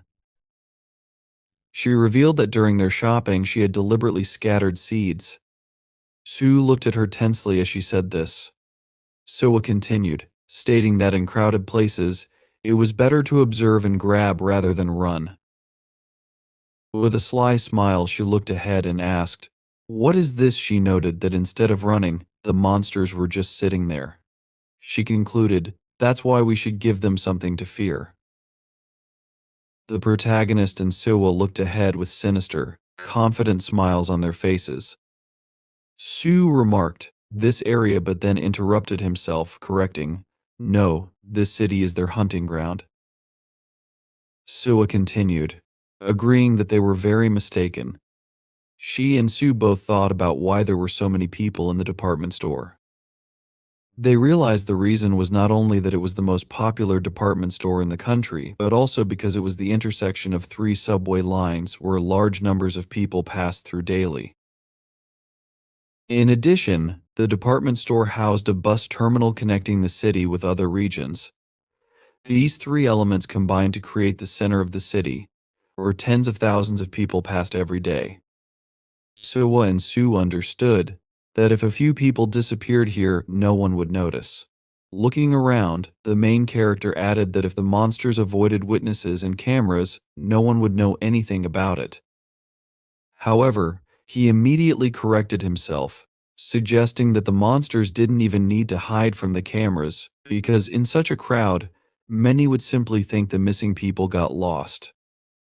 SVA admitted that she was not sure if the person had made a mistake or moved to another place, but judging by the tracks, she noted that there were about 4 hunters. These hunters, as it seemed to her, had divided the hunting areas among themselves, creating 3 territories, one of which had 2 hunters. Before continuing the discussion, Sui honestly admitted that she did not know what kind of monsters were hunting in the area.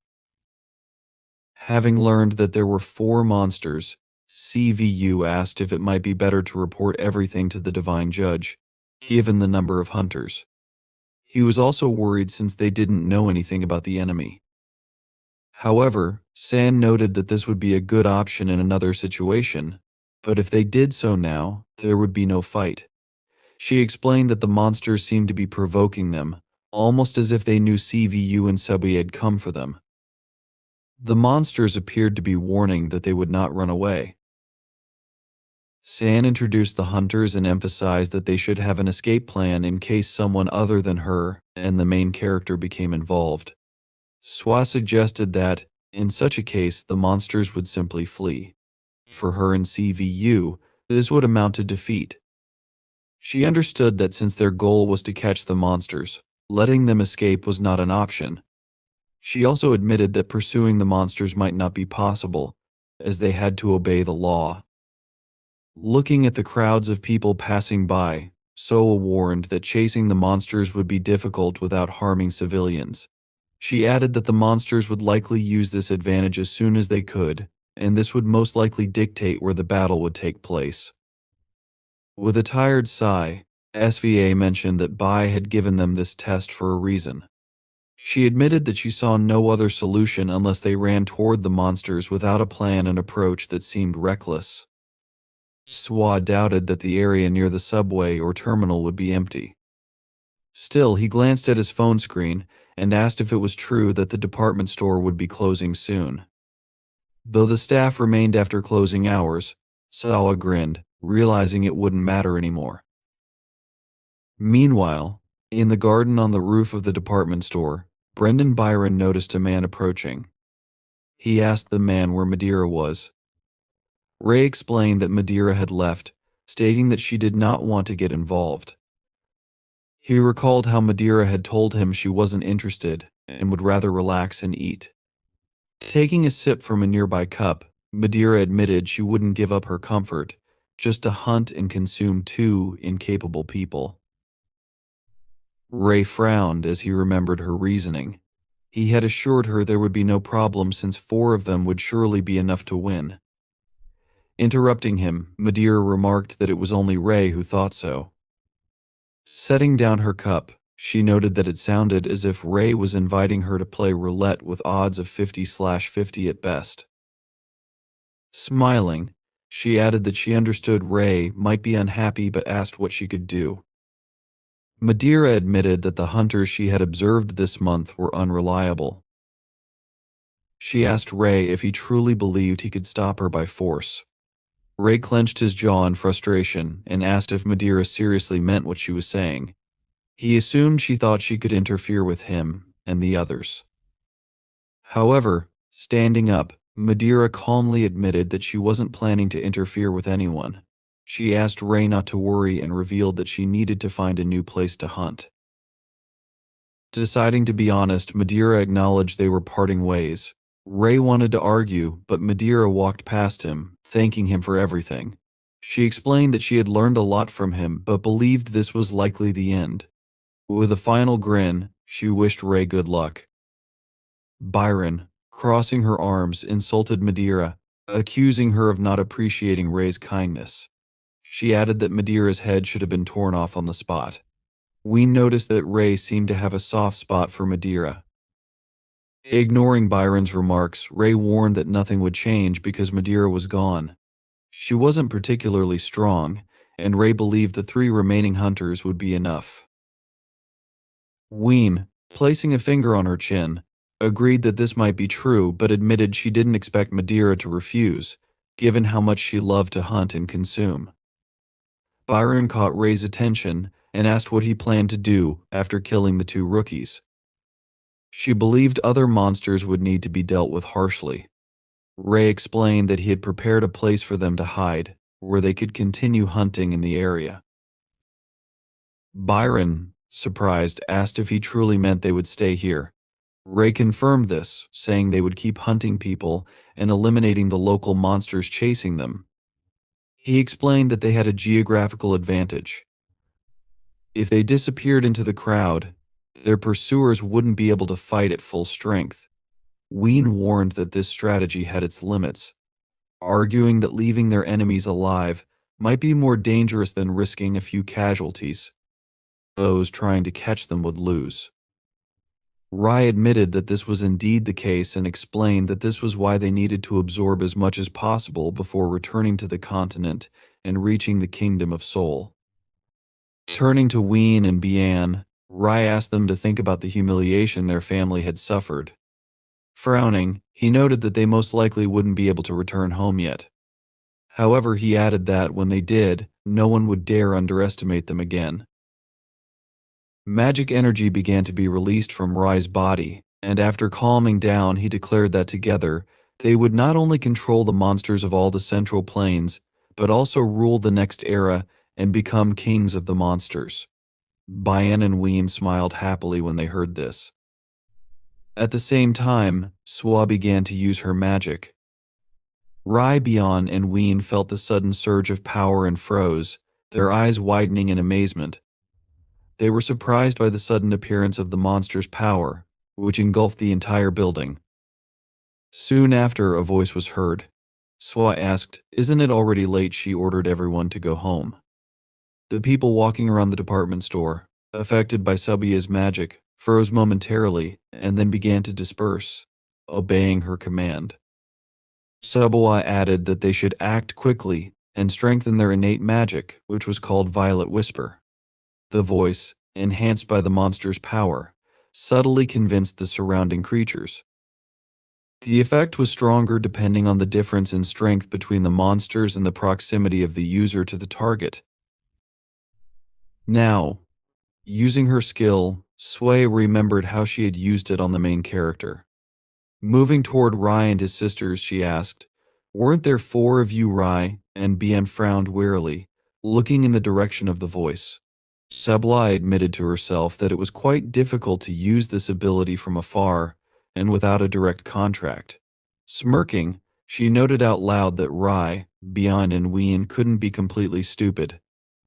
Everyone understood that only an exceptional genius among monsters, possessing incredible technology and strength, could cover the entire department store. Rai, frowning, confidently assumed that Sebi was still on the floors below. However, in an instant, she jumped onto the roof. Subiya surveyed the current situation and announced that she could smell Rai and the others even from inside the department store. Now that she was closer, she could sense it even more clearly. Subwa even envied humans' dull sense of smell and expressed relief at the fresh air, as being near Bian, Ween, and Rai made it almost painful to breathe. Not hearing this, Bian frowned angrily and clenched her jaw, calling Subway names. Ray stopped her, ordering her not to pay attention to the pathetic provocations. Turning to Ween, he told her to go downstairs. Ween, surprised, asked if they didn't want to fight together. Rai warned that they needed to catch both targets and, looking at Subioi, said that he and Bian would deal with her. The second monster, which had prepared the attack, was not as strong. That was why Rai believed that Ween could handle it alone. He told her to catch Swa and consume her herself. Ween, very pleased to hear this, still asked for confirmation. Without waiting for an answer, she instantly ran to carry out the assignment and disappeared. Swa commented that this was a bad decision. She suggested that it would have been better if Rai had told Ween to run as far as she could because that way he could have at least saved one life. Byron remarked that Sabiye was very kind but warned that, in such situations, one should worry more about one's own life than about Ween, their younger sister. Rai, still frowning, carefully observed Saboy. He acknowledged that she was obviously strong. No matter how much he tried to convince himself otherwise, Rai understood that Sabaya was highly skilled. If they had encountered Swai a month ago, she would have easily defeated them. However, Rai believed that things were different now. They had consumed about 1,000 people in the last month and were ready to face her. Rai and Bayan prepared for battle, modifying their arms. Swajua, undeterred by this, admitted she liked how Rai and Bayan underestimated what they were getting into. Tearing out one of her nails, she smirked confidently, challenging them to prove their worth. At the same time, inside the department store, a woman who had been hypnotized stood leaning her forehead against the wall. Approaching her, Siva placed his hand on her shoulder. The woman, feeling his touch, woke up and looked around in amazement. Siva asked if she was okay. The woman, confused, admitted she didn't understand what was happening. Smiling, Siva explained that there had been an alarm earlier due to a gas leak, which was why the department store had closed early. Pointing behind him, he told her that the main entrance was still open, so she could leave through it. Thanking Siva for the information, the woman looked around and asked if he had seen a child, a boy slightly taller than her. Siva guessed she was talking about her grandson. He explained that he had seen the boy on the lower floor, adding that the boy had gone to look for her because he was worried. Sighing with relief, the woman began heading downstairs. Siva watched her go, satisfied that she was now safe. After she had left, Siva closed his eyes, sighed, and assumed that there was almost no one left in the department store. He remembered saying something similar before Sebois had left. Swavia explained that if they were lucky, there would be no one left at all, since she could whisper to people up to 3 digits away. At the same time, crossing her arms over her chest, she clarified that if there was a certain level of resistance to magic, persuasion might not work. That was why she had asked Sue to walk around the department store and look for those who didn't obey her whispers. Turning around, she began to leave, and the main character agreed to fulfill the request. He continued to walk through the department store, looking carefully around. He found about 7 people but decided to look around again, just to be safe. Suddenly, Siva was distracted by a voice. Turning around, he noticed a person coming closer. The person commented on how strong Siva's aura was. The main character had been looking for this man for a long time but was still unsure of his decision. Siva frowned in confusion, not understanding what the man meant. Meanwhile, the person continued speaking and assumed that the situation was a little strange. It was Ween who smiled, leaned forward slightly, and suggested that Siva pretend they hadn't seen each other. In that case, she said, they wouldn't have to fight. This proposal surprised Siva even more. Bewildered, he asked her to repeat herself. Ween honestly admitted that she had come to absorb the main character but noted that he wouldn't be very nutritious for her. Besides, she liked people like Siva. She then asked if it was true that monsters didn't have to eat each other. Unlike Bion and Ray, Ween didn't want to become the king of the monsters. Hearing these words, Siva clenched his jaw tightly and leaned back slightly. Meanwhile, Ween continued speaking, saying that this world would belong to monsters in 6 months. That time would be enough for them to eat their fill and never go hungry again. Without ceasing to smile, she leaned closer to the main character and asked if it was true that he, too, would calmly eat everyone in 6 months. She suggested that they become friends instead of behaving like boring enemies. No one would understand that. Ween mentioned that she, Ray, and the others had already eaten here. Noticing that Siva still hadn't answered, she hurried him to respond. She admitted that she liked him very much. The main character opened his eyes wider, still in shock, unable to cope with his emotions. Finally, ignoring Ween's previous questions, he asked if she had come from below. Ween, surprised, looked toward the nearby escalators. After thinking for a moment, she smiled and guessed that it had been Siva who sent the old woman. She said she had seen the woman and her grandson when she was coming up and that she had eaten them. Now, calling herself stupid, Ween awkwardly smiled and put her hand on the back of her head. She admitted that now that she and Siva had met, she understood she should have acted differently.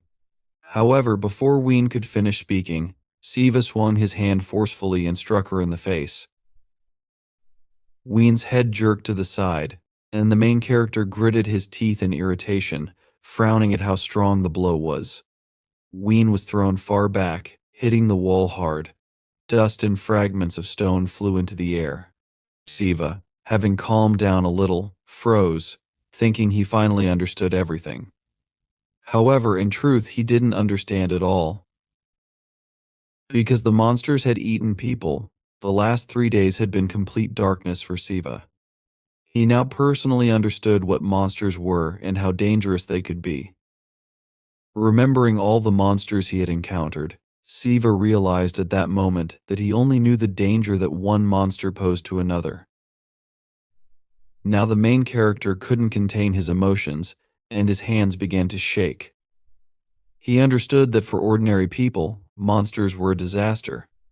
Meanwhile, Ween, moving slightly away from the wall where a dent had formed, cried out quietly.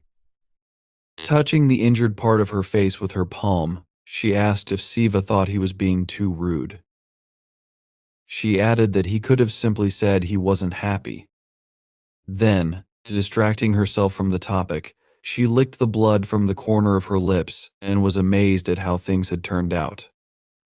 Deciding to overlook the fact that Siva had struck her, she admitted she had initially thought he was weak. Now, however, she assumed that the main character was quite powerful. Ween observed Siva, as well as the magical aura around him. The main character, clenching his fists, said it was a relief for him. Ween's eyes widened as Siva instantly approached her and jumped to attack. Ween realized the attack would come from the left, but she didn't have time to react. Siva dealt a powerful blow, throwing her further to the side. Siva decided that instead of enjoying the act, he would convince himself he simply wanted to eat. That way it wouldn't feel as disgusting. Frowning seriously, Siva continued delivering precise blows, attacking over and over again. Ween gradually retreated, unable to stop the relentless assault. The character did not stop attacking and, concentrating his energy, launched one of his most powerful attacks, which caused the floor to crack. Ween fell to the lower floor, and Shu jumped down after her. Ween laughed sadly and asked, "What is this?" She realized that Shu was mocking her. Looking at her body and broken limbs, she admitted that she had seen many types of monster powers but noted that this was something entirely different. Raising her gaze, she noticed Shu holding a goblin club he had created. She asked what it was. Shu didn't answer, but Ween admitted it was very cool since she had never seen anything like it before. She was genuinely amazed and asked if this was Shu's unique magic. The protagonist confirmed it and, getting into a fighting stance, swung his club, directing a powerful attack toward Ween. As a stream of magical energy flew forward, but it caused no damage to Ween. She realized what had happened. Shu, noticing this, trembled slightly and opened his eyes wide in amazement. Meanwhile, Ween's hand had transformed, and she blocked the attack, remarking, "Isn't this view unpleasant?" She grabbed the club, and Shu, shocked, asked what kind of power this was. He failed to hold the club in his hands as the attack dissipated. Still stunned, Shu realized it wasn't just strength. He hadn't even noticed Ween's instant recovery or her swift movement to block the attack. He wondered aloud if Ween really looked like this. Frowning, Shu suddenly noticed an attack coming his way. He raised his arms to block it and managed to defend himself. Ween, also frowning, prepared to attack again. She sharply thrust her hand forward but suddenly froze, dissipating the magical energy. Her eyes widened as Shu intercepted her hand and delivered a counterattack. Ween hadn't expected this. The main character pressed his feet harder against the floor, continued holding Ween's hand, and then lifted her, throwing her far back. Ween's collision with the wall caused a small explosion. Still recovering from the attack, she confidently said that if Shu knew what she truly looked like, he would have run away without even starting a fight. Breathing heavily, Shu remained silent, observing her carefully. Meanwhile, Ween explained that this was her unique magic, or, to put it another way, her original form. Looking at her arms and legs, which had also changed, Ween admitted that this was her real appearance. She noted that her face and torso were equally unpleasant. The main character didn't know how to respond. Smiling excitedly, she explained that the problem wasn't just how she looked. Ween knew this and asked if it was true that she smelled like a decomposed corpse. She added that, until recently, she hadn't known what she smelled like. For a long time, she and those like her had been called Yaka. Unlike other monsters, they were a species born to devour humans. Remembering the trembling, nearly lifeless human bodies they consumed, Ween explained that if they didn't eat human flesh, they couldn't absorb life force naturally. Shu asked if this was true. Ween continued, explaining that even naturally strong species like hers and her relatives mostly survived by devouring the bodies of the dead on battlefields. She painted a grim picture but noted that they had been treated poorly. Ween admitted that she had heard her kind was nearly extinct because of these laws. Humans, she noted, were tasty and nutritious for other monsters. Being deprived of access to their primary food source, most of her kind had starved to death. Several of Ween's kind had tried returning to the human world to feed, but other monsters killed them. Hearing this, Shu frowned slightly. Ween said her parents were among those killed. Lowering her gaze, she admitted that she wasn't very sad because she barely remembered her parents. However, her heart broke whenever she thought of Rai and Bayan. She explained that the three of them, parentless, lived in the shadows of the human world. They couldn't maintain their human forms and lived in the sewers, covered in human filth. They didn't even know how terrible they looked. Ween remembered how she recently lived with Rai and Bayan, but now, smiling, she asked Shu to look at her. She declared that she was now sweet and beautiful. Ween added that instead of the dark, smelly sewers, she could now walk under a clear, fresh sky, bathed in sunlight. However, she said there was something even more important. She asked if it was true that eating humans wasn't a terrible crime. She explained that they had been doing so for tens of thousands of years, except for the last 666 years, and would continue 6 months from now. Ween declared that she wasn't willing to give up this wonderful life for a second because of some law, as she had already lost too much. Shu was amazed at her confession. Returning to their original conversation, Ween asked if Shu could simply pretend. She recalled that she had finally met a monster she genuinely liked and didn't want to fight him. Shu did not want to kill because of the law. Instead, he decided to talk in order to clarify the situation. He warned Ween that he was not a monster and also expressed hope that the law would remain in effect forever.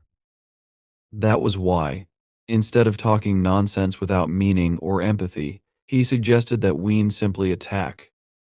Ween bit her lip, thinking about it. Then, lowering her head, she finally understood everything.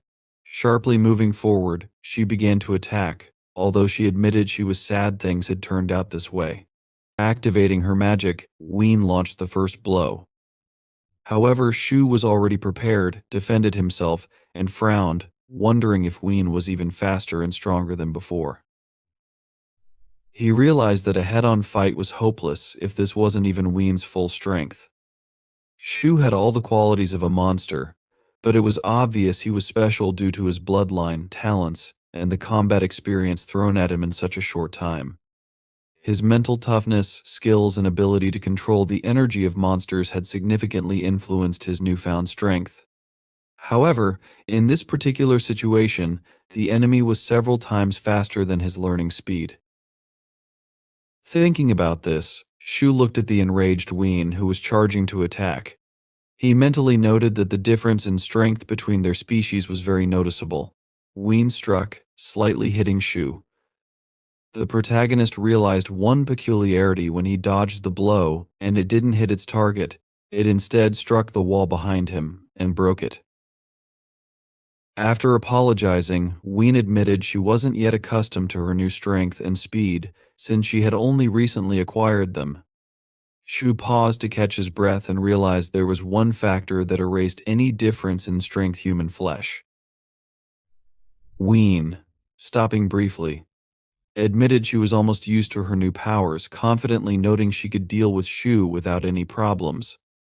The protagonist, without answering, suggested that human flesh wasn't just a nutritious diet for monsters. By consuming human flesh, monsters gained effects similar to an elixir, but with many pleasant bonuses and no side effects.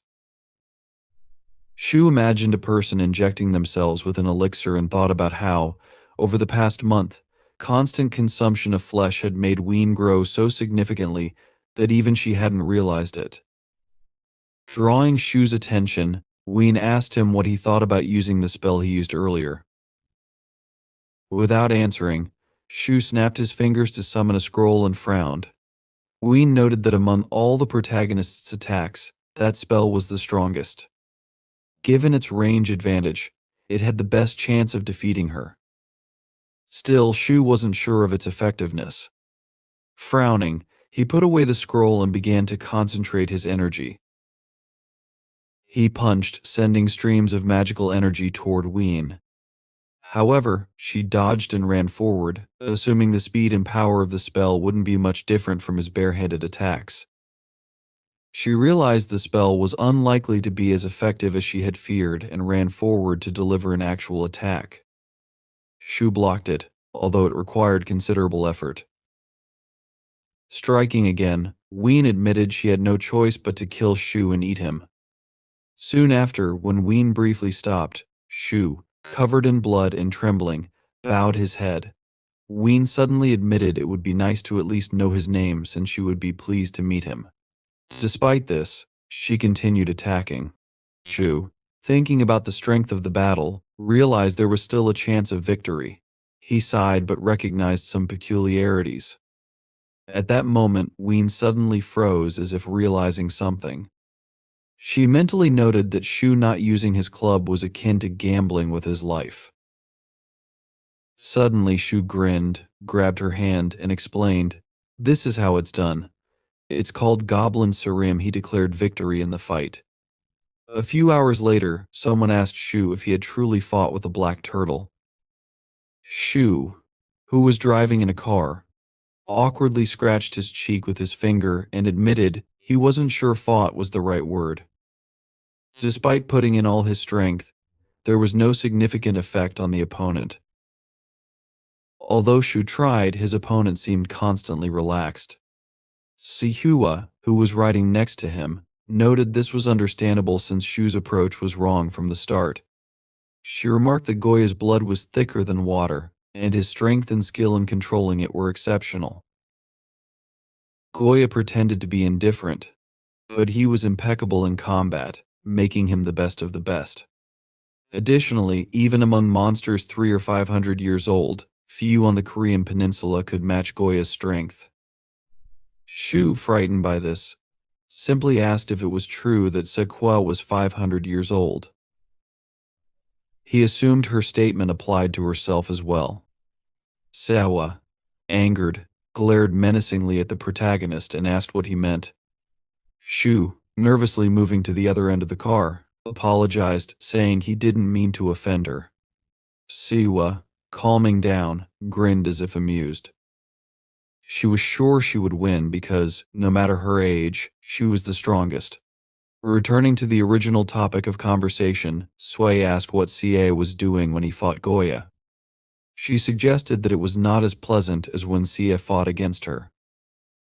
The protagonist froze in surprise upon hearing this question. He eventually responded, revealing that he had tried to use the tools he received from Solmi, as well as the Siam at full power, to defeat Goya.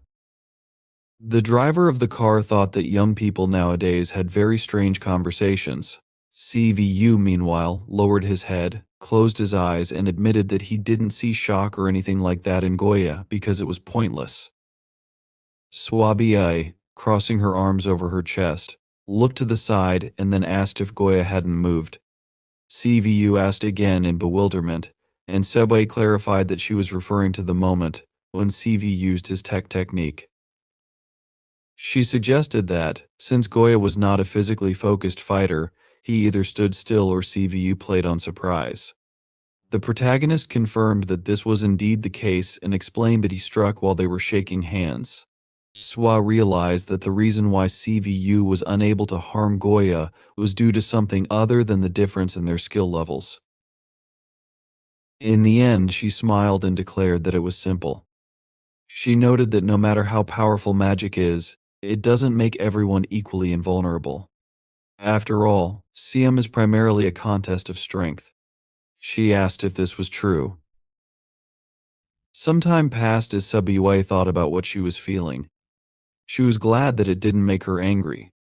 Rai, who stood in front of her covered in blood, paused and asked what Sebae was even talking about. Swa froze in amazement, not expecting this question.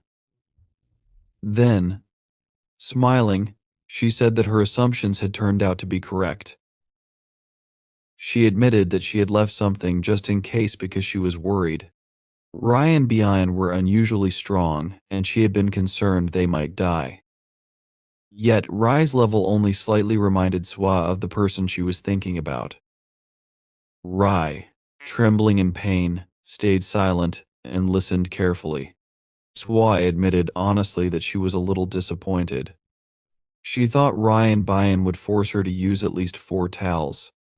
However, sighing, she calculated that she had only used 3. If she really wanted to, 2 would have been enough.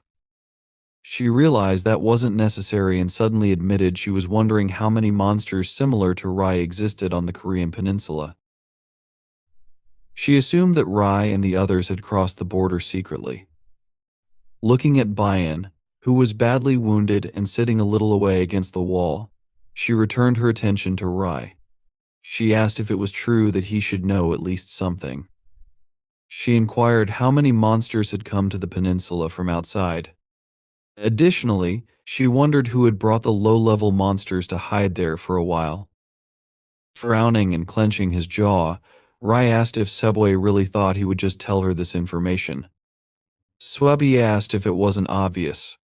Smirking, she admitted she didn't know how Rai and the others had done it but noted that they lived there secretly, breaking the laws. Pretending that everything was fine would be ridiculous. This was why Seboy advised Rai and Bian to be obedient and cooperate with her if they wanted to save their lives. Rai, angered by this, clenched his teeth and forcefully refused to accept Swa's terms. His body began to mutate. Swa stood calmly, watching this. Tearing out another nail, she assessed Rai, thinking that, judging by his energy, he could be considered strong even by the standards of his ki level. At that moment, Rai ran to attack. Swa summoned the foot of the supreme demon, suppressing the emperor. The next moment, a huge foot appeared directly above Rai, trampling him into the ground as it obeyed Swa's order to suppress him. Swa warned that it didn't matter what Rai did, as the result would be the same. Despite his immense strength, Rai's style relied on primitive brute force. Even if he were 10 times stronger, the outcome would remain unchanged. The small part of Rai's body that remained trembled in pain. Seboy asked him to understand that power was not just about raw strength but about how the monster used it. Solmi, in the form of a bird, landed on Sue's shoulder and exclaimed that this was indeed true. Looking at Subiyoi, she noted that Sue looked cool. Subawa, surprised by Sol's appearance, asked how long she had been watching. Solmi, taking on human form, exclaimed that she had just arrived. She added that Swa's reaction was very boring, noting that Swa was not like this before. Swa explained that she only reacted the first few times because she thought that if she behaved this way at every meeting, something was clearly wrong with her. Distracted from this topic of conversation, Swetchway suddenly looked intently at Soulmane and asked if something had really happened to her. She suggested that Soulmane looked very unwell. Soulme, who indeed appeared exhausted, admitted that a lot had happened since last night. She had not slept and had been flying throughout the entire kingdom of monsters and the kingdom of humans. Almost crying, she looked at Sewai with weary eyes. Hope, asking her to save her, surprised Sia with this request. So I explained that she was collecting information, transmitting messages, clearing up consequences, and entertaining guests, but there was still a huge amount of work to do. Swatwa, looking at the crying Solmi, asked in bewilderment what she was saying. Soulmane asked Silwa to help her charm a few people, and Silwa agreed, but then asked what Soulmane meant when she said she was entertaining guests. Soulmane wanted to explain what was going on but suddenly froze, feeling the building shake slightly. She asked if something was happening downstairs, wondering if there were still monsters there. Swa smiled and suggested it was Sivo, most likely fighting. Soulmane froze in horror when she heard this, and asked if Suwa was brought here by the main character. She recalled that these were dangerous monsters who could be much stronger than Siu. Sighing, Sefe didn't argue with the fact that these monsters were indeed quite strong, noting that if Siv was unlucky, he might die, though the chances of that were small. However, she questioned why they needed to seek out weak monsters for the main character, simply because it could be dangerous here. She asked if Sue's skills would improve over the next 6 months. Sai bit her lip, listening to Sua's words, as Sua continued, noting that if Sawa's bloodline were ordinary, then, at his current level, he would be considered quite worthy. But the main character is a goblin, and even if we put aside his desire to become a king, his very nature means that he will fight non-stop. If Sawa doesn't fight all the battles for them, that means Sai just wants to block his way. Somi looked down, not knowing what to say but still wanted to object. Sawa announced that there was nothing to worry about. So I looked at her in bewilderment, and Sawa advised that blood is thicker than water. She told Soi not to be afraid but just wait, since everything would be over soon. CVU, at this time, continued to fight with Ween. She approached him and struck, but despite this, she continued to stand. Ween frowned and asked how he did it. She struck continuously, but the main character reflected the attacks. Due to the force of one of the strikes, he jumped slightly to the side. Ween froze in shock for a moment, thinking that her attacks had hit properly more than 10 times. Suddenly, she realized something had changed. The moment Siva blocked her blow, she asked what exactly had happened. She then noticed that Shu had stood up and asked if he was still standing. The main character suddenly thought about the Goblin Siam, because unlike the Goblin Club, only a few had this privilege. The whole point was that goblins were born with instinctive fighting skills. However, if it was just a technique that relied on strength, Goblin Surim would not be called a magical ability. Suwu imagined a man fighting a monster who, at the beginning, could not do anything and was trembling, clenching his teeth in despair. But then, he suddenly opened his eyes and realized he was hugging a tree. Because of this, goblins were not just known as monsters who fought well, but as monsters who could not be defeated through fighting. Sivo understood all of this and, taking a step forward, apologized to Ween as he understood something and got carried away. He wanted to try something as soon as possible so as not to forget this feeling. Ween was very surprised to hear such words. Meanwhile, Su Yu, frowning confidently, suggested ending this. Ween immediately ran to attack, and Su, looking at her, thought if the blow cannot be neutralized, then there must be a movement that will soften it. This means we need to act differently.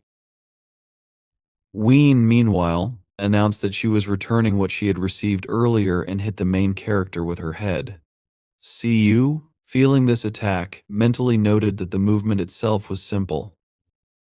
Ween leaned slightly to the side, looking at Siwa, and he, frowning, realized it was necessary to minimize the damage by redirecting the force of the impact. This was a basic principle, not only in Siam but also in many other fighting techniques and self-defense.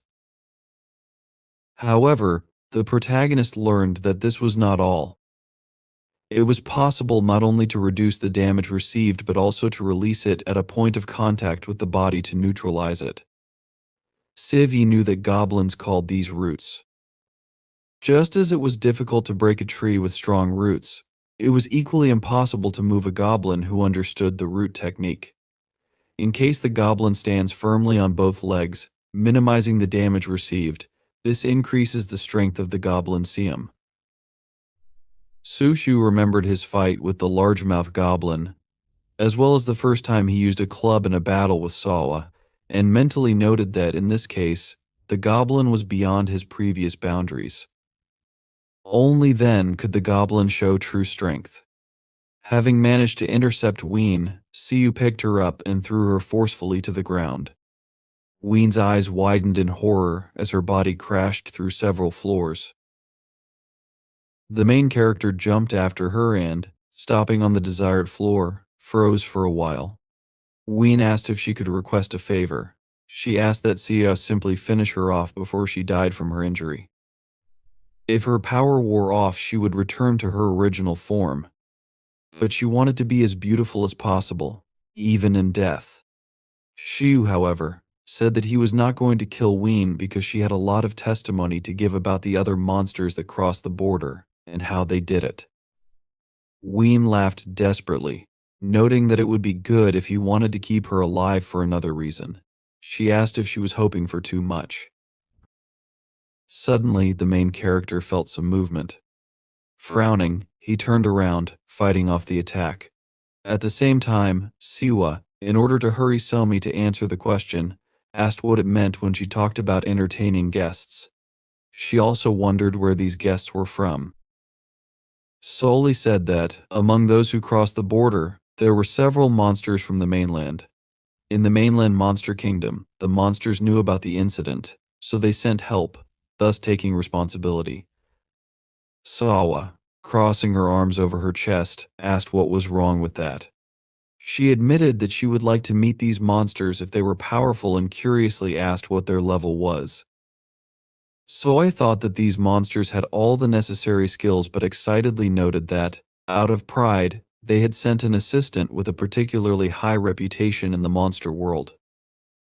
Dealing with such an assistant would be very difficult. Sawa asked if Soi was talking about reputation. She suggested that the monsters from the continent might have sent some kind of elder who had been sleeping for the last 1,000 years. Soi said it was not like that, recalling that others said the monster they sent was a direct descendant of a great bloodline. Sawa asked whose descendant it was and why it was here. At that moment she stood looking at Shy-Eye, who was standing opposite her. Somi said that this monster was the great and wise equal to Heaven Shai, who was said to be the granddaughter of Sun Wong. Shai stood menacingly, looking at the main character, her hand resting on her side. Siva looked at her with furrowed eyebrows, thinking the attack was not aimed at him. He asked himself if this meant she was not an enemy. He then introduced himself to her with a serious expression, saying his name was Choi, the main hero, and that he hunted foreign monsters on the orders of the divine judge. Shia interrupted his speech, saying that she didn't care who he was. With an imperious expression, she called him unclean. Sua looked at her in confusion, thinking about her accent. He asked himself if she really was not a Korean monster.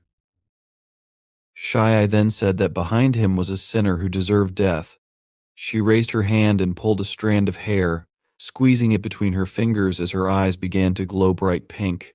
She said that once, she would have turned a blind eye to this, no matter the reason he was there. But she threatened that he would not have a second chance. She pulled out one of her hairs, placed it on her palm, and exhaled a magical stream of air, sending the torn hair into flight. The main character looked on in confusion, his eyes wide open. A strong explosion was heard at the opposite end of the room. Shy-Eye, looking ahead emotionlessly, said that she thought this would be enough. The main hero stood in front of the defeated Ween with his arms crossed.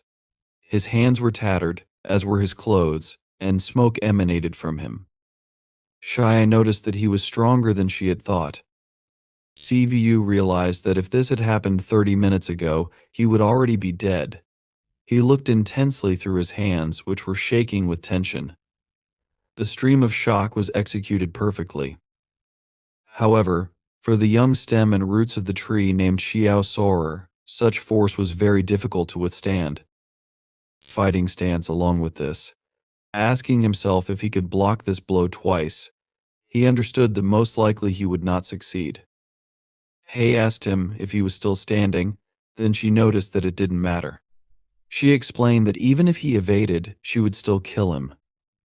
Hay was glowing with bright magical energy, and a dazzling pink light emanated from her eyes. She squeezed another hair from her head with her fingers, pulled it out, and placed it on her palm. She used a monster art spell, and when she directed this hair to the side, a sharp gust of energy, akin to a cruel god, was released. Powerful magical energy surged toward the main character. When it reached him, there was a deafening and blinding explosion. The entire space around them filled with thick magical energy, making it difficult to see. Suddenly, had turned her head to the side and looked in surprise. The Demon King's fist was heading straight towards her, and then it hit her with great crushing force. The main character leaned tensely on his legs, looking ahead in surprise. His hands were bruised, and his clothes were tattered and dirty. The Demon King's hand had carefully shielded him from the earlier attack. Swa stood with her arms crossed over her chest, chuckling as she remarked that something seemed wrong. She explained that she had come to check, and it appeared there was some kind of circus going on here. Bright magical energy glowed behind her, spreading outward, as she looked menacingly ahead and turned to Hay. Frowning, Sui asked Hay who she was. Then she asked if Hay had come from China and now pretended to be doing something useful. Hay looked at her emotionlessly, her palm out in front. Swa continued, saying that instead of catching those whom she had been ordered to catch, Ha had decided to fight with some weak representative. With a serious expression, Swa kept her gaze on Hay and ordered her not to stand there with such a stupid expression. She demanded that Hay explain herself if she didn't want to die.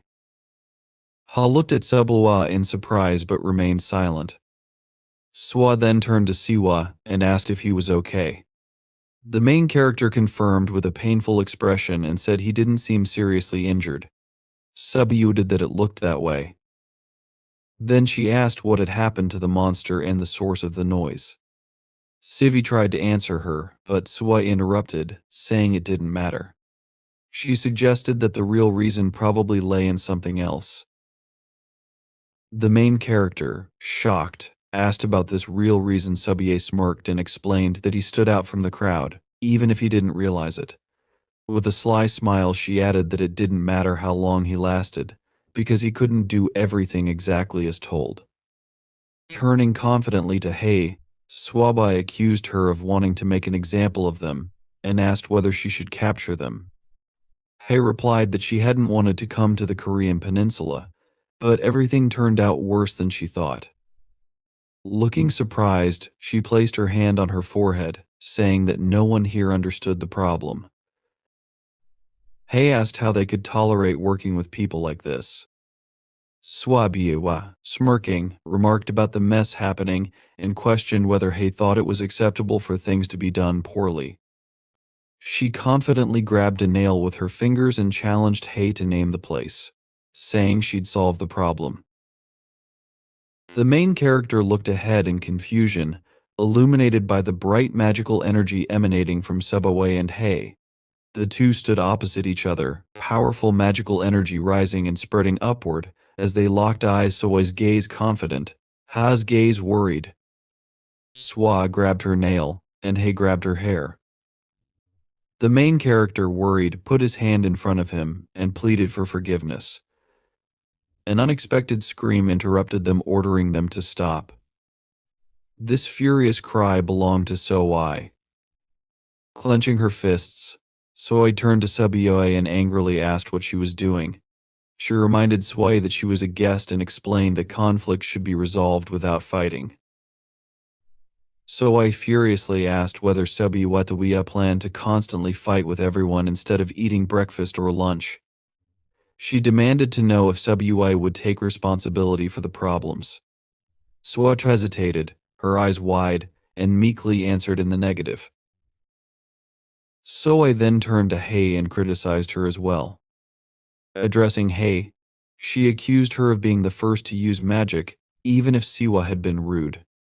She reminded Hei that fights between monsters without a magistrate's intervention violated the absolute laws issued by the King of Monsters. Soi explained that, as a representative of the magistrate's will, she couldn't ignore such violations. Glaring at Hei, Soi threatened to call her to the main court and report the incident.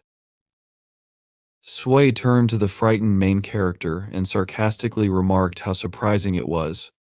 She explained that although Soi was an errand girl, not everyone could perform such a role. Subway clarified that Soi was a candidate to take over the heavens, and dealing with monstrous creatures was not easy.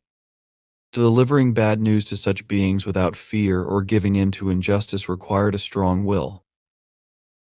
Hei released her hair with a chuckle, acknowledging her loss of composure.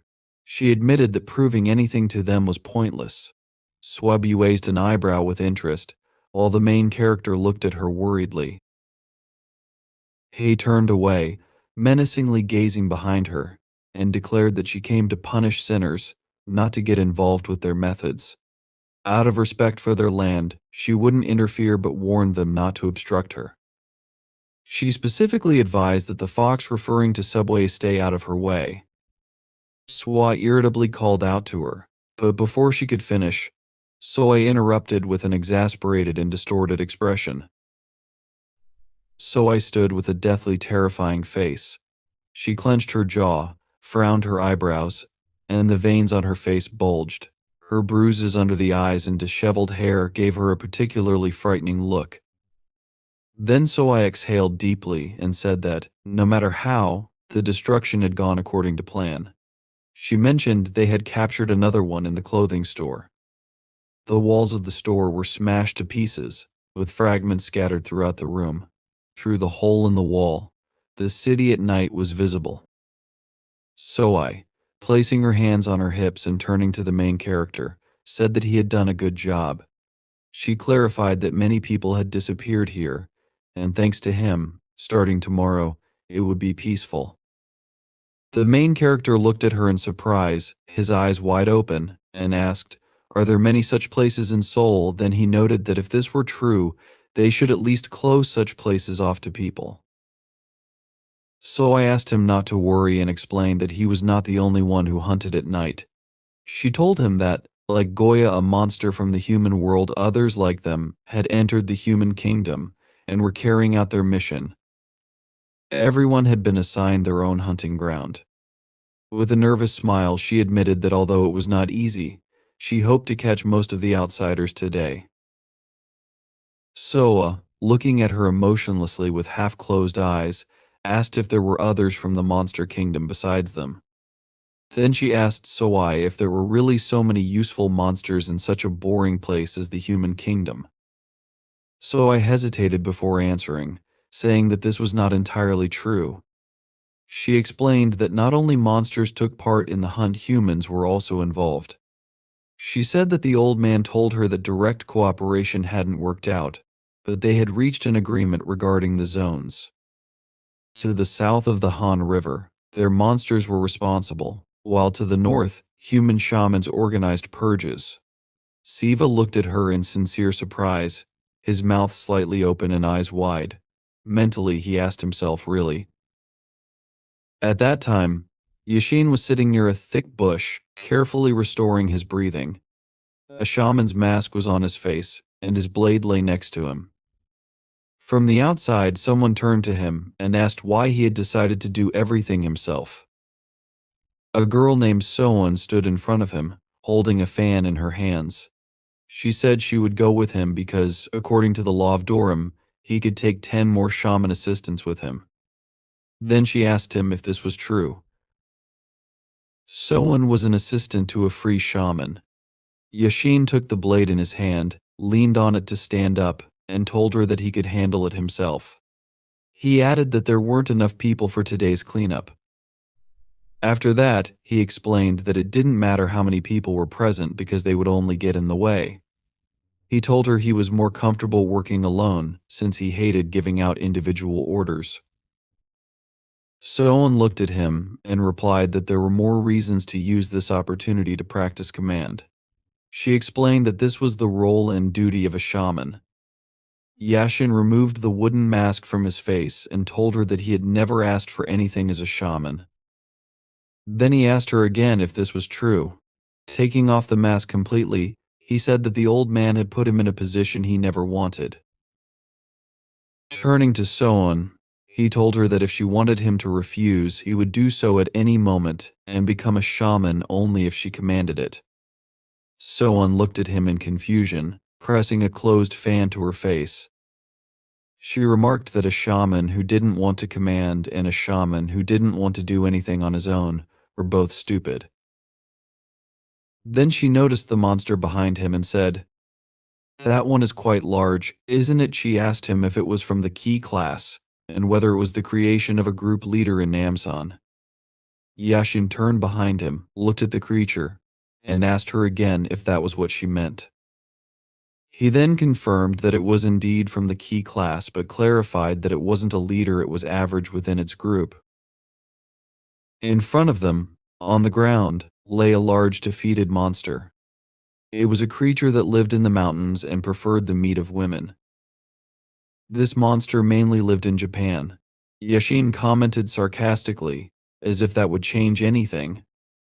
He then said that the leader was about the size of the Namsan Tower. Soan looked ahead with interest and thought to herself that there were about 10 of them in Namsan. She wondered aloud if she could single-handedly defeat a group where the average monsters belonged to the key class. Her thoughts drifted to what had happened a month ago, but she quickly interrupted herself and realized that, even a couple of days ago, the growth was enormous.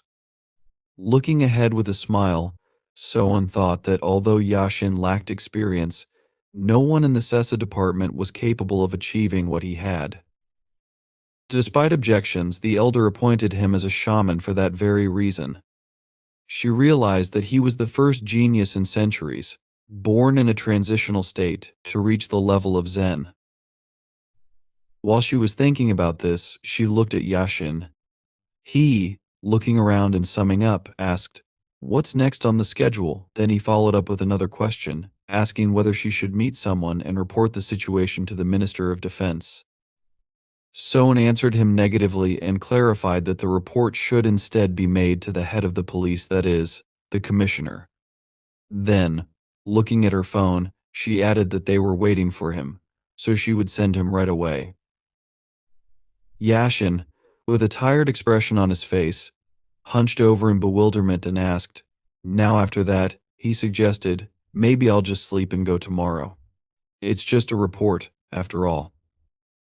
She told him he was talking nonsense and added that today the whole of Seoul had been turned upside down. Shifting her gaze from her phone to him, she said that they had done everything possible to minimize losses and successfully destroyed the enemy. "For us, it's over, but for civilians, things may turn out a little differently." Looking back at her phone, which displayed a picture of a department store, she noted that even if they controlled the media, those methods weren't foolproof. She then suggested that they might blame it on a North Korean terrorist attack. Yashin, with an exhausted expression, muttered that it seemed like she just wanted to think that way.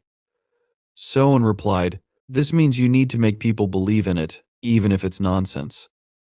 She added that rumors make even the most meaningless news more credible, after which she asked him if he understood this.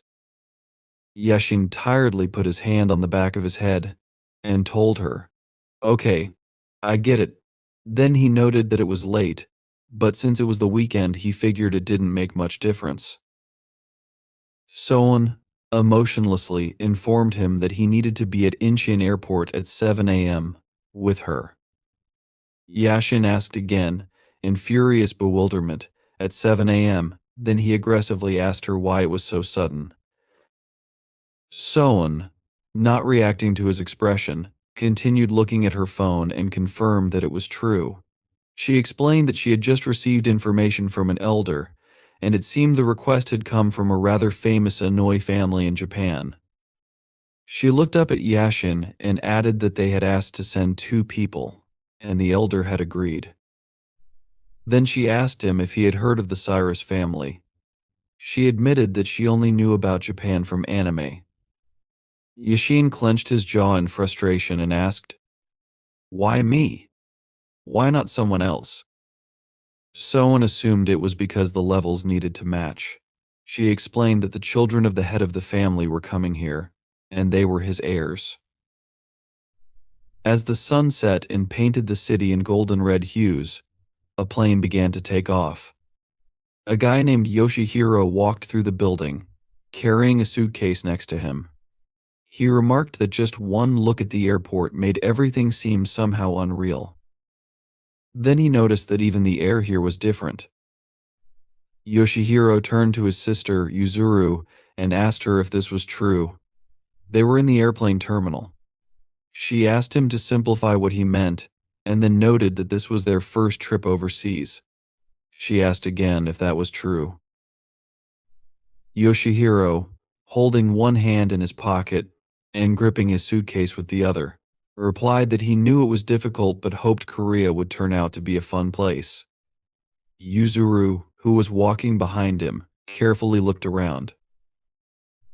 A little later, as they approached the airport building, 2 people said hello. It was Yashin and Soan.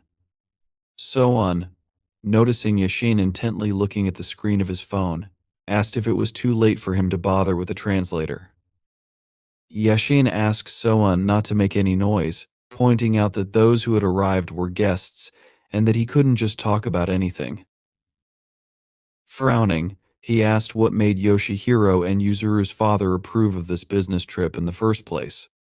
He remembered that it had never happened before that shamans and Imaji worked together. Soan mentioned that there was one precedent, explaining that during the Japanese colonial period, under the supervision of an elected governor-general, 2 Inoi arrived through the port of Busan. Soan added that there was a record of these 2 Inoi collaborating with Korean shamans to perform exorcisms together in Seoul and Busan. Yashin asked what came of it.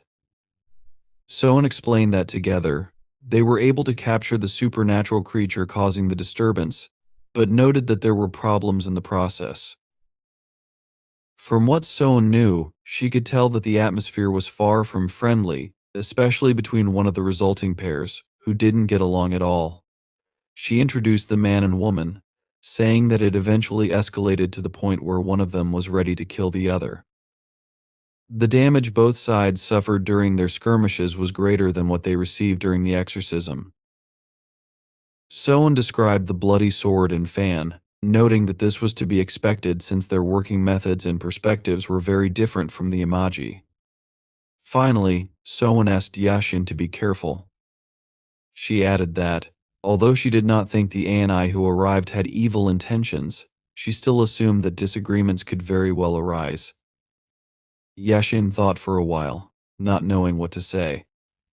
After that, he suddenly admitted that he didn't know what he was doing and decided that if he didn't like something, he would simply leave. He guessed that the Annie might want that too, so it wasn't the worst option. Suddenly noticing several people in the distance, Soan asked Yashin to look at them and froze. She assumed that Yoshihiro and Yuzuru also knew their faces since they had sent photos. Looking towards Yashin and Soan, Yoshihiro raised an eyebrow. Before coming closer, Yashin wanted to say something, although he knew it would sound rude. Soan, understanding his intention, decided she would agree right away because, in her opinion, Yoshihiro and Yuzuru didn't look very good. Yoshihiro suddenly walked a little forward and, stopping opposite Yashin, grinned. Yashin, ordering himself to remain calm, noted out loud that he was glad to meet him. Yoshihiro suddenly bowed, greeted them happily, and thanked Yashin and Soan for coming to meet them. Yashin was sincerely amazed at this behavior. Meanwhile, Yoshihiro introduced himself, saying that he was 16 years old but, if counted according to the Korean system, he was 17. Placing his hand on the back of his head, he closed his eyes, smiled, and asked Soan and Yashin to take care of them while they were here. Yashin, hearing the way Yoshihiro spoke, asked if he really knew Korean well. Yoshihiro exclaimed that this was true, explaining that he had been studying Korean since middle school. However, he added that Yuzuru's command of the language was even better. Turning towards Yuzuru, he asked her in their native language what she was doing. Yoshihiro ordered her to quickly say hello. Yuzuru raised her head, looked at Yashin and Soan, greeted them, and then returned to staring at her phone screen. Yoshihiro was displeased with her reaction. Turning back to Yashin, he asked him to forgive Yuzuru's behavior, explaining that she was not. Yoshihiro explained that Yuzuru wasn't very good at social interactions. He mentioned her name, noting that she was 2 years older than him.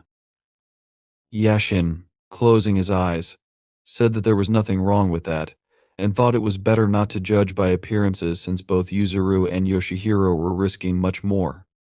He briefly kept his gaze on the board while Yuzuru stood to the side. Sometime later, they got into the car and drove off.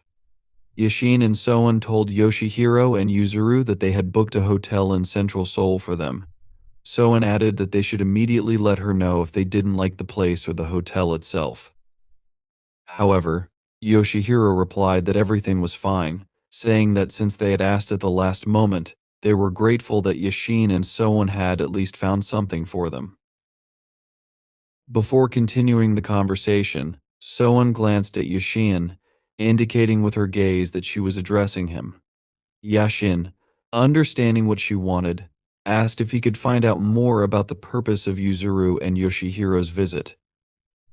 He announced that he had heard it was an exchange trip, but admitted that he was curious about its actual purpose. Yuzuru, oblivious, continued to look at her phone. Yashin asked if they had come to help drive out the monsters, or if they just wanted to see the sights and engage in cultural exchange. He explained that they needed to know for sure, so there would be no misunderstandings later. Soan, not yet interfering in the conversation, focused on driving, her eyes fixed intently on the road. Yashin mentally noted that he had asked directly but decided this was better than beating around the bush. Yoshihiro didn't answer right away. After thinking for a while, he finally revealed that they had come to investigate. He explained that a certain monster might have fled to Korea, and they wanted to find out more about it. Yuzuru, hearing Yoshihiro's words, looked up at him and was about to say something, but Yoshihiro interrupted her. He firmly announced that there should be no problem since their father had told them to act at their discretion. He reminded everyone that this was the land of Soan and Yashin, not Japan, and therefore decided it would be wrong to hide any information. In addition, Yoshihiro noted that when people speak openly, cooperation is more productive. Bringing attention back to himself, Yashin asked what kind of monster Yoshihiro was talking about. He understood that if this monster had come here, it could be a dangerous spirit-class monster. However, Yoshihiro clarified that this was not the case. Frowning, he admitted that he didn't know what it was called in Korea. He then explained that, in Japan, they divided monsters into 4 categories. The first category consisted of demonic beasts, which were animals that had lived so long they gained intelligence and supernatural powers, eventually becoming monsters. The second category included vengeful spirits, which were human souls that received supernatural powers due to strong emotions like affection or resentment. The third type were tagami, spirits of old objects that were also referred to as monsters. Yoshihiro continued, explaining that unlike the previous three types demonic beasts, vengeful spirits, and tagami that originated from animals, people, or objects, energy monsters were called spirits. However, there was one exception to this. Hearing this, Soen and Yushin froze. Yoshihiro revealed that they called this type of monster Targami.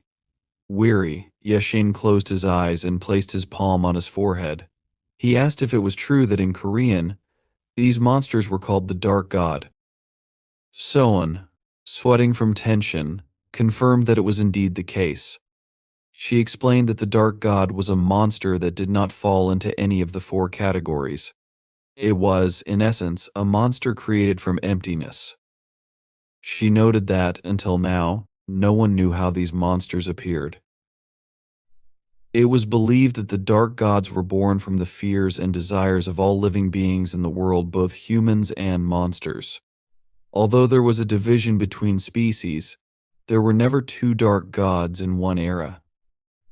Soen explained that when an existing dark god dies, another dark god appears hundreds or thousands of years later.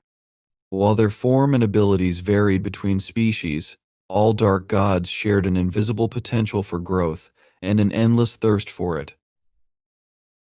In addition, Soen added that judging by historical records, from the moment they appear, dark gods are incredibly intelligent.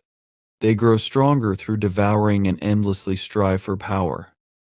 Dark gods were considered too dangerous even by monster standards. In the past, when a dark god appeared, great chaos would ensue, and monsters and shamans would join forces to defeat it. Soen asked Yoshihiro if he knew what species this dark god belonged to. Yoshihiro replied that, as he had said before, they didn't know. He added that they weren't even sure the dark god was in Korea. However, thanks to a divine prediction of its appearance, they knew that the dark god had already been born and was heading west across the sea. Very soon they arrived at the hotel.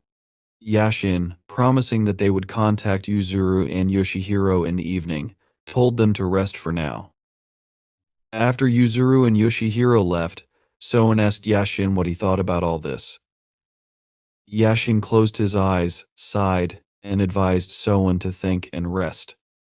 He decided that they needed to help Yoshihiro and Yuzuru as best they could, and also report this to their father. Yashin understood that if what Yoshihiro said was true, then this was a disaster. There was simply no worse problem for them right now. Soen wanted to say what she thought, but Yashin interrupted her, declaring that he already understood. He admitted that he had been thinking about something while destroying monsters the previous night. He wondered if someone was behind these monsters and what the purpose could be for whoever was controlling them. Yashin noted that each of the monsters he fought was ordinary, but they had all become stronger by devouring people. Although the monsters did not know how to use this power, Yashin realized that if other monsters were the same, their destruction was just a matter of time. He concluded that these were meaningless sacrifices unless the reasons behind them were questioned. Frowning, Yashin asked what would happen if the monsters originally had a different goal. He assumed that whoever was orchestrating this was flooding the streets with low-ranking monsters so that Yashin and the others would underestimate the situation. Looking at the people passing by, he speculated that this might be the goal.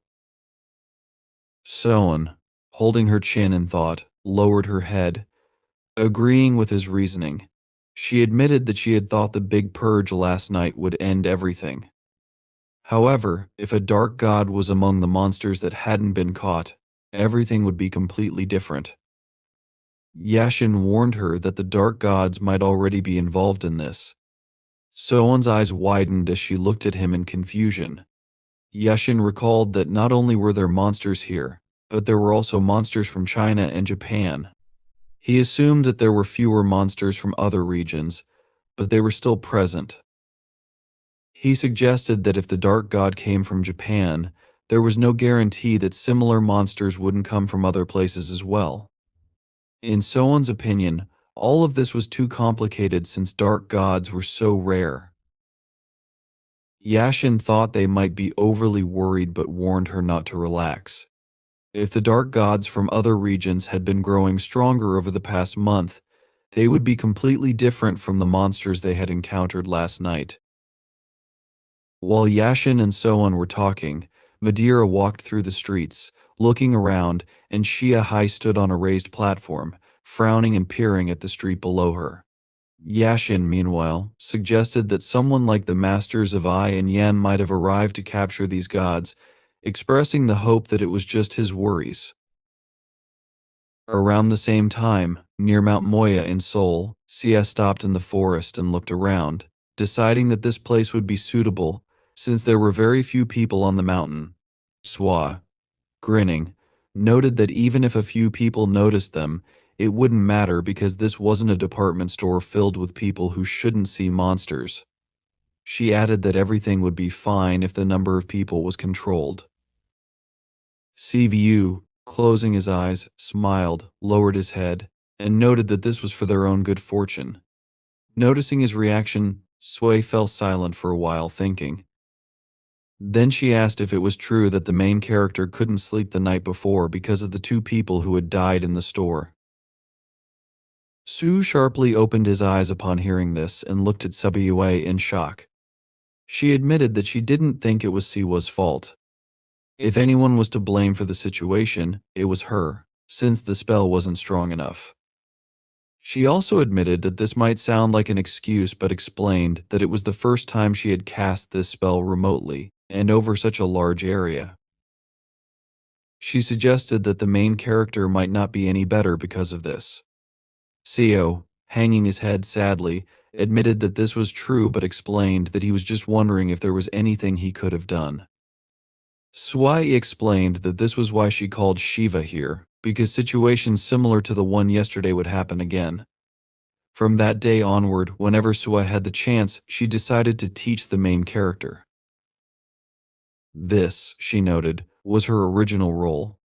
She added that Siwa needed to understand a lot in order to become a full-fledged monster. Even if the main character's skills weren't as strong as hers, purification was still a useful thing. She imagined Siwa trying to cast a spell and explained that there were also a large number of spells similar to barriers, banishment, search, and seals that could be useful in different situations. Swa ordered Siwa to prepare for the training, and he agreed with a confident frown. However, Swai decided that there was something she needed to do first. She abruptly approached Siwa, and he, amazed by this, leaned back a little, struggling to maintain his balance. Noticing that he was starting to fall, Swai grabbed him, telling him to be careful. Looking at the shocked expression on his face, she warned him that even if Siwa was a goblin, he shouldn't be distracted. Continuing to hold Siwa and hover over him, Swai decided that this was an excellent position. Grinning, she advised him to relax, let go of his strength, and not to twitch. Leaning even closer, she promised that it would all be over soon. From the moment Subway activated her magic, Siwa felt the scent of an unknown flower and the subtle smell of peach quietly creep up on him. These aromas overwhelmed him with a subtle sensation he had never experienced before, and his heart began to beat as if he had been running intensely. Sivu opened his mouth in amazement but said nothing, staring at Sway looming over him. After that, he closed his eyes, and when he opened them again, he suddenly recognized the landscape in front of him. He froze, not knowing how to react, and suddenly heard someone behind him. The voice reassured him not to worry, as what was in front of him wasn't real. Turning sharply, CVU saw a grinning Sabwa, who explained that this place was the depths of Siwa's mind, the most inaccessible part of his consciousness. She also said that what Siwa saw, heard, and felt was based on his memories. Relieved, the main character thought it was very good that everything was make-believe. He asked if it meant this was just a fantasy that didn't really exist. Then, He asked about Subi herself. Subi responded that Siwa was talking to the real her and added that she had a special trick for him. One of Sui's unique spells was called Violet Whisper. Through the senses, it introduced false stimuli into the brain and created visual or auditory hallucinations. Such a spell could make a person forget what they had already seen, or force him to perform simple actions that Siu already knew about.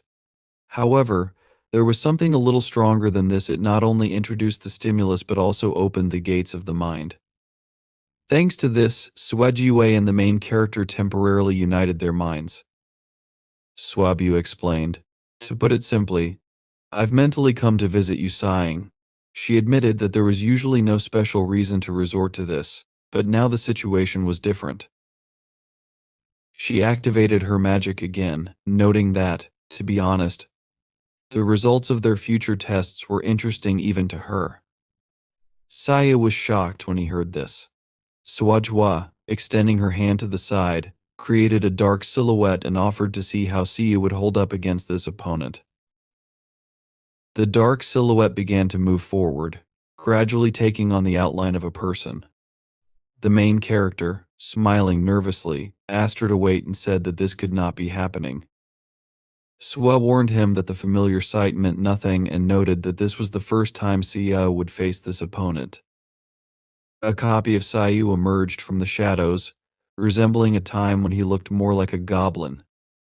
Swa suddenly noted that it was impossible to say this copy was the same as before.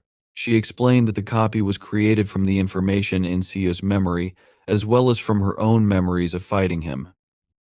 Since she combined both sets of memories, the copy was of quite high quality. Swabian asked if the main character wasn't curious to see which of them was stronger, and by how much. CVU admitted that he wasn't sure about this. Swabia, snapping her fingers, remembered something else, and added that the amount of the monster's strength was the same as at that moment. She created a table and chair off to the side and noted that Siu's body was already on the verge of destruction, clearly remembering how little monster strength Siu had left. Swa continued speaking as the copy of the main character pushed off the ground with force, instantly approaching CVU and striking. Sitting down at the table, Swa said that even without the power of a monster or something similar, the copy was very strong. CVU, having difficulty blocking the blow, opened his eyes wide in horror and asked what kind of monster this was. He mentally noted that while the copy lost some momentum when it stepped onto the ground, the impact of the strike was still incredibly strong.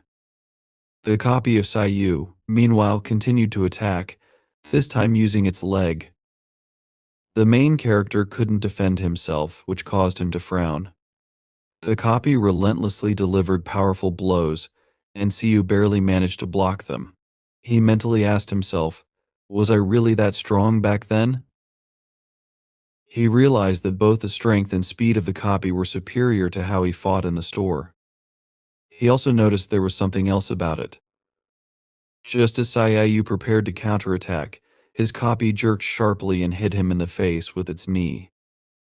Holding her cup of tea in her palm, Swa asked if it wasn't true that this wasn't easy.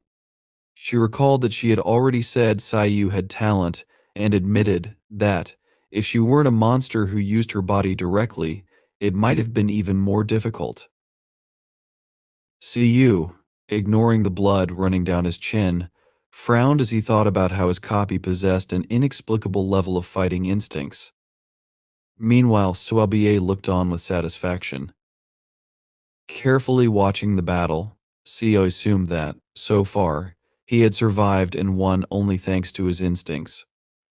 Suddenly, he heard Swa say that this only worked when the enemy's level was low because no matter how talented a monster was, fighting an enemy superior to him, in many aspects, would be too difficult. CVU, trying to defend himself from the attacks of his copy, asked how he could defeat it. One of the blows sent him flying back a little, but he managed to land carefully. He asked himself again how he could win. Even when he put all his strength into a blow, not a trace of damage was left on his copy, not even a single scratch. No matter how much Siu thought about it, it seemed very strange to him. He couldn't understand why this was happening. Suddenly, Siva felt something that made him freeze, and even Sue was distracted, amazed at what had happened. She frowned and got into a fighting position as the copy ran forward to attack. Sivu realized that all the techniques he had used before were formed under the influence of his copy, which personified him. Even when Siu first used the club, he was able to change its form precisely because of the memory of his copy. In other words, Siva suddenly realized that what his copy could do, he could do too. He looked closely at the copy so as not to miss its moves. Despite this, the copy still managed to hit Siu, and he asked if it was true that it was using earth control. The copy froze in shock, and Siu realized that his copy was using the ability to reduce damage by transferring it to the ground. He noted that his copy was much better at this than he was at the moment, but also realized that the difference in their styles as monsters didn't matter. When the copy delivered another blow, the main character grabbed its hand. Though he assumed he wouldn't close the gap immediately, he pressed harder against the ground and threw his copy high into the air. Mentally noting that he could still do something, Siva summoned the Goblin Club. Before the copy hit the ground, Siu decided to try something. Smirking, he challenged his copy to see if he could use earth control without touching the ground. Siva got into a fighting position and delivered a strong blow with his club. Watching his copy fall to the ground, he smiled contentedly. The landing was so hard that dust and fragments of stone rose into the air. Sui smiled contentedly at the scene as well. Siu called out to her joyfully, shouting that he had succeeded. Closing his eyes, he smiled, admitting that his copy was very strong. However, since it was essentially him, it was easy to determine its weaknesses. Sabua, closing the book she had been reading, noted that Siu had done a good job and added that both Siu and his copy should acknowledge this. The main character, hearing this, stopped smiling and asked what Sua was talking about. Swabuye, smiling more, pointed behind Sivu and asked him to look. Turning around, Siva saw that his copy had risen, summoning its own club. This time, the club took the form of a massive weapon. Frowning, the copy of Siu swung its weapon. Swa, grinning, noted that at least Siu recognized the copy as an enemy worthy of him. Siu froze, his eyes wide in amazement, and stared at the enormous weapon his copy was holding. Realizing that his copy was about to strike, the main character looked with horror at his small club, and almost crying, said that it wasn't fair. At that moment, the copy delivered a powerful blow. When the club dissipated, splashes of blood were visible on the ground, along with cracks that had formed. Siu lay on the ground, trembling in pain. The lower half of his body had been torn from his torso due to the force of the blow. Siu clenched his jaw and closed his eyes, but the next moment he opened them and suddenly noticed that he was still lying on the ground intact. Siva was amazed and Sebiwa, smiling, praised him. She admitted that she thought he would be beaten much more severely, but he had shown himself well. Gradually rising, Siva didn't answer. Sui admitted that victory wasn't even an option because the battle had been planned to be unfair. The creation that was his copy had been far too powerful. A copy of Siva would have taken Sobae herself 5 tails from the very beginning. The main character remembered that the more tails Sobae used, the stronger the enemy. He asked how many tails it would take to kill him. Holding her chin in her hand, Sui admitted that it was very difficult to say. She suggested that 2 tails might not be enough, and with 3 it would be difficult. She realized that if she had to finish everything quickly, she would use 4 tails. Suddenly she added that, to be honest, each new tail allowed her to increase her strength by 1.5 times. CVU, thinking about it, realized that the difference between 3 and 5 tails was 1.5 times squared, meaning it would be more than twice the force.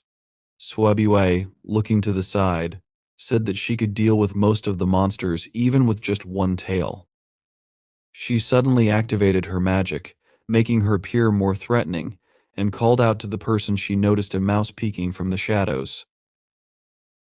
Hungry, leaving her hiding place, asked for forgiveness, admitting that she was afraid she would interfere. She dropped to one knee and, closing her eyes, swore that she was not planning anything bad, but was simply watching. She asked Subway and CVU to believe her. CVU, seeing Hungry, was very amazed. Hearing this, Sway looked in his direction and asked if they really knew each other. CVU confirmed that they did indeed know each other and explained that Hungry was from the House of Humility Cultivation.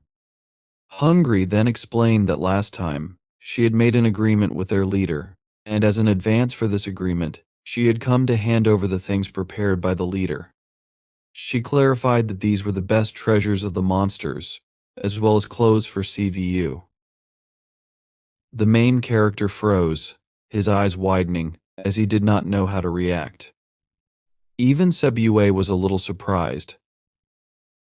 One day ago, at the House of Humility Cultivation, when Mirian and CVU were talking in a room, Mirian suggested that calling it an investment would be too abstract. He then asked if it was so, before noticing that everything was simple. He said that he wanted to help CVU so that their guest would become a winner in the arena as quickly as possible. He added that financial assistance was just the beginning.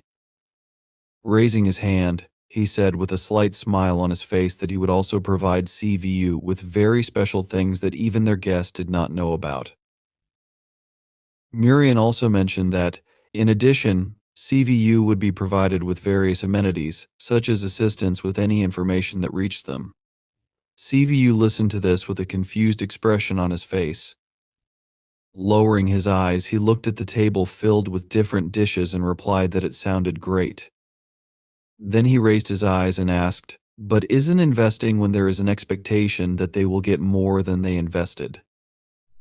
He noted that if he became the king of the monsters, what they would demand from him could be very significant. Mirian looked at him with a thoughtful expression. A thoughtful expression appeared on Mirian's face, and he combed his beard with the fingers of his hand. He confirmed this, noting that CVU was very smart. He stated that, in this case, he would speak directly.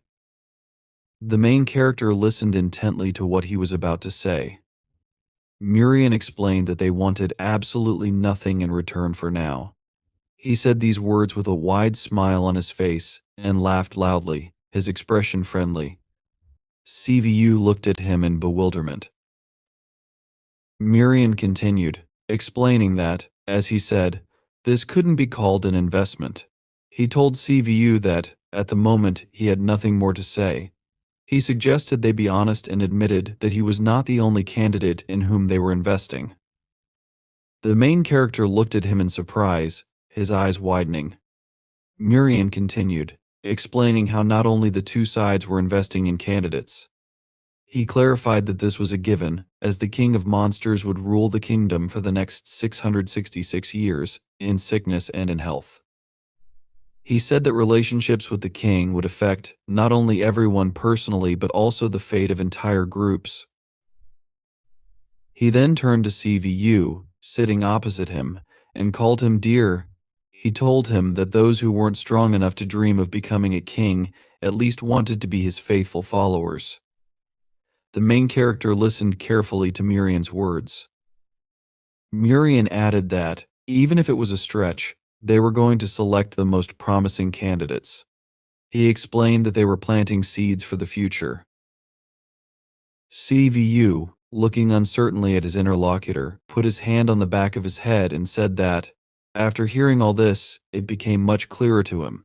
He then asked, "But aren't their monsters unhappy with this approach?" He explained his question by saying, "Doesn't anyone wonder why they are not being helped or why someone else is being helped?" Mirian closed his eyes with a smile on his face and confirmed this, saying that of course there were such people. He then explained that there were no particular problems with them, and such dissatisfaction was resolved by itself.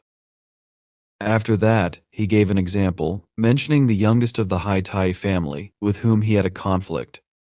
He said that the young member should have received their sponsorship since he possessed attributes such as the potential and hidden power of a divine beast. Murian said that they considered these qualities enough to invest in him. He then extended his hand in front of him and said that one guest had contacted them directly, claiming he was not worthy of their resources. When Murian spoke about this guest, he pointed toward the main character, who was looking at him in surprise. Murian continued, saying that this guest convinced them it was better to give the resources to him instead. He ended his speech by saying, "This is how everything is." He looked at CVU with a serious expression on his face and, stretching his hand out in front of him, said that if CVU wanted someone to invest in him, or if he wanted the amount of investment to increase, he would need to show that he deserved it. He added that if CVU thought he was worthy but disliked his opponent who had received the investments, then he simply needed to overcome them. Murian told him that, as the competition progressed, those without support would be destroyed, and only those with the greatest chance of becoming the king of the monsters would remain. He looked piercingly in front of him, saying that when this moment came, they would discuss the terms of the investment and, of course, agree on this deal or not depending on CVU's personal choice. Murian then asked him to consider this as a regular service until that time. The main character, holding his hands on his feet, looked ahead in surprise and was silent. Sometime later he examined his hands in surprise. He then examined his new robe and said that it was amazing. With wide open eyes he noticed that, although he had pulled it right onto his clothes, he was still very comfortable. Then he noticed that the fit was simply perfect. Swa, standing opposite him, crossed her arms over her chest and noted that this was a common thing for an elven. She added that he didn't need to keep getting things since he could simply call upon them when necessary, as if from spatial storage. Sway then turned her question to Hungry, asking if there was a special set of commands. Hungry crossed her fingers in front of her chest in the affirmative and answered, saying that such a gesture seal had already been created. She asked them to simply say put it on, and if they wanted to take it off, they should say take it off. The main character also crossed his fingers in front of his chest, as Hungry showed, and said hesitantly, so, take it off. After this, the robe CVU was wearing began to shrink and disappear. The main character looked at it in bewilderment, surprised and screaming in fear. Siva began alternating his orders. He shouted, put it on. After that, he shouted, take it off. Swajue, with a serious expression on her face, calmly watched him and frowned her eyebrows. Hungry looked at her warily, standing behind her. Siva continued shouting, commanding, put it on. After that, he again commanded, take it off. Subwai asked him if he was having too much fun. Siva looked at Subway carefully and thought that this Gumo girl was a nine-tailed fox. He understood that, despite the attempts of their house and many other factions, she was a genius who refused investments by firmly answering them that she would not be in debt to these insignificant forces. At this time, Subway irritably asked the main character if he was a child. She then looked behind herself in surprise. She looked at Hungry and asked her what else she had to say. She told Hungry that if she gave everything, she should just leave. Swa asked her why she should stand there. Hungry opened her mouth and put her palms out in front of her. Swa asked her if she was trying to find something. Siva exhaled heavily from his lungs and then asked Swa. He turned to Hungry and asked her if there was anything else to tell them. He then asked what the gentleman had told her. Swachue continued to look at Hungry menacingly. Hungry put her hand to her chest and said that, last night, there were those who survived the hunt, and they knew the location of one of these groups. She then said that the gentleman would like to convey this information to him and offered to help in clearing them out. The main character looked at her in surprise as she said this. Sway looked at her with her eyebrows furrowed, then asked her to wait. She said that she understood why she was telling him about this, Then she asked her, "But how did they know this?" She warned Hungry that she had better not lie. Hungry stood, pressing her hand to her chest and looking ahead. She said that Mr. Siva would remember Mr. Yum from yesterday. Siva repeated after her, Yum after that. He asked her if she was talking about Hai Tai. Hungry answered in the affirmative and explained that last night, Mr. Yum took part in a hunt and settled down on the outskirts of Seoul with two other creatures. The main character sighed in surprise and asked if they were seriously injured. He then asked if it was Yum who reported the location of the remains. He understood that something was wrong here. Hungry told him that, instead of receiving a report from them last night, they learned that Mr. Yum's partners were killed by those they were hunting. After that, she told him that Mr. Yum was able to escape alone. Sway opened her mouth with a surprised expression and asked her to stop. She then asked her, were they unable to destroy someone after that? She said that she had never heard of such a thing. Hungry, looking at the floor, said that they themselves found out about this only in the morning, and Yum came to them late at night. She told them that, despite his wounds, he panicked, so they brought him inside to help. But he never recovered from the injury and continued to fragmentarily repeat the events of last night. She told them that, shaking with fear, he spoke of his fear of the enemy and guilt for the failure of the mission. He hid under the blanket and, turning to his mother and sister, asked for their forgiveness. Hungry then said that the shock of these two accidents seemed to have hit him hard. Sebawa said that he would have a bleak future, as he didn't even lose in battle but shamefully fled alone. Then she said that the entire clan had been destroyed, and in his place she would have been better off staying there. The main character turned to Hungry and asked her, "Is this the only thing you know?" He noted that he thought the judge should find out about this. In response to his remark, Swajiwe noted that the judge most likely already knows or will find out soon. Then she said that no one would do anything special. She then asked, "Is this true?" Siva looked at her in surprise as she said this. Sway stood and looked at the bird that had landed on her hand. She said that last night had been much more eventful than expected. She then started talking about the fact that they could not finish the hunt in one area, and perhaps the plan would be to unite with other regions to resolve this issue later. She said that, first, they needed to check something. The main character looked intently at the bird sitting on Subway's hand. The bird stared back at him.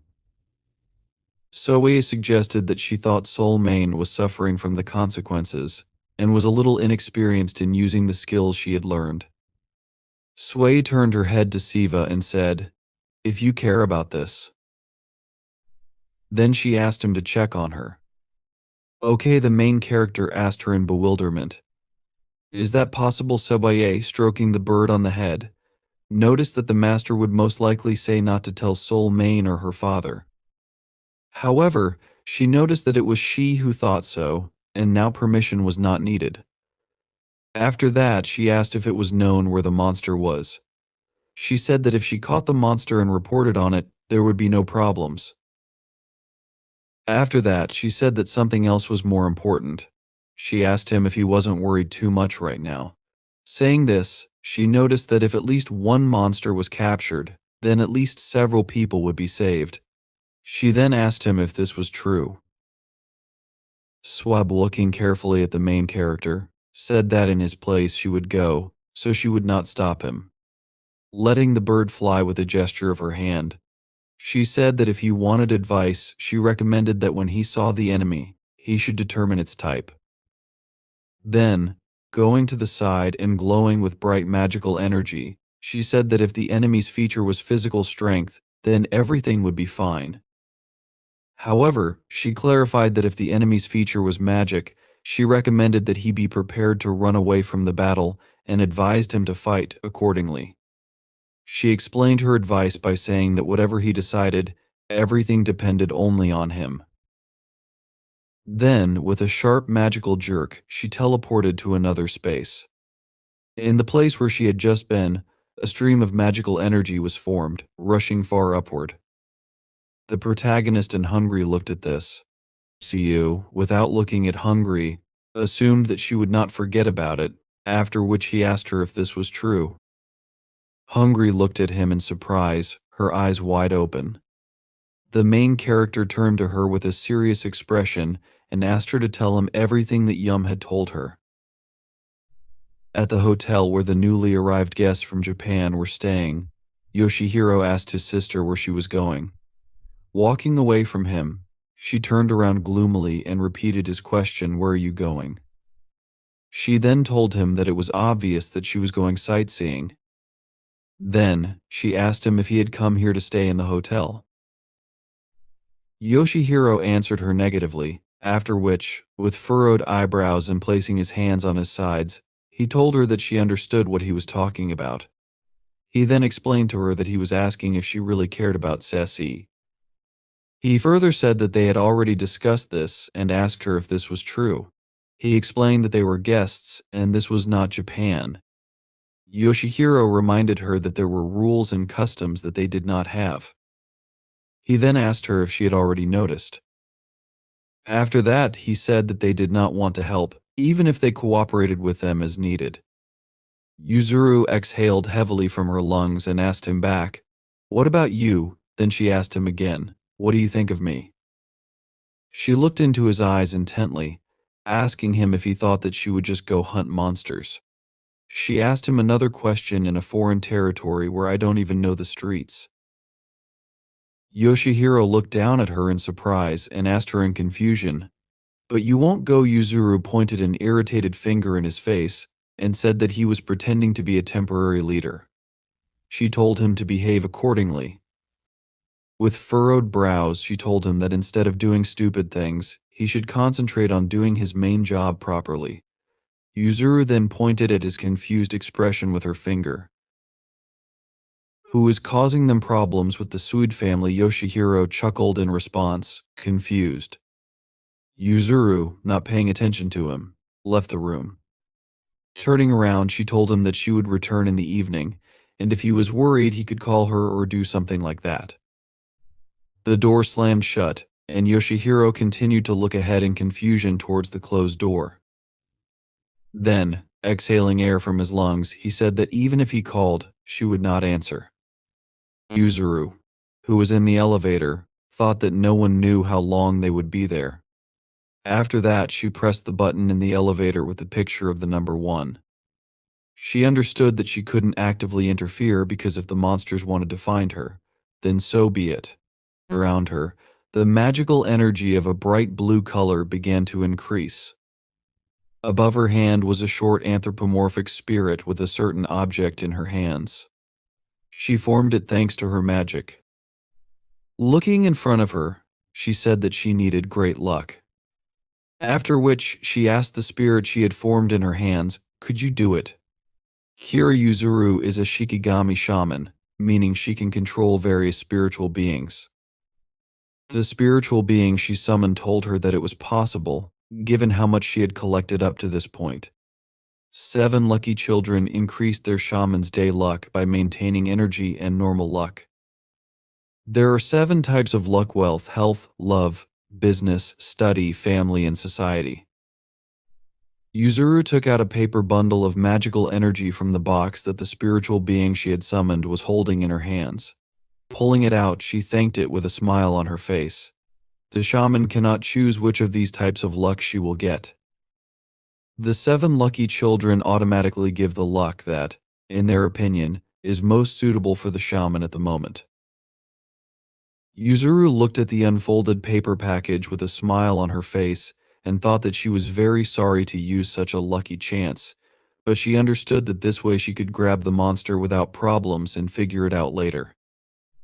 When she opened the package, she saw that it was written there that she would have luck and love.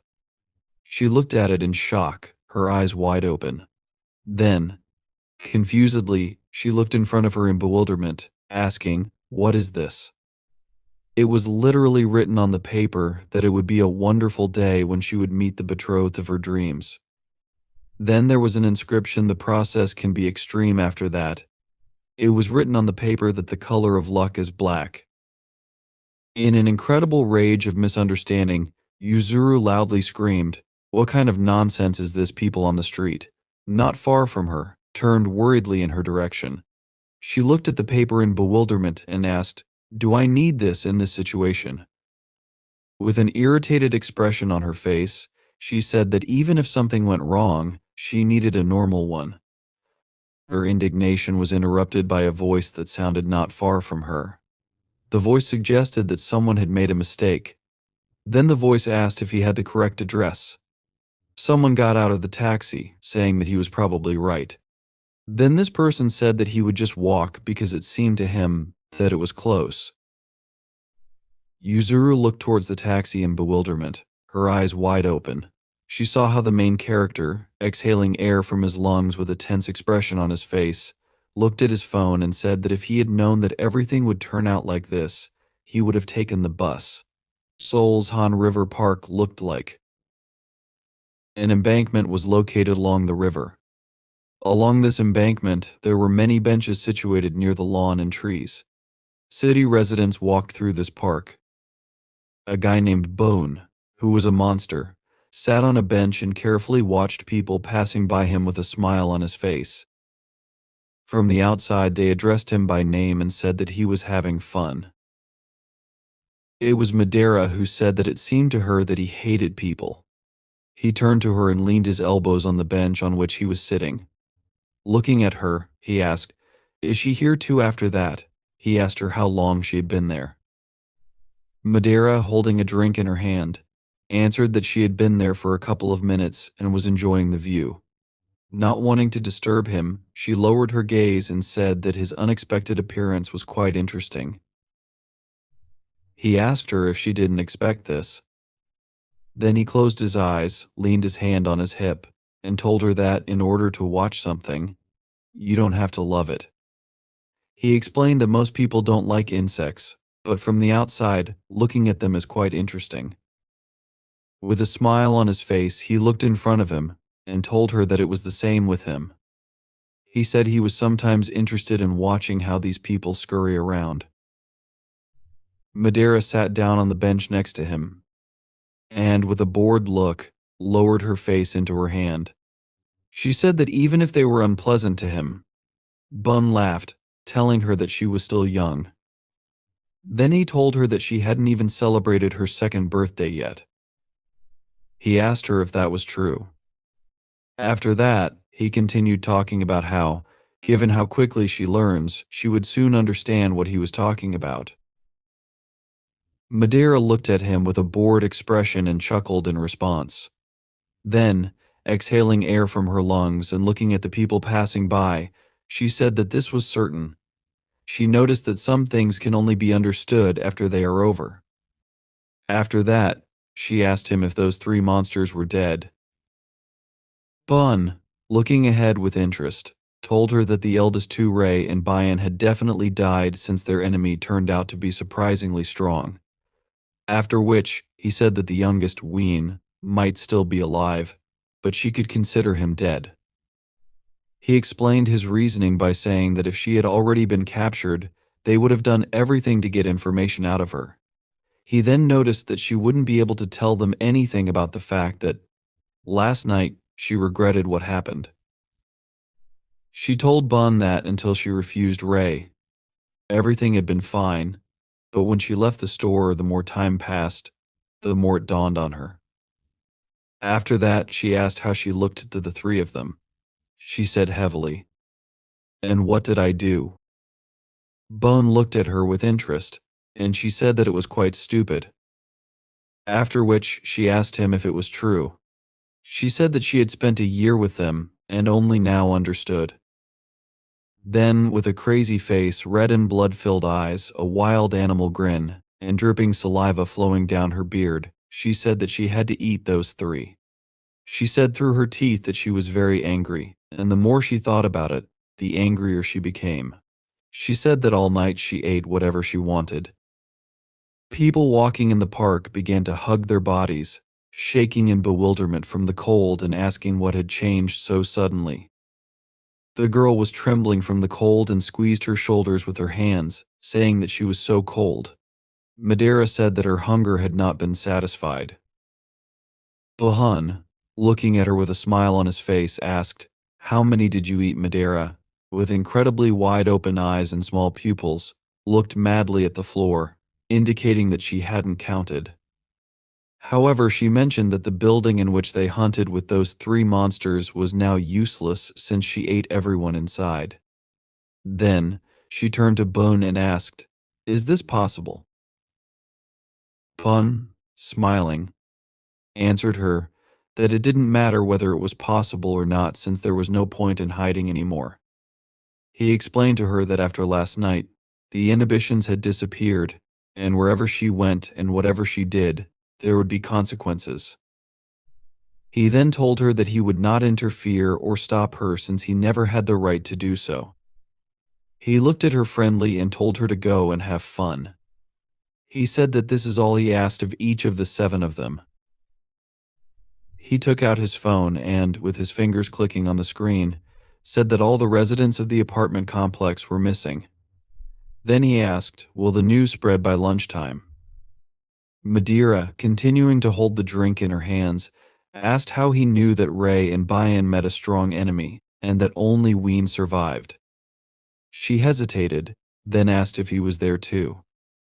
With a smile on his face, Bion asked her again, then confirmed it. He told her that he was there too.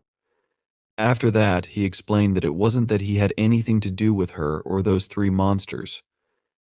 He said it was more of an accident since he was keeping an eye on what was happening because he was already nearby. Madeira grinned and noted that it sounded like he had noticed something important.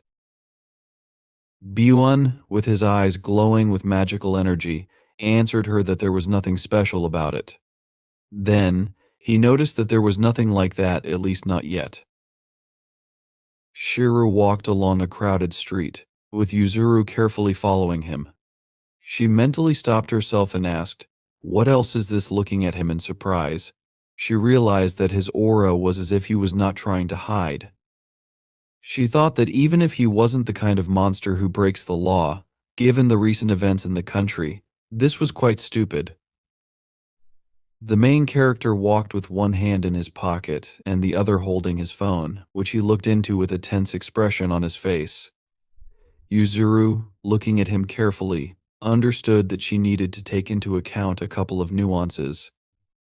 She assumed that he was being controlled by magic or a supernatural entity and realized that there was a possibility that he could not control his aura. However, in fact, the main character specifically showed an aptitude in order to lure someone out. Siu Yu continued to walk forward, looking at the small knife he was holding in his palm. It was a miniature knife with a black handle and a decoration on it in the form of a picture of white flowers. The blade of the knife glowed with purple magical energy. It was called an engraved sword, and this blade belonged to Master Yusum. When Hanan handed him this sword, she said that if you pour aura into it and throw it at a target, the blade would separate in such a way that it would allow the one holding the handle to track the one he hit from a distance.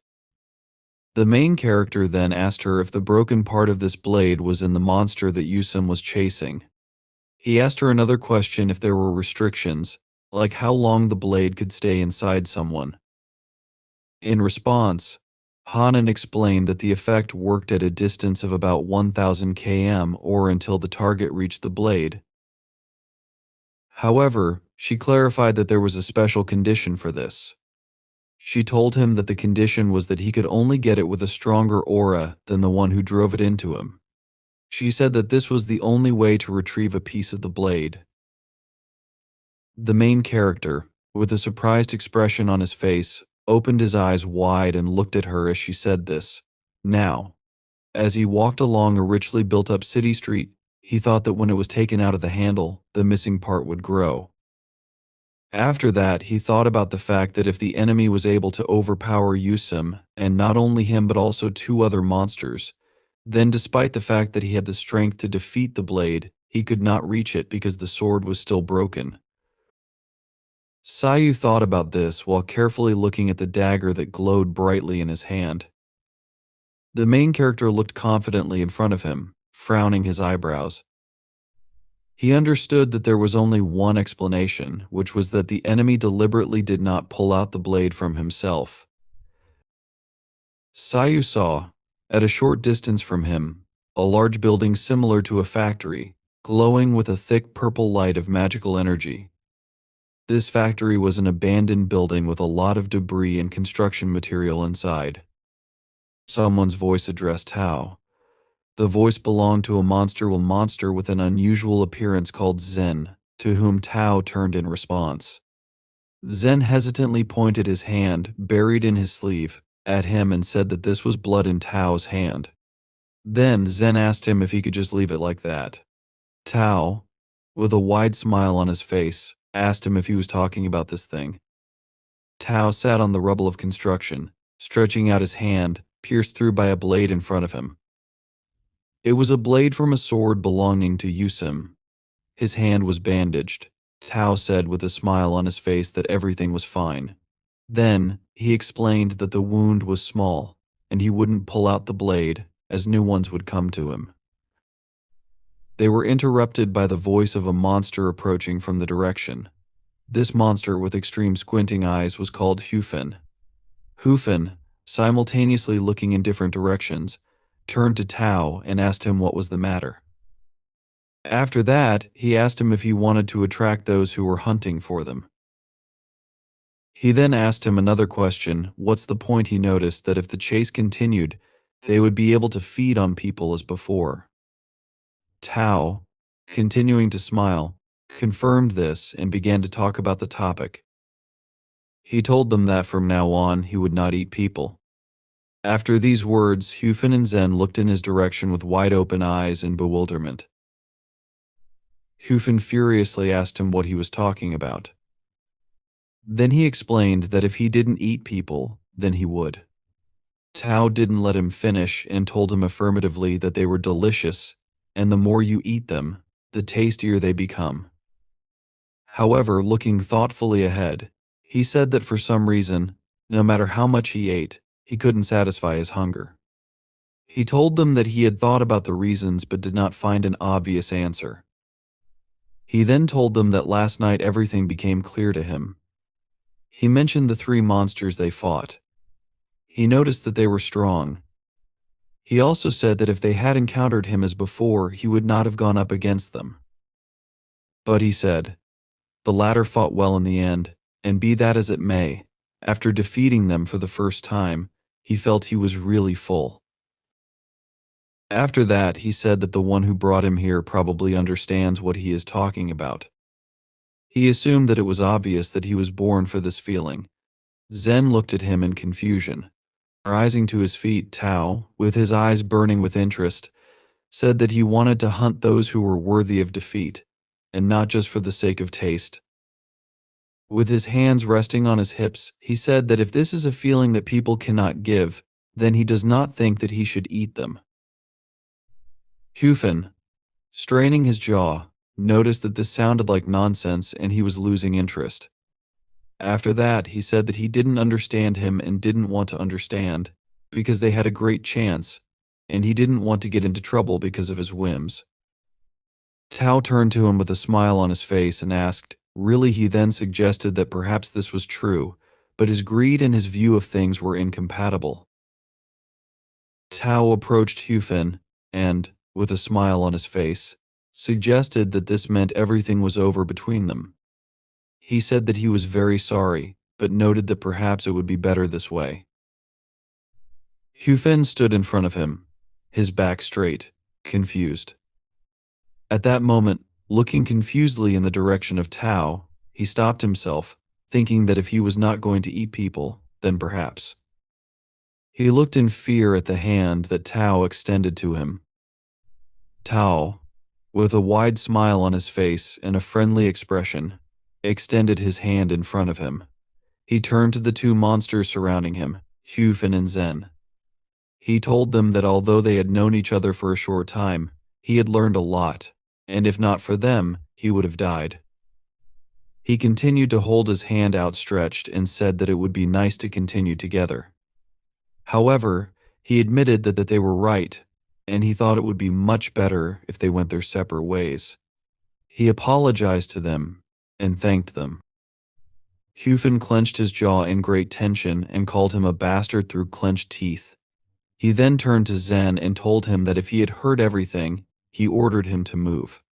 He explained that they had to leave before sunset, however.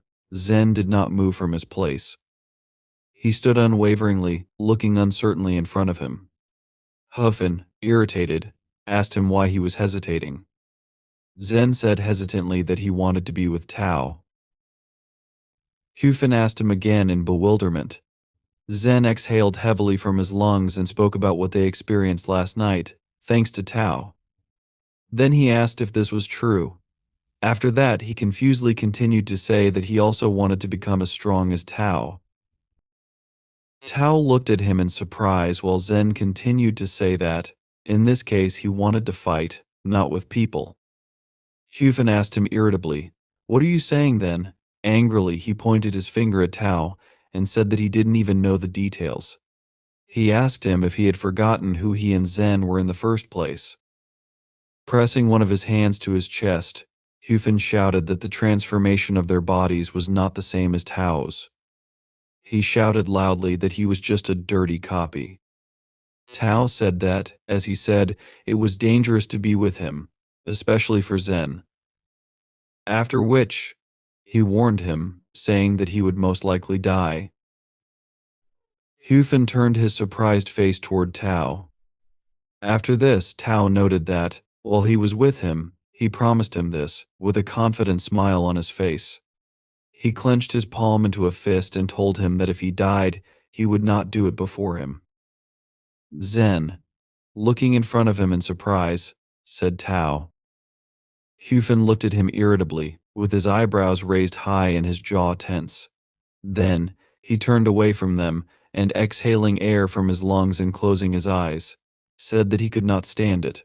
Told to do stupid things together, they walked away. Turning around, he asked, "They both don't eat people. Is that true?" After that, he added, "If this is the case, I would eat those who are below me and leave." Then he smiled and said, "No one would complain." Ta, with a smile on his face and looking up, confirmed this, saying it is better to eat to the maximum state of saturation before sunset. Suddenly, his face took on a confused look. He gazed ahead in surprise and said, "This is true." At that moment, the main character stood in front of the abandoned factory building where those monsters resided. Like other creatures of the night, this monster had existed for many years, spanning countless eras. Zen turned to Tao and asked if he was okay. The ominous name it bears depends on the era and region. Ta affirmed that he was fine. Zen reassured him that everything was fine and noted that Ta was just a little surprised. Despite the era, its essence remains the same, characterized by an uncontrollable thirst for conflict. Suo looked ahead with a confident expression, frowning. Tia said he knew they would come, but he thought it would be after sunset. In the era where he rampaged most, both monsters and people called him by that name. Ta glowed with thick magical energy, his pupils bright purple. He looked ahead gloatingly, saying they needed to prepare to welcome their guests. Chiyu. The violence that consumes the world was imminent. Soon Siva entered the building, though he felt a pang of fear. Once inside, he froze briefly, his eyes widening as he sensed two distinct sensations from two directions. Magic was palpable from above, and the bloody stench emanated from below. Siva first looked up, noticing flows of aura, and then looked down, contemplating his decision in this gloomy dilemma. Clenching his teeth tightly, he still pressed forward. Outside, Yuzuru stood near the building. Slightly raising her head, she gazed at the streams of aura visible above. She frowned and asked herself, what kind of absurd horror is this? Yuzuru assumed that unless this phenomenon had a historical context, the building was like a canteen for monsters. She was certain that SCU could sense this, and was amazed that he went inside without hesitation. Yuzuru understood it was a trap with 99.9% certainty. Despite the odds, he entered. Yuzuru, clutching the paper with the prediction in her palm, mentally noted that the prediction of the 7 lucky children never lies. Even if it was a prediction of love, it guaranteed a happy day.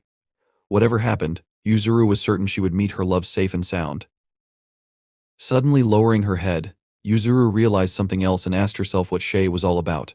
Recreating the appearance of the main character in her thoughts, she noted she hadn't noticed any special features. One could say Shay was neither ugly nor handsome. Sighing, Yuzuru distracted herself from such thoughts and focused on the energy, most likely coming from above. Activating her magic, Yuzuru summoned her beast and instructed it to move ahead.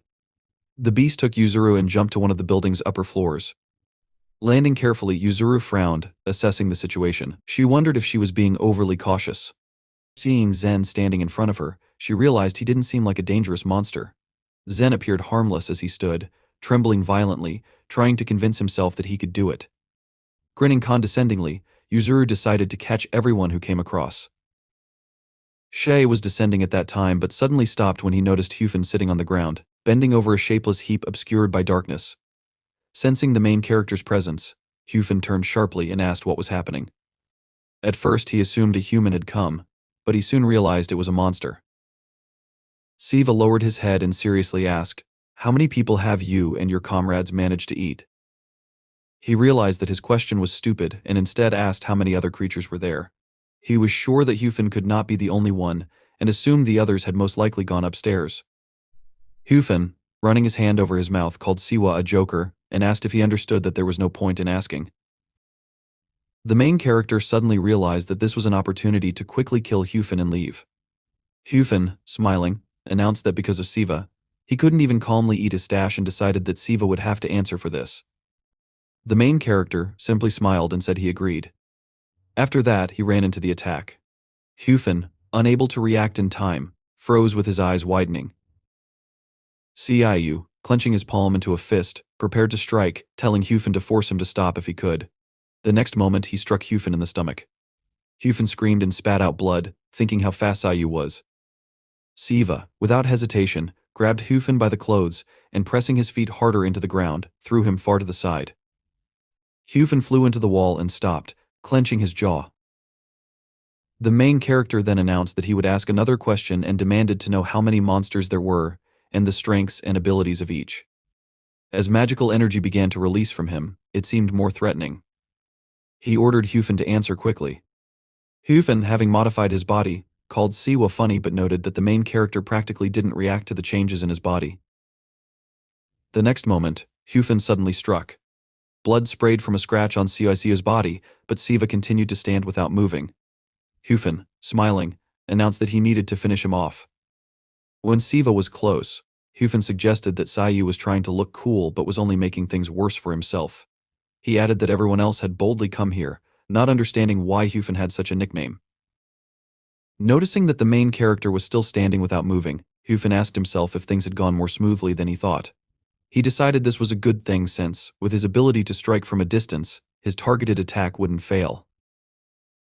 After striking, he sent powerful attacks towards Siu. Each hit sprayed more blood into the air. The main character continued to stand without moving or defending himself. Hyufen didn't stop, and Siu didn't move or react to anything that was happening. After some time, Hyufen stopped, breathing heavily, and asked what was going on. He was amazed that, despite his injuries, Siu was still standing. Hyufen asked who the main character was, convinced that Siva should have fallen. He asked why that hadn't happened. Siu simply called Hyufen a weakling, and added that he understood why Hyufen ate people. Hyufen froze, listening carefully, as the main character declared that Hyufen was doing all of this to become stronger. He understood Hyufen's desperate desire to gain even a little strength, but he asked whether it was really necessary to kill and eat so many people for such an insignificant growth. Looking at the bloody bodies on the side, Siu asked whether, even after all of this, Hyufen still couldn't get enough to eat. In Siva's opinion, this was strange since killing people for such a small thing was beyond his understanding. Frowning, he raised his hand to strike. Hyufen, seeing this, clenched his jaw and leaned back but managed to wave his hand to stop Siu's strike. The protagonist's palm was cut.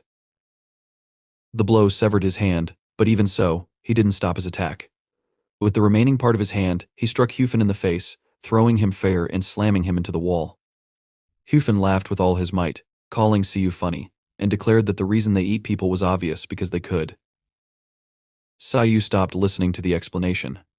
Hyufen, though trembling and gravely injured, smiled and asked, "What is wrong with the strong eating the weak?" He added that the main character was no different, waving his power around, as if making a statement. In Hyufen's opinion, this was amusing. Siu did not argue. Instead, with his next blow, he plunged his hand into Hufin's body and pulled out a core from it. Hufin fell to the ground, lifeless. Siu, holding the core in his hands, looked around briefly, focusing on the bloody bodies nearby. In the end, he absorbed Hufin. At the same time, on the upper floors, Zen, attacked by Yuzuru's magic, was knocked aside and trembled, unable to even speak. Yuzuru admitted to herself that no matter how much she thought about it, something felt wrong. She asked Zen if he was truly alone here, and whether he had a boss or allies. The beast Yuzuru had summoned stood beside her as she crossed her arms and frowned, trying to appear more threatening. Zen, still shaking, admitted he didn't know anything and pleaded with Yuzuru to stop threatening him and focus. Yuzuru, serious, declared that she was focusing and launched another attack, knocking Zen back. He was unable to repel the attack and stopped resisting. Yuzuru realized that, even if Zen didn't try, he was of average strength, but it was clear he didn't know how to fight. She assumed that Zen had been separated from, or kicked out of a group. Thinking that such a monster would be too troublesome to kill, she wondered if she should just capture him instead. Zen, shrouded in remnants of magic, lay on the ground, barely moving. Suddenly, someone announced that this wouldn't work. Turning, Yuzuru saw Talu, who grinned and told Zen that his attitude was wrong. He added that, at this rate, Zen wouldn't even be considered a worthy enemy. Yuzuru, noticing Talu, froze with wide eyes.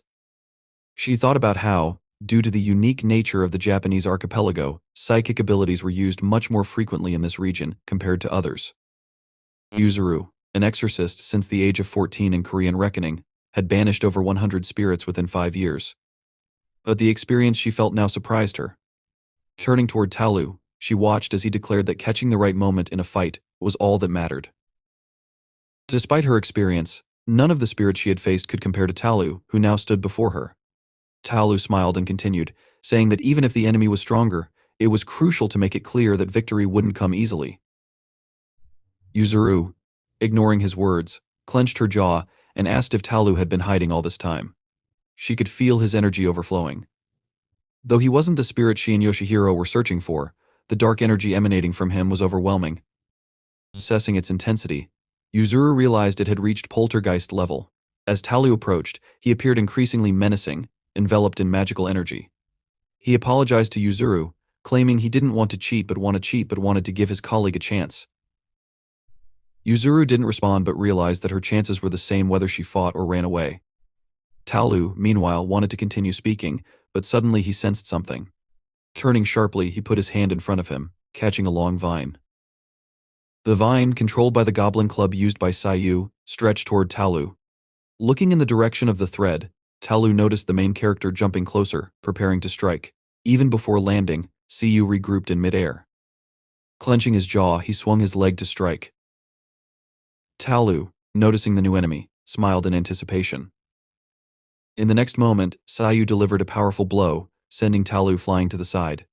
He crashed into the wall, raising clouds of dust into the air. Zen, noticing this, watched in disbelief. Excitedly, Zen shouted TA's name and tried to rise. Someone, attracting Yuzuru's attention, asked if she had spoken about this recently. This person remembered Yuzuru mentioning something about a Superman or something similar. Yuzuru froze in shock, amazed at how the situation had unfolded, while her beast frowned, preparing for a possible battle. The main character, looking seriously at Yuzuru, ordered her to leave, stating that she had nothing to do here. Yuzuru, recovering from her shock, asked the main character to wait and suggested what it might mean if Shuru had also come to get rid of the monsters. Before she could finish speaking, someone interrupted. It was TA, who, despite his wounds, smiled and asked whether the main character was trying to imply that Yuzuru was standing in his way. TA added that if something got in his way, he wouldn't be able to act freely. He noted that, at first glance, Shuru was different from him but looked like the type of friend he would enjoy fighting. Shuru remained silent, ignoring TA's words, while Yuzuru suddenly asked Ta if he was seriously saying that she would get in the way. Furious that a worthless monster would say such a thing to her, she took the vessel that the beast had been holding in its teeth and activated the Beggar's Union, and roaring thunder. Yuzuru asked how Ta even dared to treat her like that.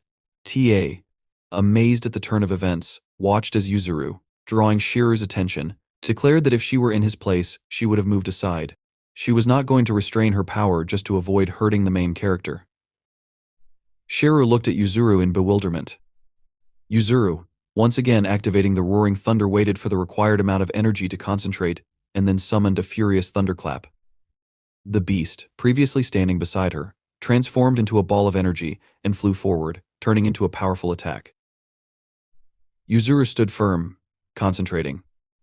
When the attack exploded, raising clouds of dust, she thought to herself that since these monsters were her enemies, she would not hold back. Determined, she decided to give it her all and unleash her full power. Seeing that her beast was ready to attack again, Yuzuru used another furious thunderclap. The second attack struck from another direction. When the dust cleared, Yuzuru froze, breathing heavily. Suddenly, she realized something was wrong.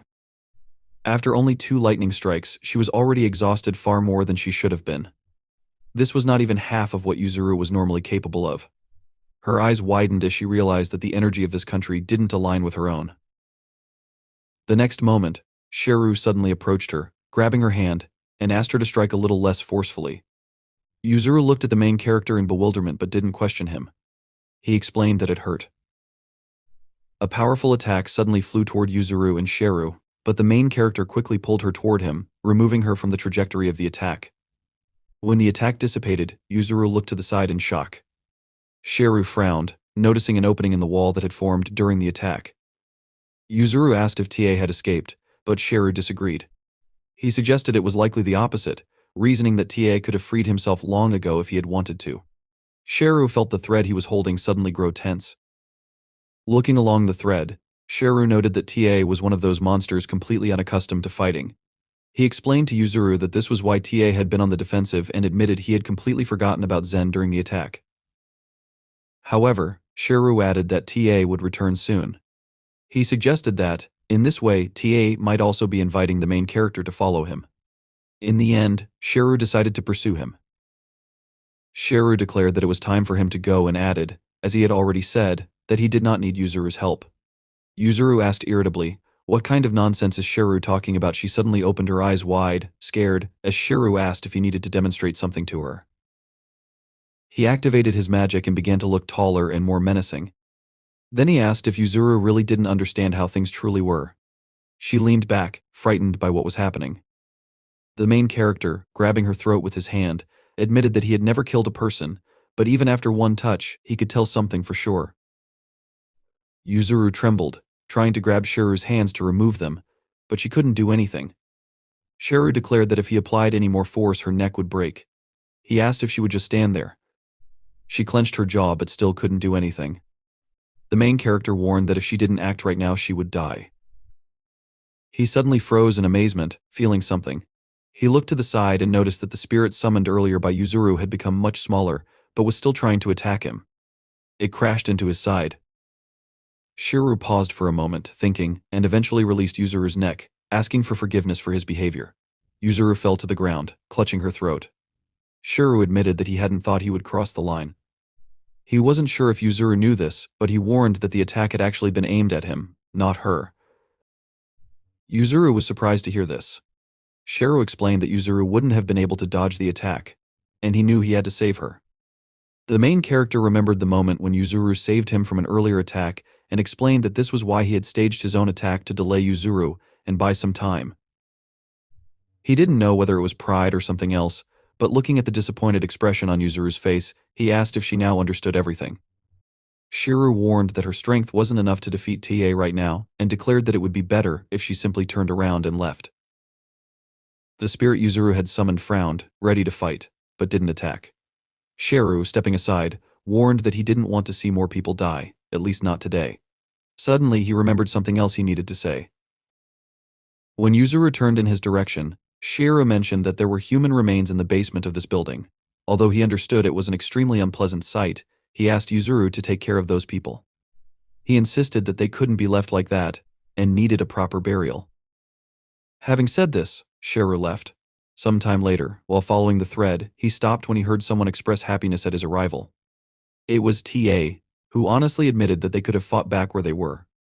However, he warned that by staying here, he was keeping his promise to his comrades. TA assumed that Shiru had already realized this on the way, but noted that he needed to be cautious about random people getting involved. Ta explained that the area would soon be demolished, so there weren't many people left. Certain rumors about TA and other monsters had spread, which had driven most people away. Scratching his temple with his fingers, Ta noted that sometimes a few people passed through to film something. Ironically, it made it easier for the monsters to hunt. Diverting from the topic, he suggested not paying attention to it. Noticing Shiru getting into a fighting stance, T apologized, suggesting that he might have been explaining things for too long. Grinning, he exclaimed how excited he was. The next moment, Shiru and TA simultaneously ran forward to attack. When Shiru struck with his club, Tia managed to block it but didn't stop moving. In the next moment, Shiru attempted another strike. This time, although Tia noticed the attack, he was unable to parry it.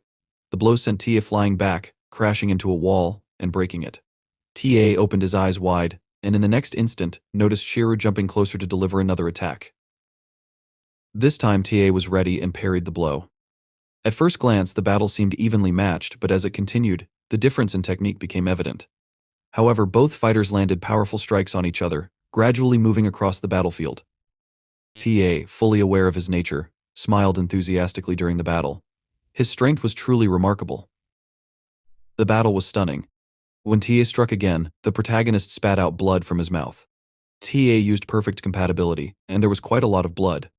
Siva realized that he was just lucky. He suddenly remembered talking to someone who had mentioned a preservation gem. They noted that it didn't matter what state the monster's body was in or whether it was the first time he had taken something like that. Although the interlocutor wasn't certain, they remarked that Siu had handled it quite well. This person was determined to hammer the point into Siva's head, warning that there was no need to take the pill a second time. The main character, looking at several bottles of pills standing in front of him on the table, asked in amazement what those words meant. He remembered that he had been able to defeat Yum by eating the pill, though it had cost him a significant amount of money. Swa, who had been talking with Siva all this time, explained that he was simply lucky. She noted that an excessive increase in energy is just as dangerous as exhaustion. She reminded him that this was exactly what had happened during his fight with the Shutter Swallow. The main character had been unable to cope with the overwhelming energy and had lost his mind due to the sharp increase in it. Siva listened attentively as Sway explained that if he continued taking pills out of a thirst for power, something terrible could happen. Though she admitted that she didn't know exactly what the next dose might do, she warned that it could turn him into a monster. Siva, having flown a little to the side due to a blow, stopped. TA, looking at him seriously, exclaimed that the main character was truly unusual. He smiled enthusiastically, noting that even with the 3 monsters he had fought last night, it hadn't been possible to exchange blows like this. TA put in so much effort for the first time in his life. Siva, trembling with pain and fatigue, threw a pill into his mouth, intending to eat it. TA suddenly noticed that the main character had something, and asked what this elegant thing was. Siu couldn't answer the question. However, if someone knowledgeable about goblins had been present at the battle, they might have been able to provide an answer.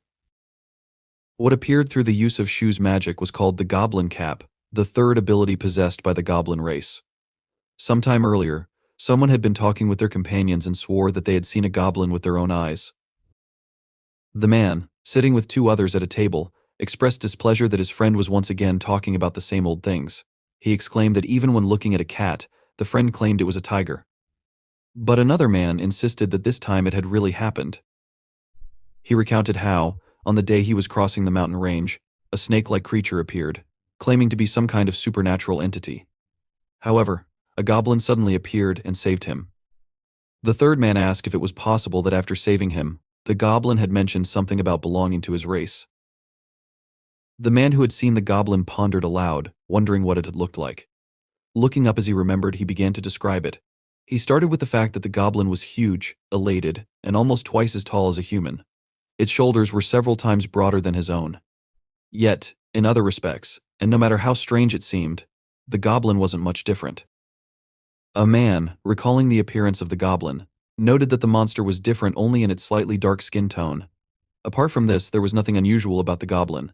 Its eyes, nose, and mouth were all in place. One of the men suggested that it might have been a man, arguing that goblins should have horns. However, the man who saw the goblin declared that the monster did not have any horns and exclaimed that he had never heard of a goblin having horns at all. The man who had spoken earlier closed his eyes, took a sip from his cup, and asked if his interlocutor knew about the blacksmith in the neighboring village. He noted that, unlike his interlocutor, the blacksmith was not a cowardly person and therefore someone he trusted more. Suddenly, the third man interjected, stating that he wasn't claiming the blacksmith was lying, but that the goblin he had seen also did not have horns. Both of the other men, distracted from their argument, looked at their comrade in amazement and asked if he, too, had seen the goblin. The man admitted that it was true, explaining that he was very young at the time but had managed to witness a battle between goblins. He remembered peeking out from behind a tree and observing the two monsters. He noted, just as the other man had said, that aside from their fast movements and dark skin, the goblins looked human. No matter what happened, the goblins had simply stared at each other in silence. One man asked if it was true that goblins didn't have horns. However, without waiting for an answer, he decided it wasn't that important and instead asked what had happened. The man admitted that nothing significant occurred. The goblins simply disappeared without a trace. One of the men trembled, overwhelmed with emotion, while the other admitted that it was too dark to see clearly. He couldn't tell whether it was a cap or a helmet, but he recalled that one of the goblins had something sharp protruding from its head, resembling a horn. He assumed that this was what his interlocutors were referring to. In any case, as soon as he noticed this detail, the goblins vanished from sight. Another man suggested that the goblins hadn't disappeared, but were simply invisible to the naked eye. The narrator agreed, speculating that this was likely the case. As the ground beneath his feet began to split, trees were uprooted, and the entire mountain shook. Frightened, he had run away, now assuming that the goblins were fighting each other while remaining invisible. In the end, he admitted he couldn't say for certain what he had seen, since goblin-like creatures defied human understanding. Filling his cup again, he concluded that arguing about such creatures was pointless, as their existence transcended human logic. He proposed they drink another round and took the first sip. Legends, myths, and folklore about monsters were often based on real events, but human interpretation shaped their narratives, meaning the truth could have been entirely different. Now, TA, still smiling, looked at Siva, who stood opposite him. Suddenly, a horn appeared on the main character's head. Though folklore suggested goblins could have horns, they were not an inherent part of their body. The ghostly battle mask, better known as the goblin mask, also appeared on half of Siva's face. This mask was a form of protection created from goblin energy. Activating his magic, Siu prepared to attack. He believed the claim that the goblin mask made goblins invisible was only partially true. When the main character ran forward, he was not visible for a moment. However, this did not mean he disappeared. It was simply that his movements had become so fast that most supernatural creatures, let alone humans, could not perceive him. Siva threw a punch, but TA extended his arm forward and blocked it. However, when the attack dissipated, TA smiled, noticing that his fingers were broken. Without hesitation, Siva continued fighting, delivering another blow that caused TA to lean back, spitting blood. TA, undeterred by the blood, was soon ready to fight again. He launched an attack with a smile, while Siva looked at him intently, countering with his own strike. At the same time, Siva intercepted TA and lifted him off the ground. Activating his magic more intensely, Siva frowned in concentration. In the next moment, the street, as well as the nearby buildings, shook slightly as Siva threw TA to the ground. The magic gradually began to dissolve, and TA stopped moving, surrounded by blood dripping onto the floor. Both of his arms had been torn from his body, but he continued to smile, staring at the empty space in front of him. The next moment, Siu appeared nearby and instinctively understood how to use the mask on his face. Unlike others, he greatly lacked practical experience, and this was a tool that pushed his limits. It could be compared to the tales mentioned in folklore, which caused the protagonist to significantly increase the level of power he could harness. Now, he frowned, realizing that this was more than enough. For the first time since becoming a goblin, Siva suddenly felt pain in his muscles. He looked down at his shaking hands, noticing how quickly his energy was being expended 3 times the normal rate. After analyzing his condition for a short time, the main character realized the rate was even greater and mentally noted that he wouldn't last long in this state. Clenching his jaw tighter, Siva looked at TA, who admitted that Siva was indeed unusual. Though trembling, TA's limbs quickly recovered. He admitted that not only last night but all the time since his birth could not compare to just a few minutes of their fight. Now, TA had realized a lot of things and declared that he finally understood how strong, tough, and fast he could be, as well as what he was truly capable of. He thanked Siva again, confident that he was lucky to have met him. TA was now using a unique magic called the Iron Deity. The main character, taking out a club, asked if TA was really thanking him. Frowning, he gritted his teeth and advised TA to go to hell or wherever he had come from. Tia laughed, admitting that while he didn't know much about anything else, he couldn't agree with that sentiment. TA got into a fighting position, exclaiming that life was crazy fun, even if it meant a quick death. He especially understood this now and charged forward, intending to strike. Siva didn't have time to block the blow and was sent flying to the side. Opening his eyes wide in surprise, Siva quickly recovered and was ready to fight again. He managed to reflect all the subsequent blows that TA sent at him. Pressing his feet into the ground with such force that cracks appeared, Siva matched TA's strength and speed. At that moment, their power levels were nearly the same. However, pushing past one's limits and quickly reaching one's own ceiling often resulted in going beyond what was permitted. Now, TA, grinning, suddenly activated a new magical attack. He struck Siva with it, throwing him far to the side. When the explosion dissipated, TA saw the main character's body embedded in the wall. It became clear that not only goblins could evolve during battle. Looking at the new attack he had learned, T asked in amazement if he could really even do that. It was the unique magic of the mystical wind of past winters. Siva quickly recovered from the damage he had received. Leaning forward slightly, he dodged TA's next attack and ran forward, simultaneously taking out his goblin club and cutting through TA's strike. He frowned, watching carefully, and suddenly noticed that TA was approaching again, ready to attack. It was a battle of indomitable monsters. The force with which TA struck tore off Siva's arm.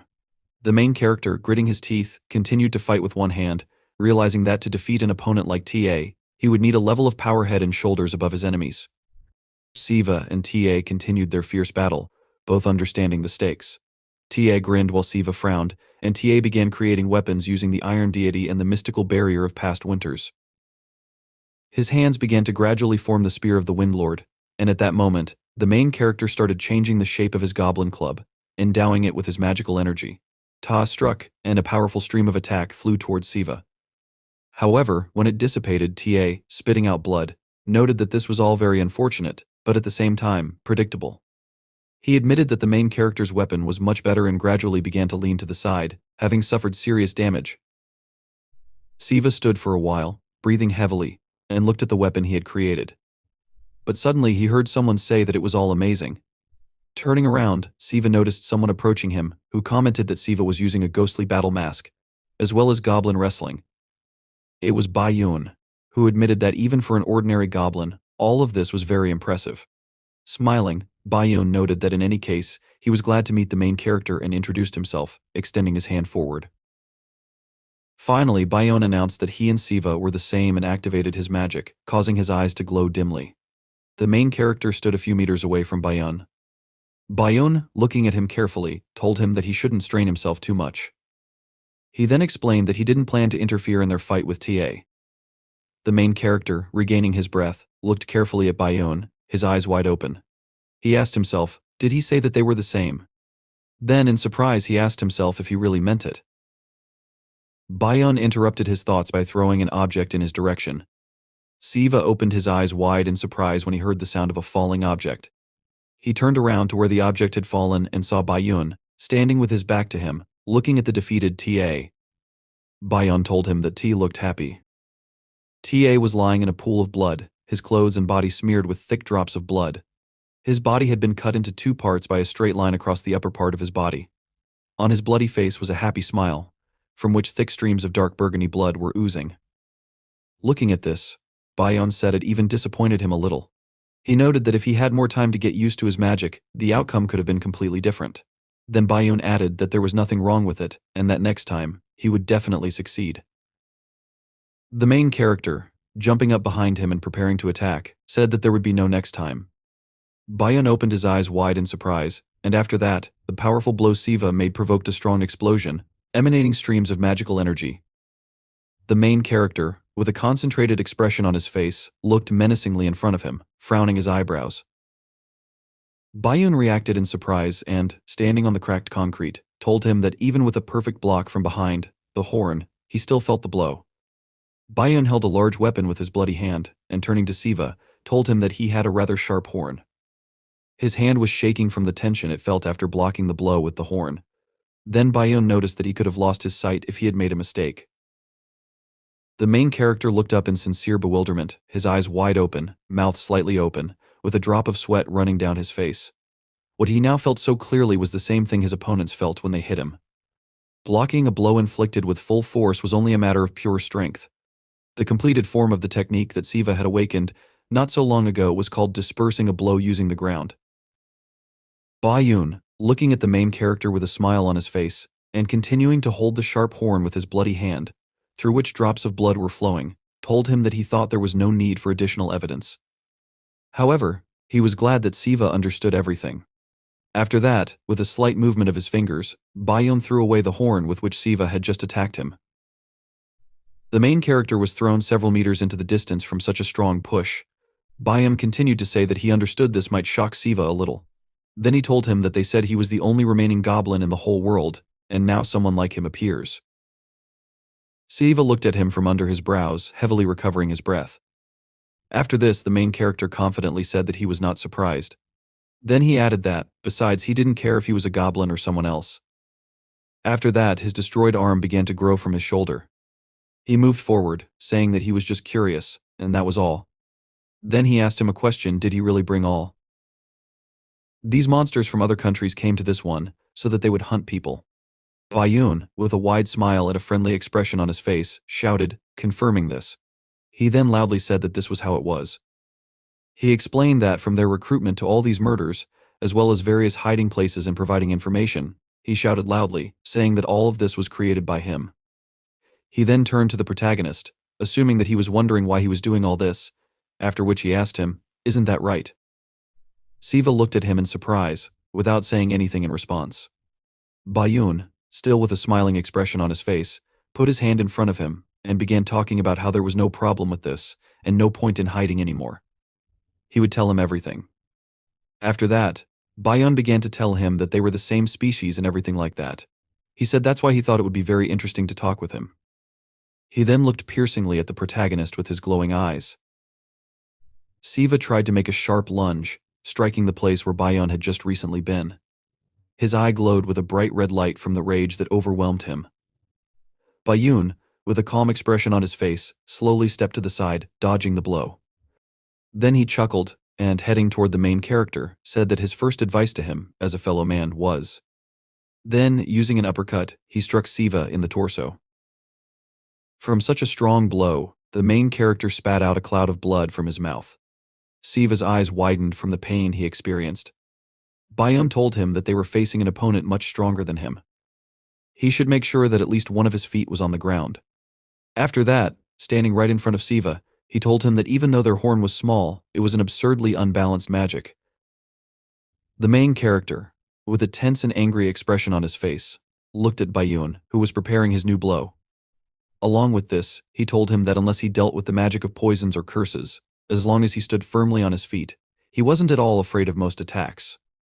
Then Bayun, raising his hand back, added that even the blows were from the other side. Immediately after that, he made a direct blow with his fist to Siva's face. Many rays of bright magical energy poured out from his fist toward the main hero. The main hero's face was thrown back as Bayun hit him with many blows, moving from one place to another with huge speed. He struck him again and again. Bayun held a smoking fist in front of his face with a smile on his face and said that he was still amazed at how Siva could withstand a blow at full power, even without using supernatural powers. Then he said that it was amazing. At that moment, Siva was lying on the ground, his clothes dirty and torn, his whole body covered in abrasions and bruises, blood flowing down his face. His whole body was shaking from the blows he had endured. The main character looked at the ground with a lost look in front of him.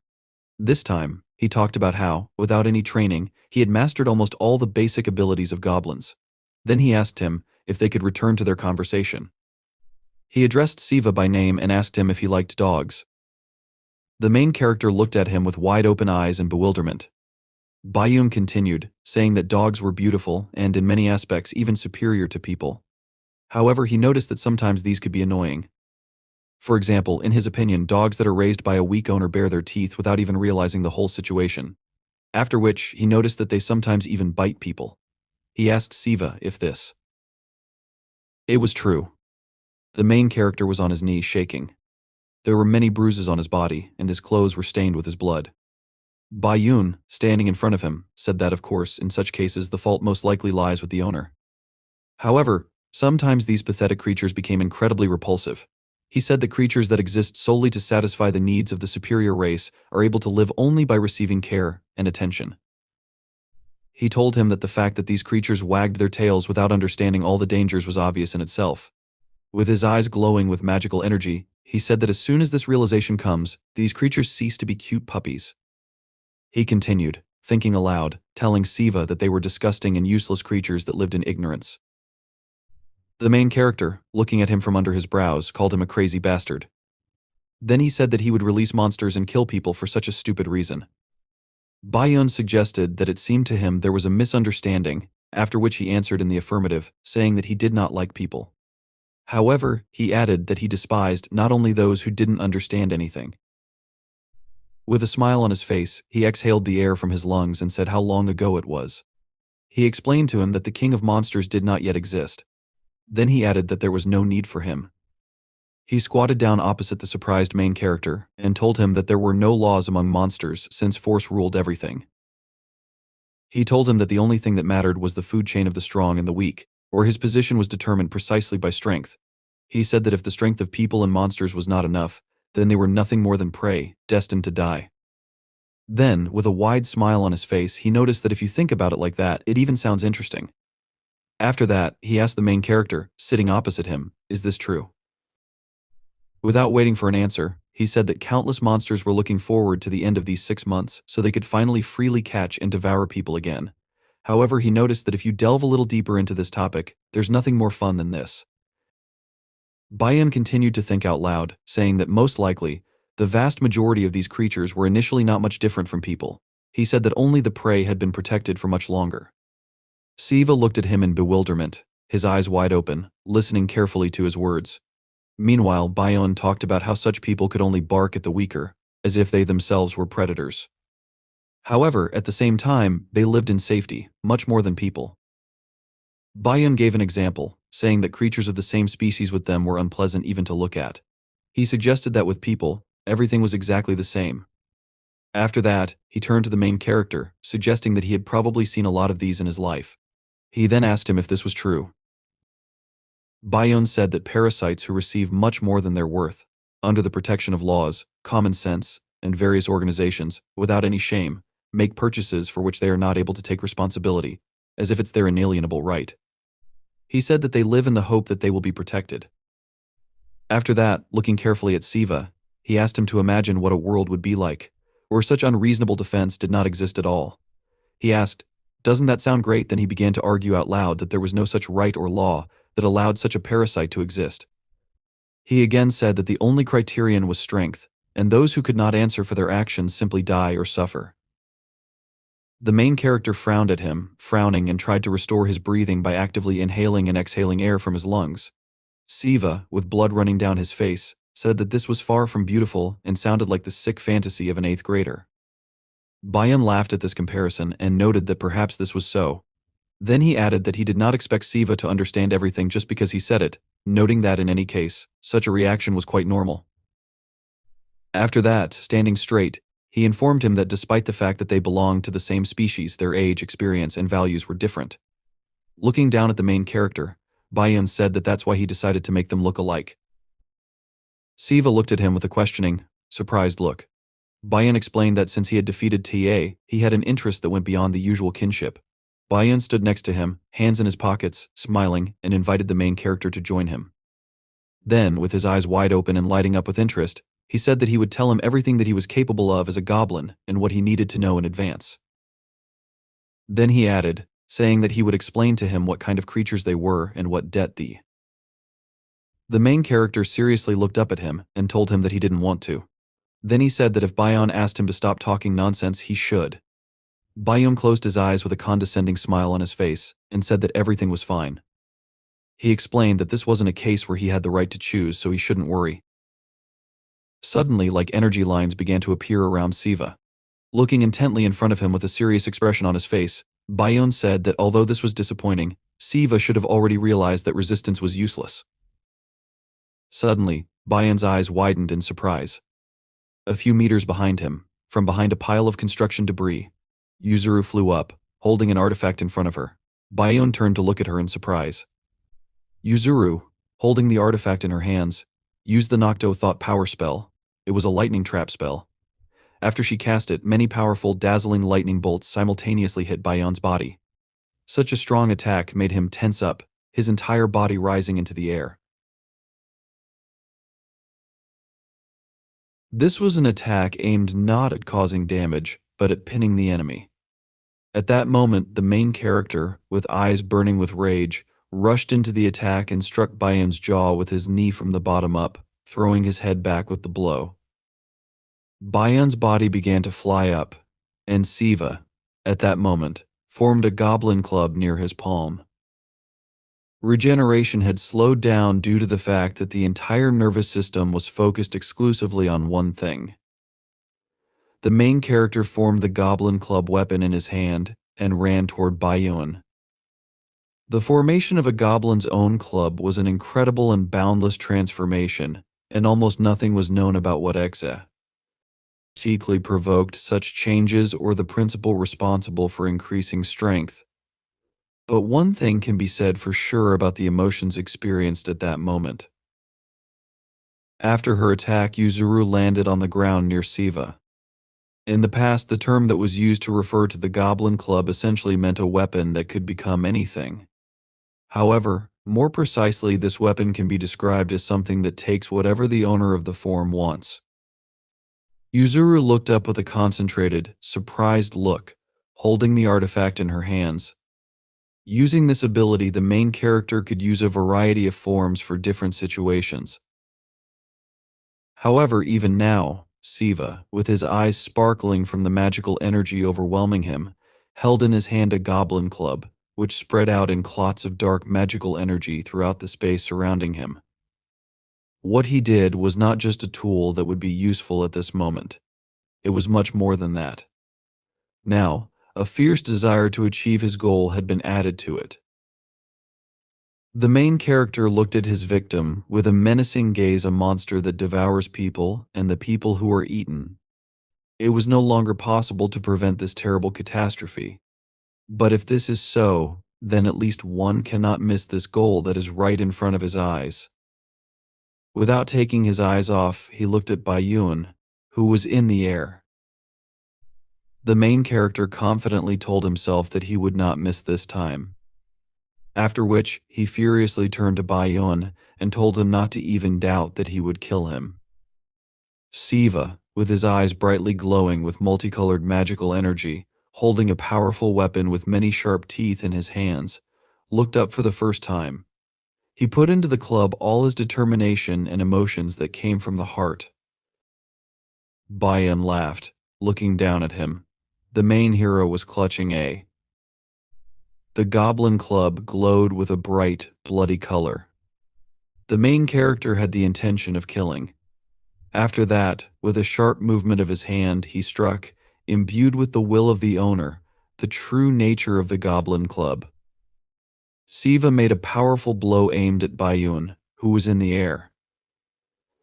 At that moment, two directed beams of magical energy met in the air, forming an explosion. The main hero demonstrated strength worthy of the spiritual level. Yuzuru looked above her in a shocked state, her eyes and mouth wide open. Siva, heavily regaining his breath, held the goblin club over his head. His whole body was incredibly tense. After this, the exhausted protagonist wearily lowered his goblin club and began to relax his body in an unsuccessful attempt to catch his breath from the intense struggle. Yuzuru looked at him in surprise and asked herself, what the heck? Then she asked herself if this monster was really that strong. Remembering the appearance of the warlike Siva, she thought that she had never seen such power before. Immediately after this, the main character, with a sharp jerk of his whole body, keeping the depth of the goblin club at the ready, ran up to Yuzuru and raised his weapon, preparing to strike. Looking at her intently, he ordered her to bend down. Yuzuru, at that moment, was holding the artifact in front of her with a frightened expression on her face, preparing to defend herself from the attack. Then she realized, in shock, that there was something behind her. Her eyes sharply widened in realization, and at the last moment, she managed to move her body away from the blow made by the main character. Siva dealt a strong blow, cutting the space from top to bottom. Then he looked in front of him in great fatigue. Bayun was there and asked himself what he could say about this. Then he said that, just like before, it never ceases to amaze him. Bayun stood opposite him with a calm expression, a large and red glowing horn growing from his forehead. He was dusting off his slightly stained white shirt, and in his right hand he held a goblin club. The main hero, looking at him with tension, thought that he knew he was weaker than him, but he didn't even suspect that he was that much weaker. Bayum continued to say that, moreover, this is not an instinct revealed in a crisis situation, but a conscious desire to reveal his true nature.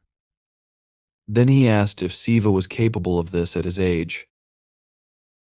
Bayum carefully looked at the main character and asked him what his feelings were. He suggested that this was not bad, after which he asked him again if it was true. He said that Siva was finally able to take control of his lust for murder. After these words, he used as an example a saying that says the first manifestation of truth in nature must always achieve the goal of awakening. Bayun put out a goblin club, formed into a weapon in front of him. By creating this, he was saying that, at this rate, Siva might even stop being considered a goblin. Siva stood next to Yuzuru, holding the goblin club in front of his body. A sharp impulse of magical energy was sent to the center of the main character's body.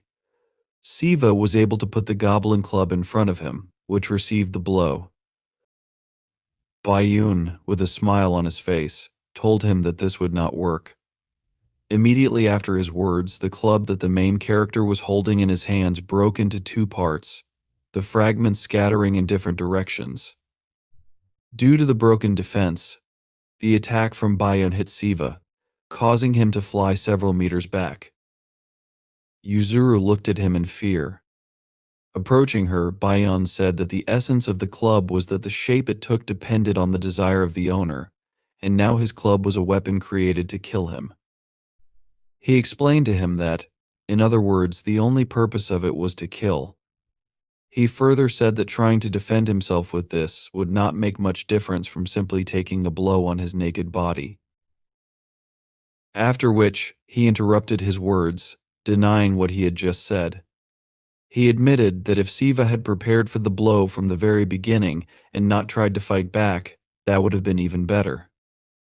The main hero was on his knees, shaking from the pain he had received, with a black hole in his chest. He strained his hands and squeezed a fragment of his club in his palm.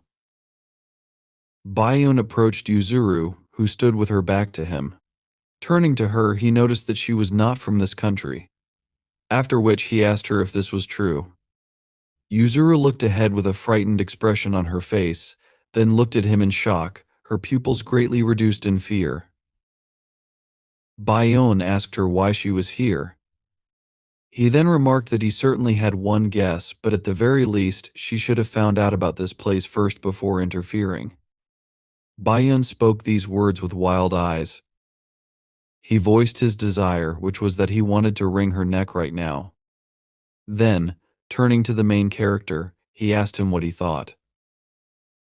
Bayun noticed that he could let her go, but he clarified that he would only do this if she threw away what was. In his hands, the main character at that moment looked at Bayun with an intense gaze, greedily inhaling air into his lungs. In his hand, he held a pill received in the House of Humility. Bayun said that he thought this pill was from the House of Humility, after which he asked if this was true. After these words, with a sharp movement, he grabbed Yuzuru's neck with his hands. She screamed in surprise and, straining her head, squeezed her jaws and frowned. Bayun also calmly continued, saying that this was a good remedy, but he noticed that, for some reason, it had a positive effect on him. After which, he asked the main character if this was so. Looking at him with a smile, Bayun said that this is the essence of the fact that drugs have both positive and negative sides.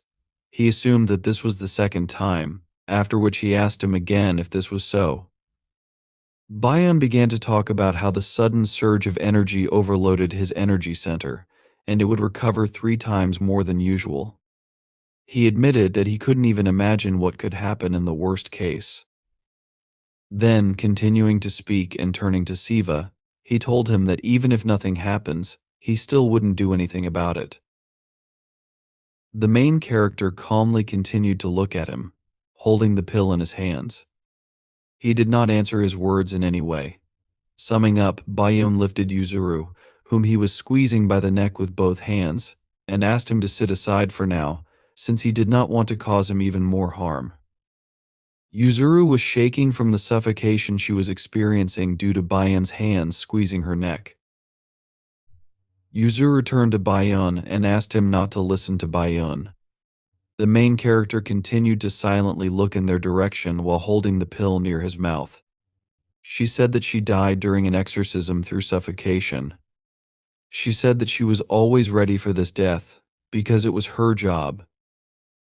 Bayun looked up at Yuzuru and told her that she was seriously upsetting him. Then, with even greater force, he pressed his hand on her neck. Yuzuru tensed up greatly from the pain she felt. At the same time, with her hand she grabbed Bayun's hand, but she could not do anything to him. Bayun reminded her that he told her to shut up. He was unable to continue his speech because the sudden movement cut off his arm at the elbow. He looked at his severed stump in bewilderment. The main character looked in front of him in surprise at what had happened. Yuzuru, at that moment, fell from a short distance along with Bayun's severed hand. Bayun turned to the side with a surprised expression. In front of him was a man in a business suit who was preparing to strike him. This man's name was Y. He frowned his eyebrows with a concentrated expression on his face and raised his fist to strike. After that, with a sharp movement of his hand, he struck right in the center of Bayun's face. Suddenly, a hand squeezed Siva's shoulder. They ordered him from behind to stand where he was. It was Goya, who, calmly looking down at him, told him that he had already done more than was required. After which, he said that if he continued to use energy in a similar state, the result would become irreversible. The main character looked up at him in surprise and asked Goya. Then he asked him how he was here. He didn't have time to finish his question because Goya, looking at the battle in front of him, asked him, answering the question with a question, doesn't it seem to you that it's too late to ask? Something like that. He explained that although there were no people there, the destruction was too serious. Su, looking at the devastation surrounding them, many destroyed buildings, houses, smoking fragments, and construction debris, exhaled heavily from his lungs. After that, he turned his attention to Yuzuru, who had landed on the ground. He looked in front of him with a smile. Goya, with an emotionless expression on his face, looked carefully in front of him and said that, however, it wouldn't stop there. At that moment, Young, quickly moving around, tried to strike Bayun. He stretched out his arms in an attempt to reach Bayun, but he dodged these attacks. Due to the fact that he had missed one blow to his face, he now had a cut on his lip and chin, with blood flowing from it. Bayun, with a concentrated expression on his face, jumped up and hit Young with his knee from the bottom up. While doing this, he told him that it was too bad. He explained that, despite his outstanding skills and speed, his lack of strength was too noticeable. Young's head was thrown back by Bayun's blow. At that moment, Bayun, with a smile on his face, was holding a goblin club in his hand, saying that in this way, no matter how hard he hit, there would be no effect. Suddenly, thin streams of blood began flowing from Bayun's eyes. He looked ahead in shock, with his eyes wide open. Young summed up by saying that nothing could be done about it, since they were not born with bodies blessed by the gods like theirs. Young said this with a straight face, blood flowing from his nose and mouth. His body began to glow with bright magical energy as he cast the pure autumn water magic spell. Copious streams of blood began to flow from Bayan's ears, nose, eyes, and mouth. He looked ahead in bewilderment while many streams of blood concentrated on his chin and flowed down. The spell he used was called the Blood of the Maiden, adjusting his glasses on his face.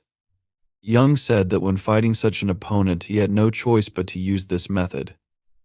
Yu Yang was a representative of the main sanctuary of the Seti clan. With a shocked look, Bayon tried to say something, but all that came out of his mouth were clots of blood that he spat out. The unique magic of the Seti clan is associated with changing the shape and nature of the surrounding water. The closer it is, the more effective the magic is, which is especially noticeable in the example of pure water. So, most methods of application involve attacks using groundwater and steam. A smile appeared on Bayan's bloody face. He understood that hand-to-hand combat would not work here. Then, he asked himself if he had applied this to his body. He suggested that it was heating the blood. He realized that, even if this was just a theory, given the entire history of the Seti clan, it was safe to say that not many people could repeat this. Young, at this time, with a confident expression on his face, concentrated magical energy of bright pink color around himself. He then extended his outstretched palm in front of him. Bayum looked at it carefully, with his eyes wide open and a slight smile on his face. After that, a projectile was sent from Young that flew towards Bayan. He managed to dodge, and a blinding and deafening explosion occurred a few meters behind him. With a smile on his face, Bayon asked him what he had just shot. Was it a drop of water? He then noticed that, given the material, the efficiency was not so high. He asked him again, "Is this so?" Young, carefully observing what was happening, said that regardless of race, everyone has their own advantages, after which he asked Bayan if he agreed with this. When Young asked him about this, several drops of water appeared near his body and levitated around him. Immediately after this, several projectiles created from droplets were sent towards Bayun. Many powerful explosions sounded synchronously near the houses. Goya said that he had already encountered something similar. At that moment he turned to the main character, telling him that this is the magic of Seti, and he himself had experienced it the day before. Su, looking at him in surprise, asked again, Seti. Then he realized that now, after hearing this name, everything fell into place. After that he noticed that, however, the effectiveness of his magic was on a completely different level. He mentally admired the difference. It was like the difference between heaven and earth. The main hero looked tensely in front of him, thinking that, even if this is the same attack where they shoot drops of water, he can fight back as much as he wants, he thought, comparing it to this. Goya interrupted his reasoning by saying that even among monsters of the same type, their abilities vary greatly. Su looked at him in surprise as he said this. Goya continued to talk about the innate talent and efforts that everyone offers to hone it, as well as the instructions that guide them. He told him that, in all aspects, this guy is the best in the Shai clan. When he talked about this, his gaze was focused on Young, who, with a calm expression on his face, stood in a fighting stance, concentrated magical energy around himself. The space behind Bayan was blazing and smoking. Young, looking at him carefully, thought that even under the influence of magic, Bayan was able to move as if it had almost no effect. He understood that this was exceptional regeneration and adaptability that surpassed common sense. Bayun, with a bloody pattern on his face, asked with a smile, "Is that all?" He noticed that he had just begun to warm up. Young unemotionally pronounced Goya's name and told him that he would have to give it his all. After that, he asked him to take care of these two and any possible consequences. The main character and Yuzuru reacted in surprise to the sounds they heard. They did not understand what it was, but they heard something powerful approaching in their direction. Tensing, clenching his fists, Young raised them up. As soon as he performed this action, an incredibly huge and wide stream of water burst out of the ground, crushing many centimeters of concrete and asphalt into small pieces. Bayun, looking at this admiringly with a smile on his face, said that he had just noticed that it had become dry. He then asked Young if he had really collected all the water that was here. An ominous and huge creature, similar to a water dragon of incredible size, looked menacingly at Bayun, opening its mouth wide. Young referred to this creature as Isami. After that, he ordered Isami to take it. When he gave this order, his small, brightly glowing pupils looked carefully in front of him. With a hand gesture, he pointed down with his index finger. Isami stretched out, becoming taller, and Yuzuru opened her eyes wide in amazement. She even opened her mouth, but could not say anything. CVU was also shocked and noted that Isami was very big. Unlike them, he did not show such a reaction and simply looked straight ahead with an indifferent expression. CVU suddenly realized that this was the same magic that he had seen last time. However, remembering the battle with Yes, he recalled that back then, a similar attack was barely 2 meters high. But even so, this attack was capable of wiping out a house or several buildings at once. Isami, in contrast, was much larger and more powerful. By controlling this, Young, pointing his hand forward, ordered Isami to attack. Isami, immediately following the order, leaned forward, opening his mouth slightly, and aimed his blow at Bayun, who was standing a little to the side.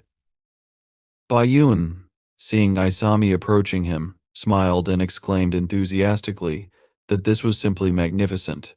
He, without resisting, simply looked at Isami and pressed his feet more firmly into the ground, realizing that everything would happen now. The next moment, Isami, who was very close, struck, and from this, a powerful explosion appeared, scattering streams of magical energy to the sides. Yuzuru, to protect herself from this, put her hands in front of her, closing her eyes. However, not feeling the shockwave, she opened her eyes slightly, noticing that the main character was standing in front of her, covering her with himself. She was embarrassed and shocked by this, and CVU, not paying attention to this, looked behind him, as he was also amazed that he did not feel the blow. They managed to avoid the consequences of the explosion due to the fact that, standing in front of them, the main character activated his own magic, building a protective dome around them. He was focused and silent, calmly holding the magic. When the explosion finally dissipated, he did not immediately remove the protection but first looked at the destruction left after Ashimi's strike. A deep hole had appeared in the ground, and the buildings closest to it had turned into heaps of broken building materials. From the center of the resulting hole, small clouds of dust rose into the air. Everyone suddenly thought of the Yan, who were supernatural beings whose essences lay in the water. However, the synergy when they were nearby did not bring anything good, since they were 2 spells, each of which manipulates water in completely different ways. Goya, frowning, mentally noted that now was not the best time for such a combination, since the synergy effect was not very successful. Looking at Young, he thought about a formidable opponent who could show his full power in the middle of the day, and realized that if this were possible, then cooperation would be the best outcome. Young stood on the edge of the cliff, breathing heavily, clenching his hands into fists. Goya was amazed that of all the people, it was he and Young who were nearby. Finally breaking down his defenses, Goya turned to Young and asked how he was feeling. Young, although he continued to breathe heavily, said that he was fine, explaining that he just needed to catch his breath a little, as it was difficult to release all his power after so long. Frowning, he looked into the depths of the resulting hole and admitted that he did not know whether his use of magic had produced a significant result or not. For some time, no one said anything, looking at the destruction around. Siu, unable to contain his shock, trembled slightly. opening his eyes wider. Someone suddenly announced that there were only two possible options. It was Young who, turning sharply, began to move away from the edge of the cliff, and said either he could have overestimated the skill of his opponent or Bayon had no intention of continuing the fight. Closing his eyes, he admitted that the latter was most likely and assumed that he had not even caused any critical damage to Bin. He thought that Bin knew that he would face this, and putting his hands in his pockets, Bin noted that even after that blow, which did not cause significant damage, it was difficult to say whether Bin would have bothered with him.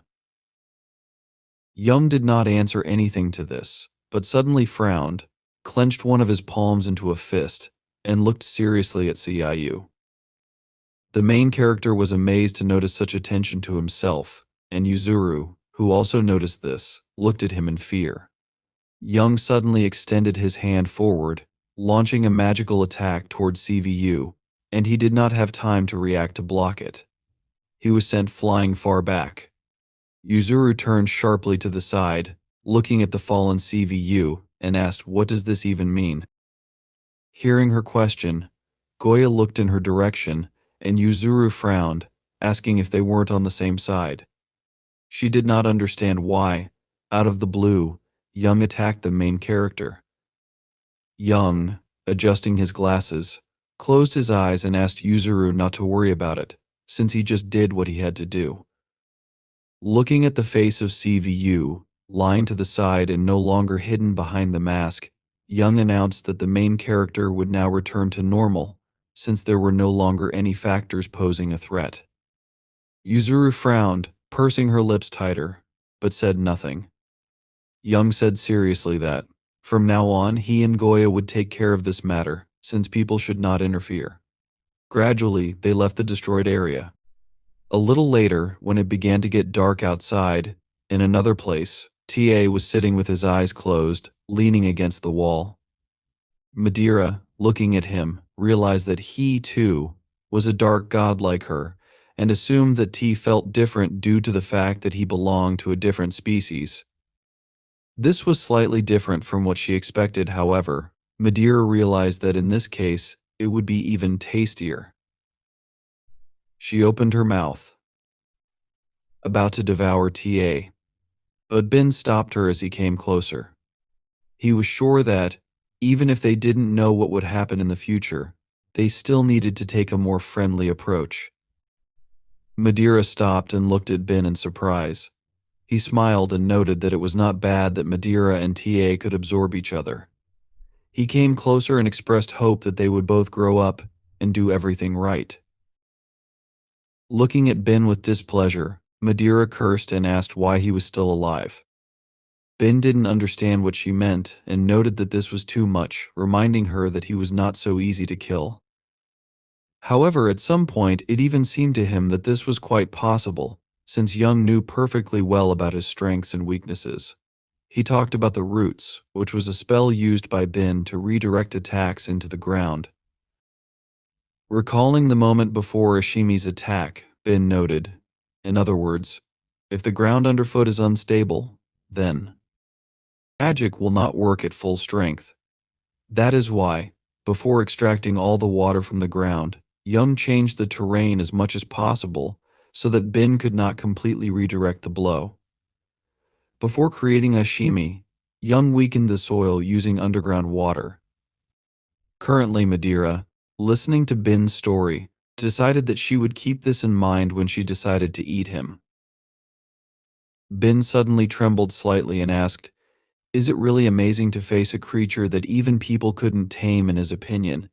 It was even more amazing than she, who lived 1,000 years ago." Unable to contain his delight, he smiled, still trembling, and admitted that if he could do it, he would enjoy Young to the very last bite.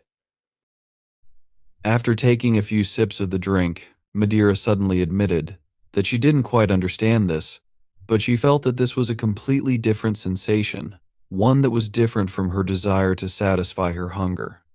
She was sure that Bin could do as he wanted. He admitted that, although his desire to do so was great, the heavens were against it. Madeira was surprised when she heard this and asked again, squinting her eyes a little in displeasure. But before Ben explained, she noticed that raindrops began to fall from the sky. Ben held out his palm, looked up at the sky, and announced that, according to the weather forecast, it shouldn't rain today. He suggested that it would be a real downpour. This was precisely the reason for his action. He said that he and Y were very strong, and even if he faced them separately, he had no confidence that he would remain unharmed after the battle on a rainy day. Even if Ben managed to win, it would not only affect him. Given Madeira's current state, even a simple fight could lead to death. Ben asked if she thought so. Madeira admitted that she didn't like the sound of that, and Ben noted that that's exactly what he was talking about. Besides this, there was also Tao, and Ben assumed that the others had the same idea as him. Even if it only concerns them, there is an enemy that other monsters do not need to mess with. He noted that not taking Madeira with him was one thing, and although it was sad, Ben knew there was nothing he could do about it. Still, they had time, so Ben didn't despair. Sometime later, Siu slowly opened his eyes, looking at the ceiling above him. Noticing the unfamiliar surroundings, he suddenly woke up, asking himself where he was. He suddenly felt that he could not even move, as his whole body hurt. His body was actually trembling, and although it was expected, he didn't think the muscles would be so damaged. Suddenly, the main character noticed that someone's shadow had fallen on his body and looked to the side without turning his head. He noticed Young next to the bed on which he was lying. Young held the phone in his hands, carefully looking at the screen of it. Feeling the vibration, he answered the call, announcing that he had received a call. Siu listened attentively but did not say anything. Young continued to talk on the phone and turning to the head, exclaimed that everything was really like that. Trying to convince the interlocutor that he was fine and only received a few scratches, he thanked the head for his concern. Ending the call, he explained to Siu that he had asked to take half a day off because he wasn't feeling well, and because of which the head was very worried. He also wondered if Xiao's body was okay. There should not have been any serious injuries, but Young warned that the body would ache for some time since the main character had overdone it. Thinking about the mask Siu used, Young asked if it was true that Siu had awakened this spell not long ago. He didn't know for sure, but he noted that the mask was clearly not the kind of spell that could be maintained for that long, and thought that it was a spell for a short-term increase in strength. This was why there was such a high consumption of magical power and physical stamina throughout the entire action. Recalling the moment when he directed the attack toward the main character, Young explained that it was for this reason that he had to resort to force for the activation. Still, Young realized that Co was confused and asked if this was true. Sitting down on a chair nearby, he wearily lowered his head, closed his eyes and apologized to Siu since he had to act as quickly as possible. The main character forced himself to sit up on the bed, although his body continued to tremble. Young suddenly wanted to talk about what happened to his younger sister, but he interrupted his story and decided to get to the point. Siu was surprised to hear this, and Young, continuing to avoid his gaze, explained that he was not an evil being by nature. However, he must admit the mistakes he had made because this could not be justified by immaturity. As a member of the monster species residing in the human realm, Young formally apologized to the protagonist. But Siu admitted that he didn't think he had anything to apologize for, as he felt that Young simply had no other choice. Besides that, Siu was wondering what happened to Ben in the end since he remembered that Ben said he was also a goblin. Moreover, his magic was similar to Sei's. However, the main character also knew that there should only be one goblin, which was himself. Bai, who entered the room suddenly, announced that he also thought so but suggested that this judgment was his own. Along with his apology, he felt it necessary to explain everything. Siu, hearing Bai's voice, looked at him in shock.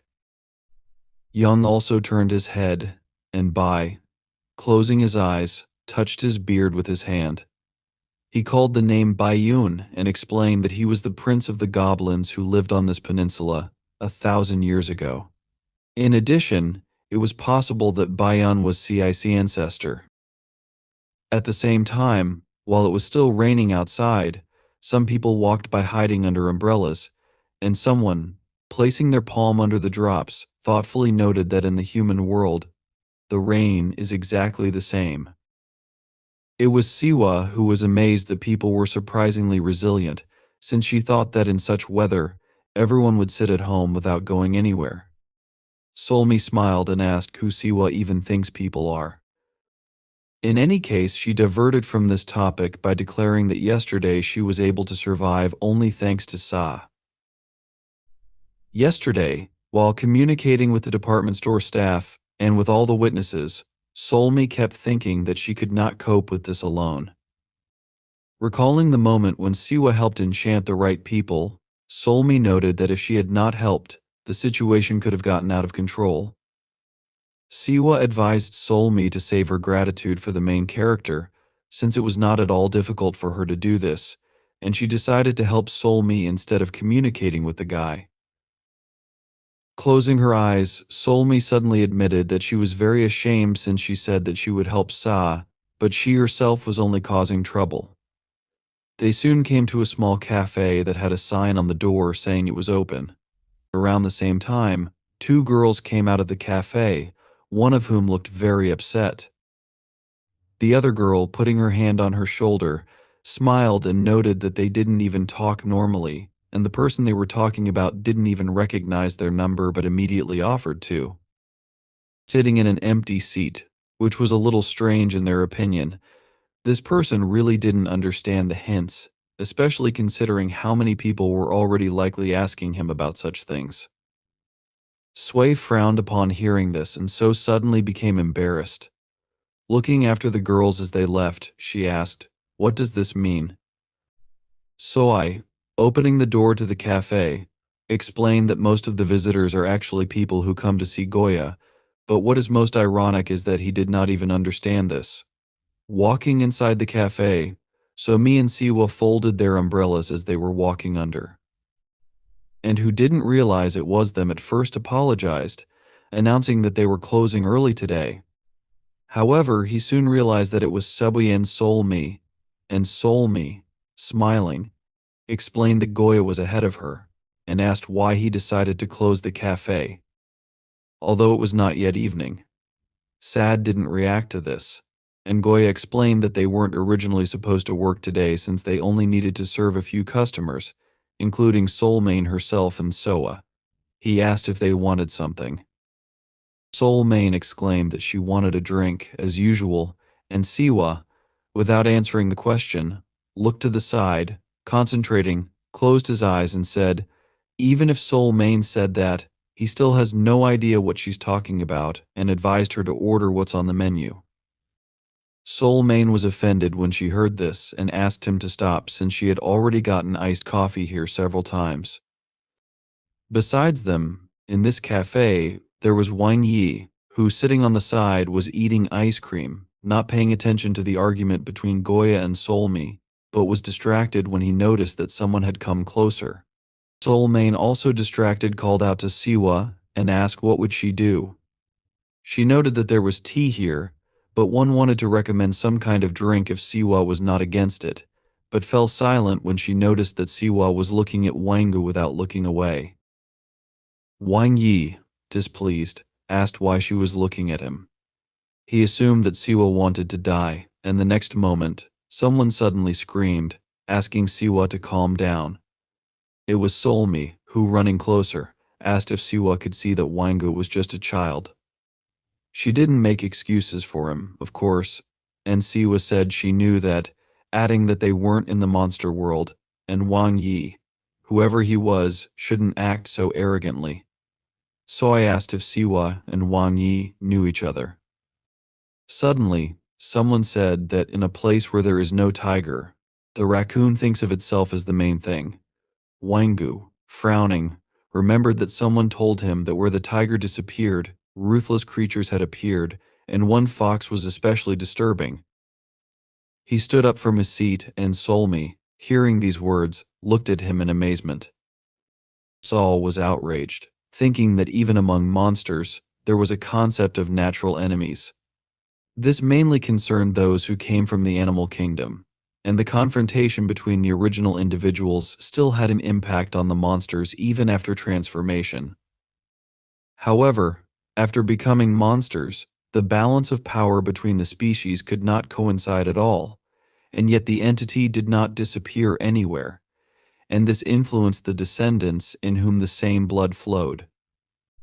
That's why Siwa and Wang Yi stopped next to each other and looked seriously into each other's eyes.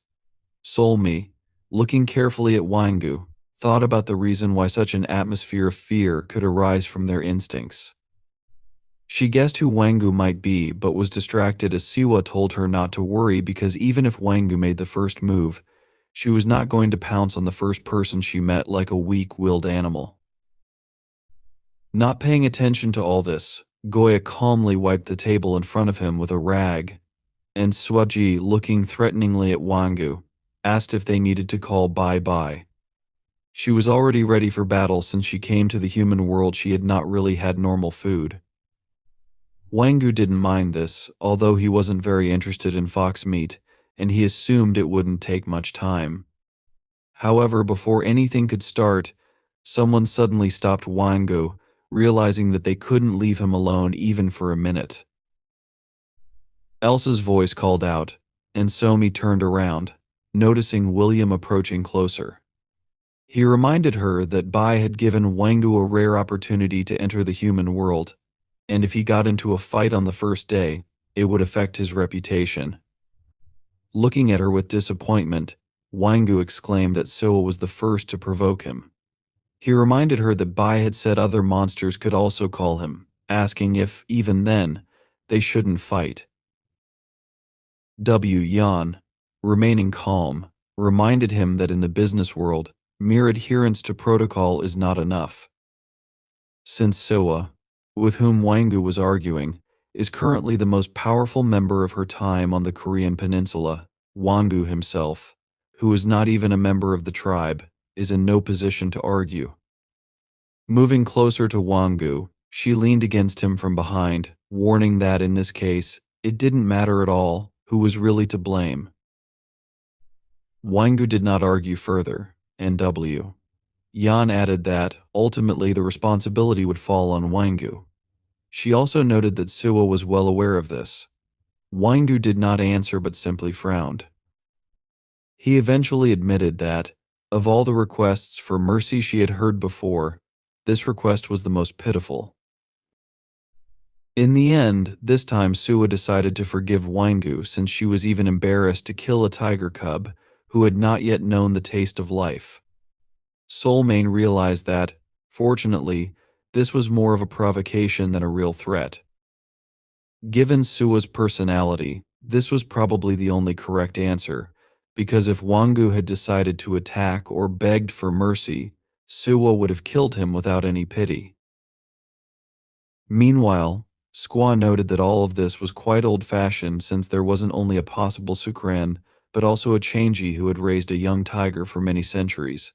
She imagined a girl hugging a small animal, and added that if Yan and Juan didn't want this to continue, they had better get a grip on themselves. Juan, smiling, asked Wangu to listen to Soa.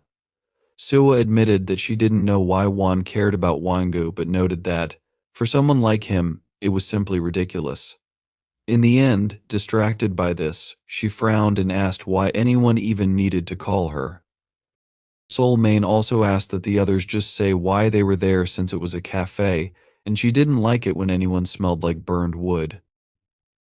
William admitted that she and Wangi were also interested in knowing this since, after yesterday's hunt, they were told to hide for a while. She asked if something had happened. Closing his eyes, he said that, as far as they already knew, Bai had issued a temporary license to suppress the commotion that had arisen. This meant that even monsters without qualifications who came to the human world could take part in expelling uninvited guests if they had enough strength. However, the situation had changed.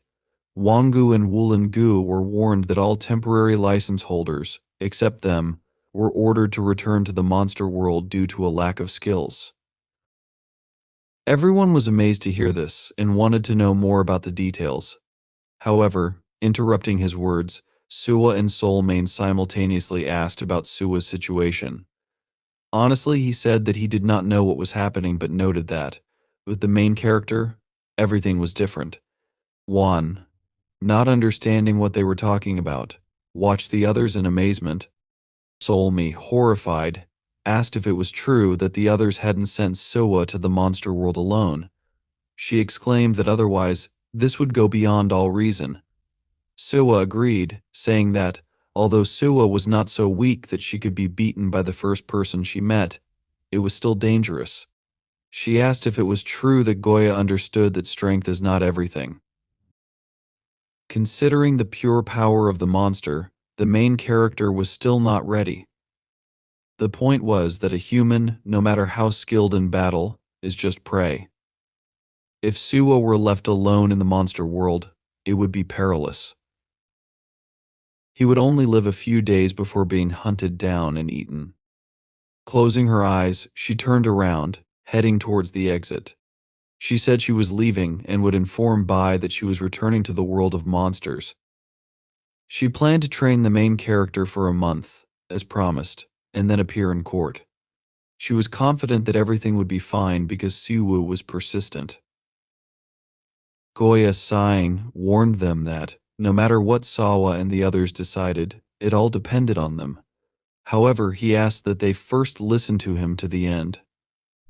He added that Seo was still here, and that the decision to send him to the world of monsters, or to leave him here, had not yet been finalized. Sawa stopped and turned around in amazement. Goya added that, in addition, all of this was closely connected to their new goal, as Sawa and the others had to protect Suyu from humans. At this moment, the main character, slightly coping with the shock, asked if Bai was really saying that Bahan was his ancestor. He realized that, at first glance, Bahan was almost no different from him, but wondered what it meant if Bahan was indeed his ancestor. He asked aloud how old Bahin really was. Bai, closing his eyes, announced that if this goblin was truly Bahin, then he was about 1,500 years old. Sawa was very surprised and then remarked that Bahin had told him that was his name. Thinking about the number of years Bai had mentioned, the main character asked with interest how long Bahin had lived. Young noted that the story was slightly different in this case. While it was true that monsters had a longer lifespan than humans, their average lifespan was about 500 years. What allowed monsters to live beyond this period was the strength of the monster itself. When a monster accumulated a certain amount of energy, it could increase its life expectancy and preserve its youth for up to 1,000 years. Siwa, shocked, asked if Young was really saying it was possible to increase a lifespan to 1,000 years. He remembered that Bahan had lived to be 1,500 years old and still looked young. Bai confirmed this, stating that at the age of 1,500, Bahan looked as though he wouldn't even live to be 100 years old. However, it wasn't just his appearance. Even as an experienced fighter, using all his power, Young was unable to inflict significant damage on Bahin, allowing Bahin to leave the scene successfully. Young knew that, no matter how unskilled he appeared, this pathetic pretense had to stop right away. Bai was surprised that there was a monster capable of matching Young in skill and realized that, among the local youth, Sawa and Goya were the best they had.